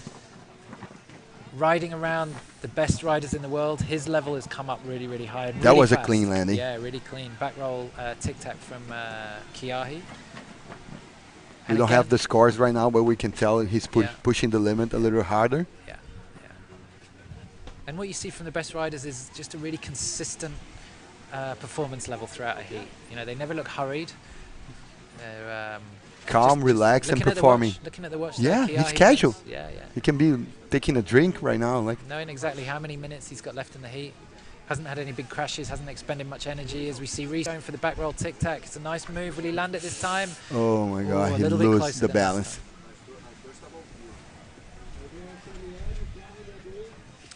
Kiahi, we're going to see it again. Here we go. Front roll into the shove it. Oh. Whoa! It's going to be a high scoring move. For sure when that gets landed, because the wind conditions are good, but the choppy conditions to be able to find that difficult landing just through a board spin with your feet is going to score really highly. The landing part is super tricky right now. Yeah. The riders aren't being punished for having a lot of tries at a trick. Yeah. What we're looking for is quality. So when that trick gets landed as well as possible, it's going to score really highly. Yeah. Okay. The judges are going to score 8 tricks. But they are looking for the tricks from different families. Okay. So the variation of the tricks. Exactly. Yeah. And there we go. Come on, Kiahi. 4th trick. He doesn't look happy, does he? Yeah. The watch. This is unusual for Kiahi to take 4 attempts at a trick. It's not. Let's see if he can pull this one in the 5th attempt. Kudos for all the guys watching all the way from BC, British Columbia, Canada, cheering their homeboy. Yeah. Reese riding for Ocean Rodeo. Nice brand. Yeah, on a based in Canada as well. Riding a board that is particularly developed for high wind, strapless freestyle as well, and making it work. Yeah. Riding away. We saw a couple of attempts there with the back roll tic tac. Definitely a new trick for Reese. So yeah, well it's done for him time to throw Joe in another interview. We'll be right back with from the commentating booth. Afternoon, guys. I'm just standing here with James from Australia. He has just come out of his heat, winning over Paulino Prea, the Portuguese destroyer. James. I feel pretty good. Stoked to be here now, and it feels awesome to be out here with these 30 knots, and it's the most consistent wind I've ever felt in my life. So it just feels awesome to just boost out there. So we've seen a new trick in your heat. You've been done a toe side 5 with a shot. Actually, one of the other guys landing this trick. How did you come about it, and how did it feel landed it? I kind of just figured it out in Fuerte, and then went home and started landing them more and more, and then thought I seen no one else do it, so I just kept training them, and now I'm here. I can kind of land most of them, so it feels sick. So you're also one of the last guys to stand on top of the podium winning Tour. Obviously this is windy, these are your conditions. We hope to see you on top again or on the podium, so good luck and see you on the... Sick, that's the plan. Let's hope for the best. Thanks, James. Nice job, mate. Oh my God, thank you, Joe, for a quick and amazing interview. You're doing a great job. And what a performance from the Aussie guy. Yeah, great to hear from James. Just to give Reese his dues there, landing a really nice, from what I saw just at the end of it there, front roll shove it, which we've seen Kiahi go for 4 times. Kiahi arguably coming into this heat 2 times world champion, more experience on this tour than Reese. Would have gone into the heat as favourite, but Reese, as we say, in the last 2 months, the step up that we've seen from him is insane. He got inspired for his clash. Shouting his helper for a slight change in equipment. What was that, man? Switching his board, and let's see what happens. But yeah, James, amazing. As we said, was developing a toe side development of the 3, turned it into a 5, and has started landing them really consistently back home in Australia. And what we hear quite a lot from the riders is, where did the trick come from? They're like, well, I tried it in competition and I kind of realized no one else was doing it, and went home and practiced it, and now here we are at the next event, and he seems to be landing them pretty consistently. But there's the mark of a champion right there. Kiahi right on the buzzer, landing his 5th before the buzzer beater, guys. Yeah. You can feel the levels rising now as we are only in round 3, but already we have all the winners from round 2 up against each other in this knockout competition. Oh. See the way Kiahi bends. If you lose right now in the heat, you're done? You're done for the single elimination. Okay. We'll be seeing them again in the double elimination. Okay. If you pass through, you're going to have 2 chances to succeed. Exactly. Okay. So nice forward. Yeah. Everybody have 2 chances.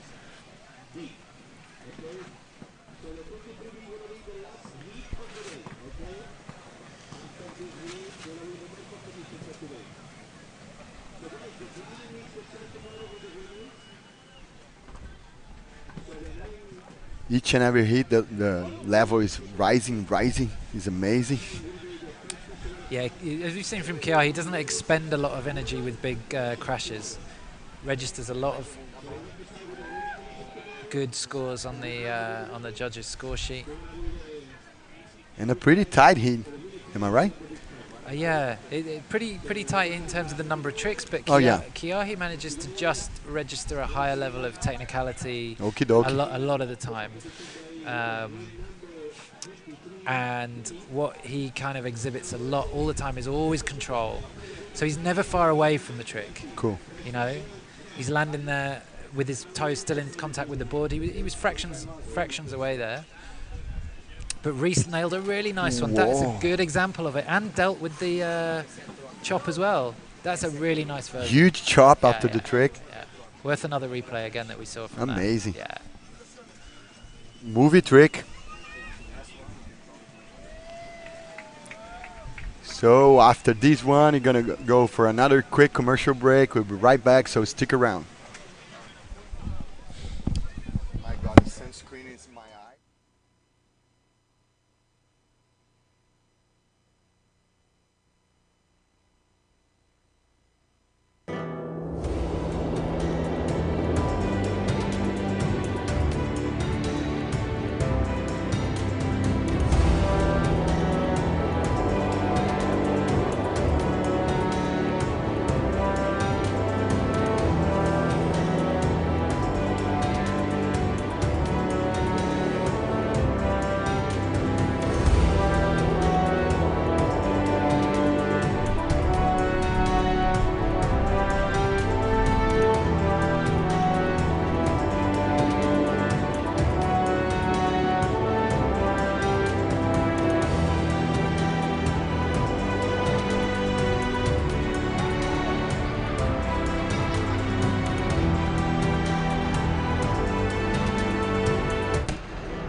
Welcome back, guys.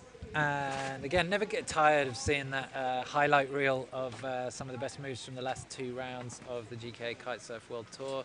If you've never watched strapless freestyle before, it's big, it's explosive, it's fun to watch.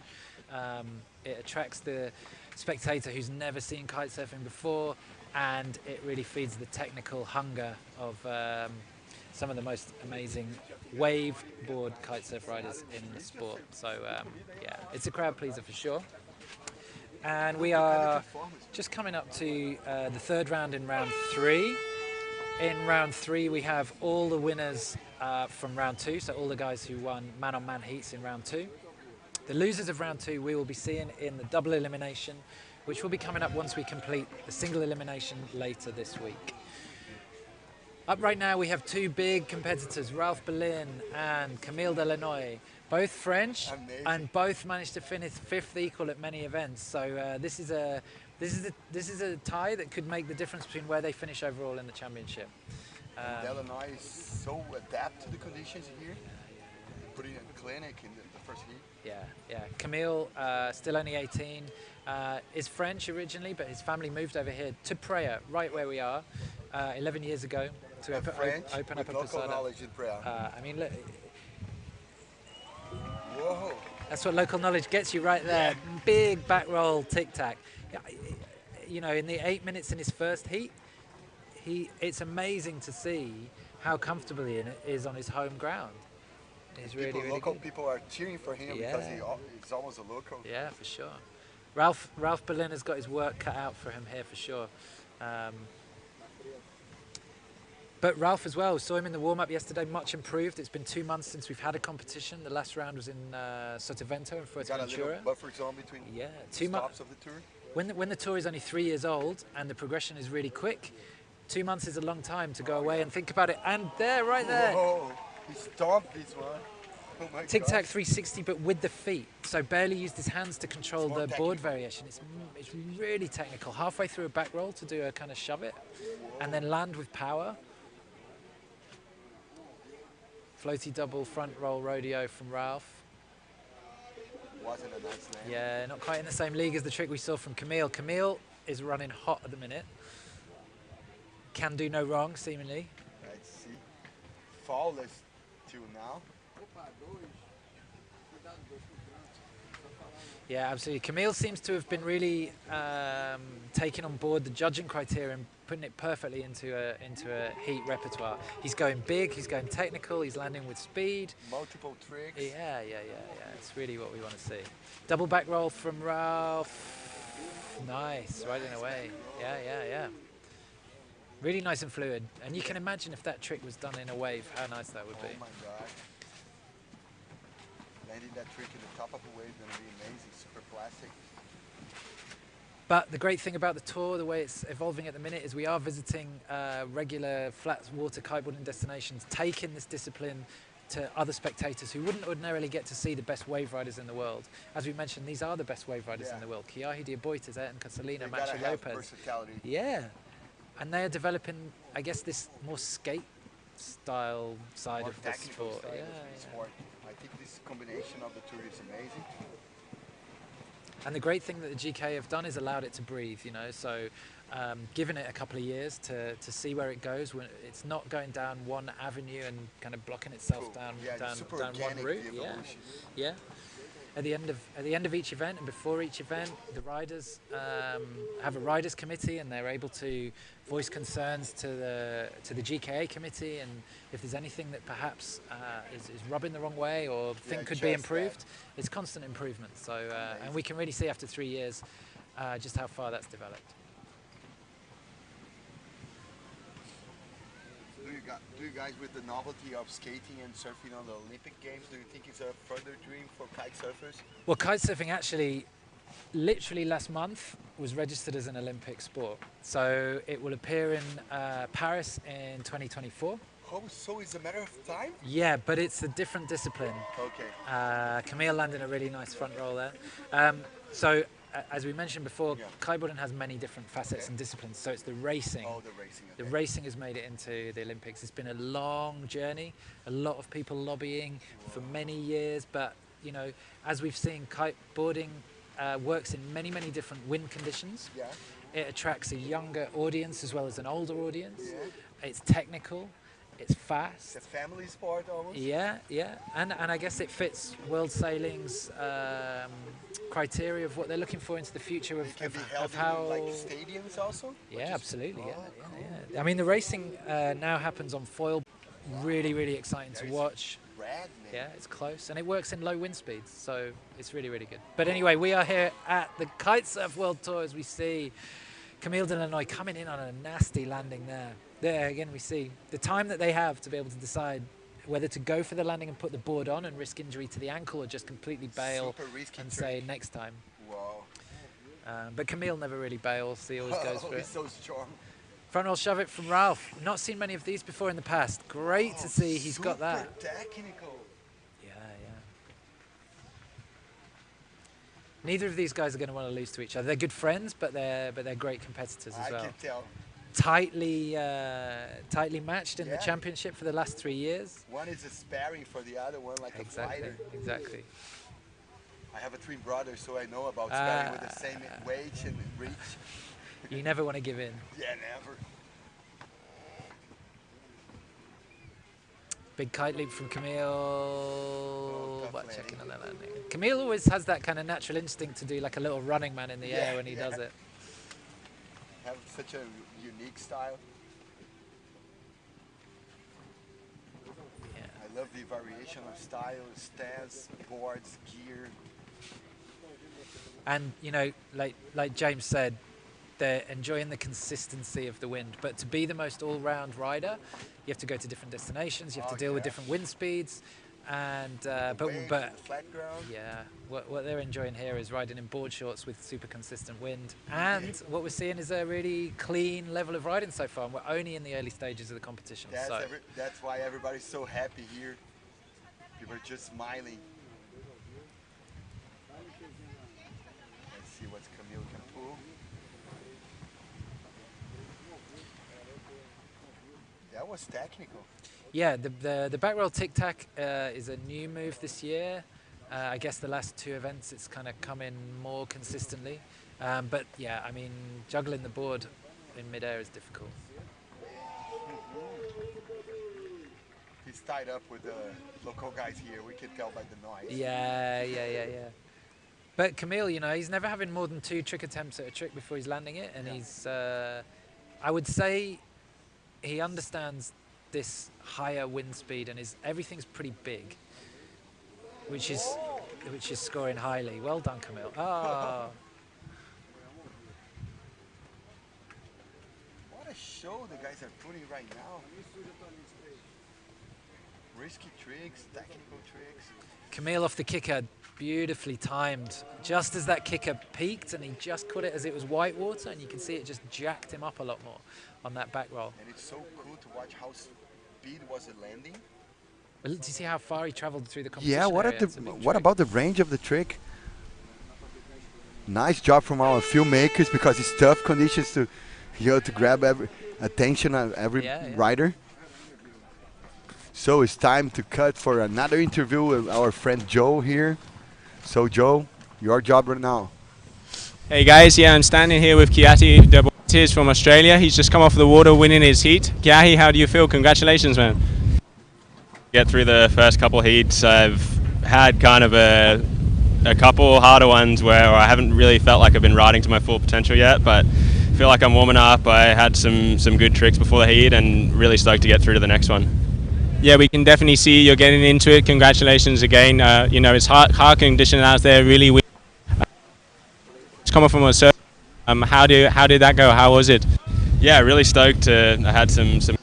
I came here, arrived a little late, which made it a little hard, but no, I'm getting into my groove, and yeah, stoked to be back here in Brazil. It's been a while since I've been back, but it's a great place. It's strong winds, consistent winds, and really looking forward to seeing how the rest of the comp goes.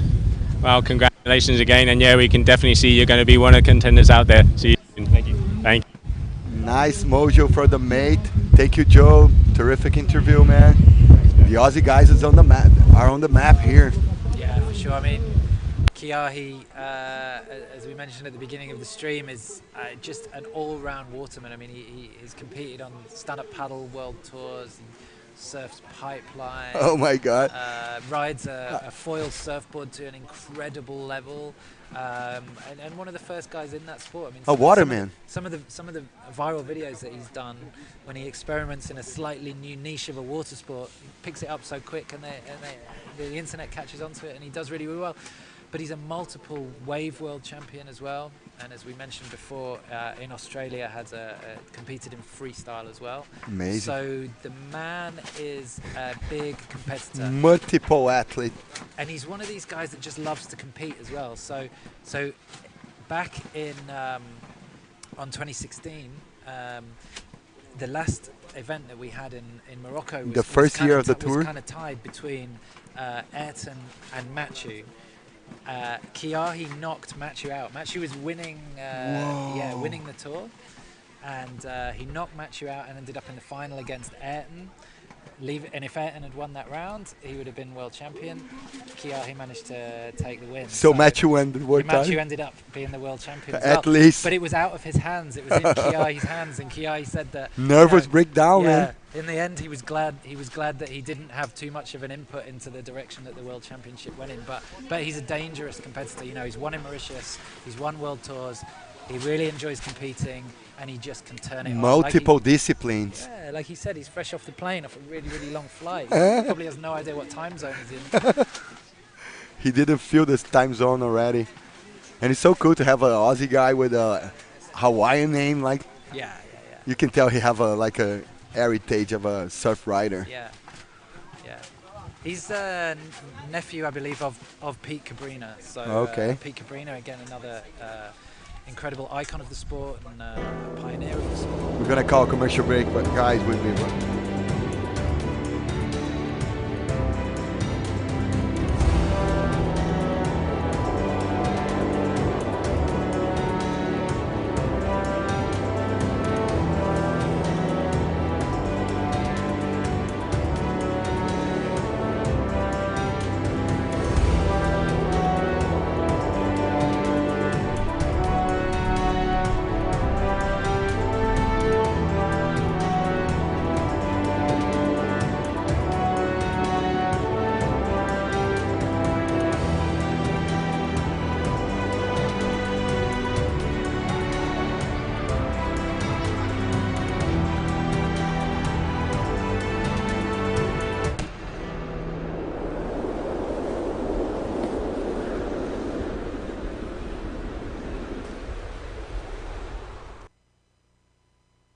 We are back in action here in Prea, Ceara State, northeast of Brazil. We're holding here groundbreaking broadcasting live streaming. Thank you GKA, thank you our sponsors, major sponsors, our supporters. Thank you all the kite surfing scene. Strapless is just moving forward so fast.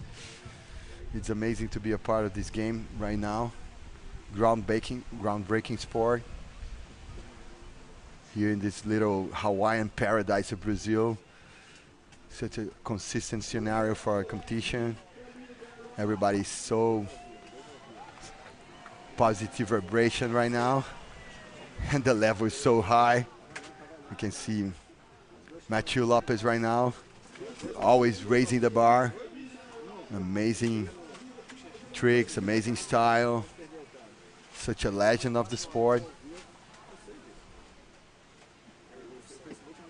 The Cabo Verde guys are such a leaders of this sport. So amazing to watch them in their fields here, putting the tricks together, putting their charisma. Super connect with the people of Brazil. Guys with humble beginnings. Kite, you know, all sports are super good to reach socialize kids from all over the globe. Especially in third world countries, it's super important to be attached to some sports. He's super amped to compete right now. We can tell by his body language. Yeah, he doesn't give much away. I mean, you can kind of see he goes a little bit quiet at times. Mathieu's really flamboyant character. He's kind of the life and soul of the party usually, but But when competition comes on, you know, he does have a bit of a game face. He goes a bit Oh quiet. yeah, eye of the tiger. Yeah, exactly. But as we said that, just crashing on a double back roll, which is usually a pretty standard for him. Not many people do the that particular transition back roll like him. It's a fast kind of spin. Up against Pablo Amores from Spain. So he defended with Spanish flag instead of Cabo Verde flag. How this works? Yeah, so Machu is originally from Cape Verde, but is riding for Spain. Has a Spanish nationality. Spends a lot of time in Spain as well. Okay. And yeah, is riding for Spain. We got that on surfing. I have a big friend of mine that used to be Pro Junior World Champion of Surfing, Pedro Henrique. He resides in Portugal. He competes for Portugal in WQS, and he was surfing the Kite Tour for a while. Pedro Henrique, all the kudos for you, man. But yeah, no doubt that Machu was part of the new generation of Cape Verdeans that came through and really transformed riding a surfboard into a strapless freestyle discipline. Insane wave rider though, and the way that he rides strapless freestyle, very, very fluid and flowing.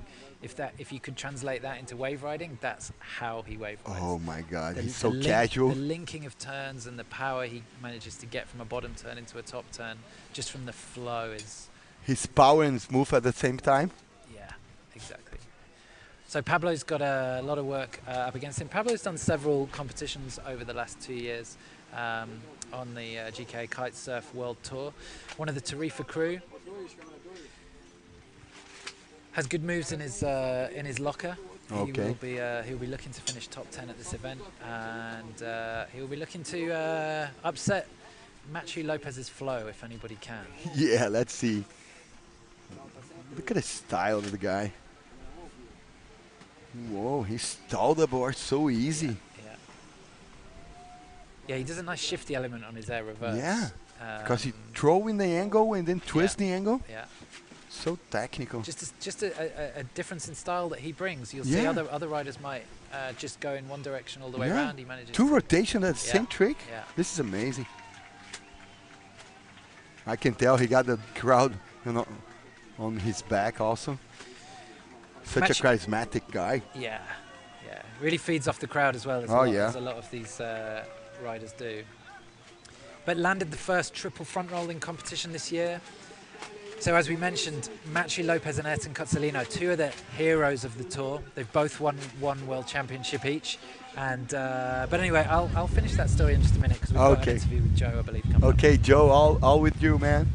Hey guys, so yeah, I'm standing here with the French local boy from Prea. He just killed it in his heat, Mr. Camille Delanois. How do you feel, and congratulations?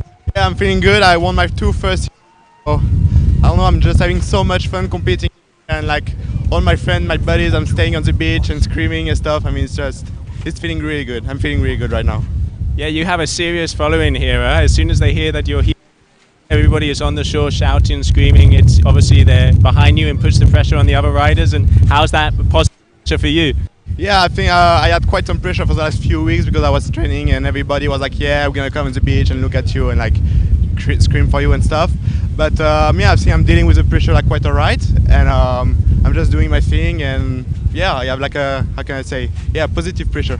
You can definitely say you're doing your thing. We're seeing you touching the sky, hitting those triples. Looking forward to seeing you in the other heats. And yeah, go for it, Camille. Congrats. Hey Joe, don't let the guy go. Okay, just stay with me a minute, Camille. A question. I want to see if the French guy can show some Portuguese skills. He's a local now. Can you try to pull that? Yeah. Okay. So Camille, coming from them. Okay. So Camille, say hi to your fans and how. Yeah. In Portuguese, right? Yeah, in Portuguese. Mundo, estou feliz de que todo mundo está na praia gritando. Estou sim muito feliz que vocês estão aí. E nós vamos ver o que vai ficar depois. Oh, obrigado, Camille. Congratulations. Nice. Thank you very much, Joey. Did he pass? Did he pass that test? Yeah, all the effort, 10 for him. Okay, guys. Well, thanks and back to you. A+ for the guy, man. A French guy talking in Portuguese, almost a local here. How cool is that, man? A+ on language skills and A+ for dealing with the positive pressure as he as he mentioned now, getting a little kiss from his mother. Well done, Camille. But yeah, positive pressure. So as I mentioned, like he's riding, like at the very top of his game. I've watched him for the last 2 years. He shows incredible explosive power, perhaps lacked a bit of consistency, goes high, big crash factor a lot of the time, which is why he's so good to watch. And what we've seen now is he's cleaned all that up. He's riding at home, and like you said, positive pressure does a lot for people, I guess. Amazing, man. What an atmosphere here in Prea, Ceara, northeast of Brazil, man. Ground-breaking times here for strapless kite surfing. Whoa! How about this landing, Jim? Yeah, but in terms of positive pressure, I was just talking before about Matthew Lopez, and just what I wanted to say, and it was that, him and Ayrton have met in so many finals, and Matthew is very, very even in waves. Okay. In strapless freestyle finals, Ayrton has kind of so far edged the majority of wins, and goes into any strapless heat as a favourite. But Matthew has beaten him twice. He's beaten him in Germany last year, and he's beaten him in a pure strapless freestyle final in Portugal this year when he landed the first triple front roll, and it was a trick that sealed the win. It was a great atmosphere, and just goes to show that anybody is beatable, at their own game, so to speak. So we are definitely going to see new tricks coming up. This is only round one, as we see Camille looking clean. Matthew saves his best for last. We've seen James Carew land in a trick that he's the only one who does in the competition. Yeah, we're really, really well set up for the next 2 days. This is going to be the last trick that we're going to see now, and we're going to go for a quick commercial. We'll be right back, so stick around. More action to come.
We're back in action here, all the way from Prea, northeast of Brazil, Ceara State. Thank you all the GKA crew. Thank you all the media here, our sponsors, our supporters, the local crew. Thank you, Joey. Thank you, Jim, all the family of strapless kite surfing. I'm super proud to be surrounded with such an amazing crew here. I'm going to do a little shout out for our audience in Portuguese. Obrigado a todos os hospedados por aqui. Só para vocês entenderem, essa é uma transmissão global. Um abraço a todos que estão hospedados por aqui curtindo a transmissão. Ok, pessoal de Fortaleza, aquele abraço, todos aqui que estão curtindo a transmissão. Para vocês entenderem, isso é uma competição global, por isso que estamos aí dominando a transmissão no inglês. A gente fica muito feliz de estar hospedando aqui toda a galera que curte o kitesurfing, strapless kitesurfing from Brazil. Obrigado, galera. Just a little shout out in Portuguese for our audience here. The local guys from Fortaleza are calling, sending message. Everybody's super stoked to have the international tour GKA crew here in Brazil. Yeah, and we look forward to, as the week progresses, having a lot more interactivity with all the messages that we're going to get as we approach the finals. But yeah, up next, the heats are stacking now. So 2 regulars on the tour, Marcos Riveros and Gustavo Arroyo. Marcos Riveros riding for the Dominican Republic, originally where he's from, moved to Tarifa, I believe, about 11 years ago. So it's Tarifa up in this heat right now. 2 riders who obviously will know each other's riding inside out. They know exactly what tricks the other can land. Okay. So I guess we'll see maybe a little bit of a stalemate of landing those tricks. So it's going to come down to landing something that they don't often land, making the difference here. The hiding tricks. Yeah. And dealing with chop. Oh, like, yeah. just Always. like Gustavo did there, yeah. White horses, little lambs, doesn't matter, just length for that. Nice air time, man. Yeah. Both pretty good airs, different variety with the board. But I guess perhaps cancelling each other out. And Oh, yeah. Trick for trick The there. Central America guy residing for more than 10 years in Spain territory. Oh, just cutting away from a front roll rodeo there. Nah, losing Oh. all this speed on landing. But I guess we'll see that attempt Got stuck a little bit in the again. landing. Yeah, it's a shame. He had a nice kicker to go up. Just lost his orientation through the spin. But Gustavo riding on a high after his win in round 2. Both riders actually, but Gustavo was pretty impressive in his heat. Front roll, going for the shove it. Whoa. Not quite getting there. He's getting there. Yeah, he's getting there. Yeah. Just as you mentioned as well, one of the riders who's opting to ride for the more freestyle-oriented board, a stubby kind of square board from Nash. We can tell by his gear. Yeah, exactly. Yeah. So it's going to give him a little bit more get up and go, rely on the kite power a little less Cool. for takeoffs, but inevitably you need the kite power for height. Yeah, Marcus, couple of spins. He almost landed the trick on his fins, man. Yeah. Did you see the way he just got back on his board there in the water? That's nice, isn't it? Yeah, I like little things like that. you know. Yeah, and the guy have the different flair, man. Yeah. All the mojo with Marcus. Yeah, Marcus usually a super consistent rider. Goes big really well. Okay, we're gonna throw back to Joe once again with a terrific interview. Come on, Joe, all with you, man. Thanks, guys. So I'm standing here with one of the former world champions, Matthew Lopez. He is from Cape Verde, but rides under Spain. Congratulations, you just come off for winning your heat. You are one of the most complete riders we have out there. How do you feel competing here in Wonderful? As you said, it's wonderful, bro. Yeah, having a good time here. This amazing crowd out there. Try to do some tricks, try to have fun, try to make the people enjoy the moment. It's been really good so far. Unfortunately, I'm riding a little bit under pain. My right shoulder, the arm that I use normally for all the tricks is hurting. But yeah, trying to do my best, try to focus for the next one. It's short heat, so far I can manage it, and I hope to make it all the way up. Yeah, it definitely seems like you're managing it. Obviously, rest out. Try and get bigger, take it heat by heat. The moves you're doing are incredible. You're one of the riders with the most flow and the most. We wish you the best for the next year. Thank you, Matthew. Congratulations. Thank you, Joey. Thank you, Matthew. Now he have time for rest a little bit. His right shoulder. Yeah, it sounds like you need it. As we've mentioned, the thing with strapless freestyle is you are taking one hand off the bar so often, and you're compensating for being able to steer both sides of the bar, but with one hand. So you get You force a lot. getting a bit of shoulder pump, I guess. You know, sure. from there's quite a bit of pressure in the bar to pull the power, let the power off. Like tennis elbow for tennis players. Yeah. And through the tricks, they're moving the kite so often. What we're not seeing often is how much the kite's moving back and forth to have that control throughout the sky. So yeah, he seems a little bit deflated, Matthew, but but he's always got something in the locker, so we won't read too much into that. But what we did see was Gustavo landing a trick that I've not seen him do before. Oh my God, hands down for Yeah, it was Gustavo. a big back roll with a tic-tac, spinning the board around 360 with his feet, catching it into a rodeo as you come into landing, and then finally moving it under your feet. So to land. complex, this trick. Hands down, one of the best tricks of the day so far. Yeah. Right now, that's the move that James Carew, as we said, won the Big Air competition in Sotavento last event.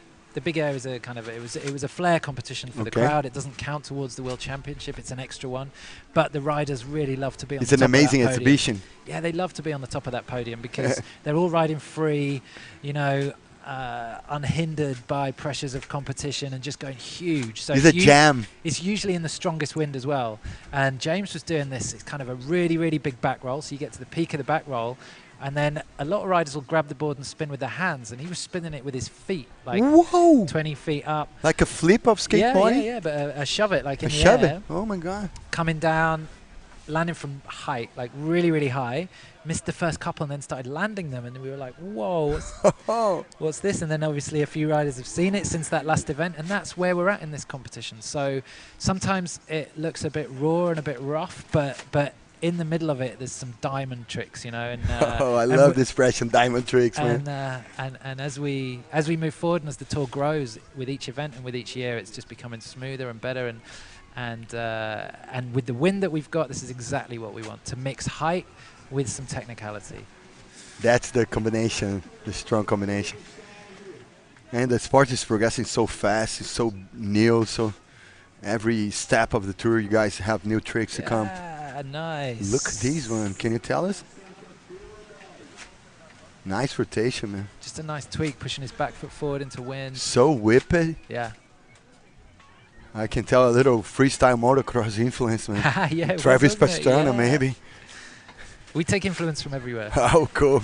I used to be DJ for Red Bull, you know, generation. It was like a exhibition of freestyle motocross in Brazil.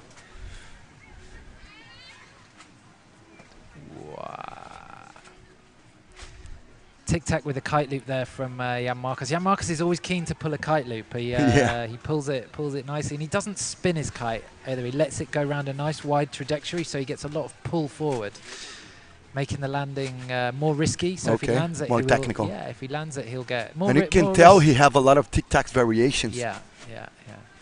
More risk factor landing from a wider kite loop. Cool. Which is obviously one of the 4 categories that the judges are looking for. Yeah, can you tell more about those? Yeah. So cool to educate our new audience here. Yeah. Well, it's the first time we've done a live stream, so I guess everybody is a new audience. Okay. So welcome. But yeah, so we've got a slight difference in the judging criteria because we have a live stream at this event.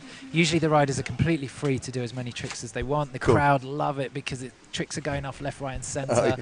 But obviously, what we're looking for now, the tour's progressing, the riding's progressing, and we're looking for quality, not just quantity now. Okay. So rather than having an overall impression score, which adds to the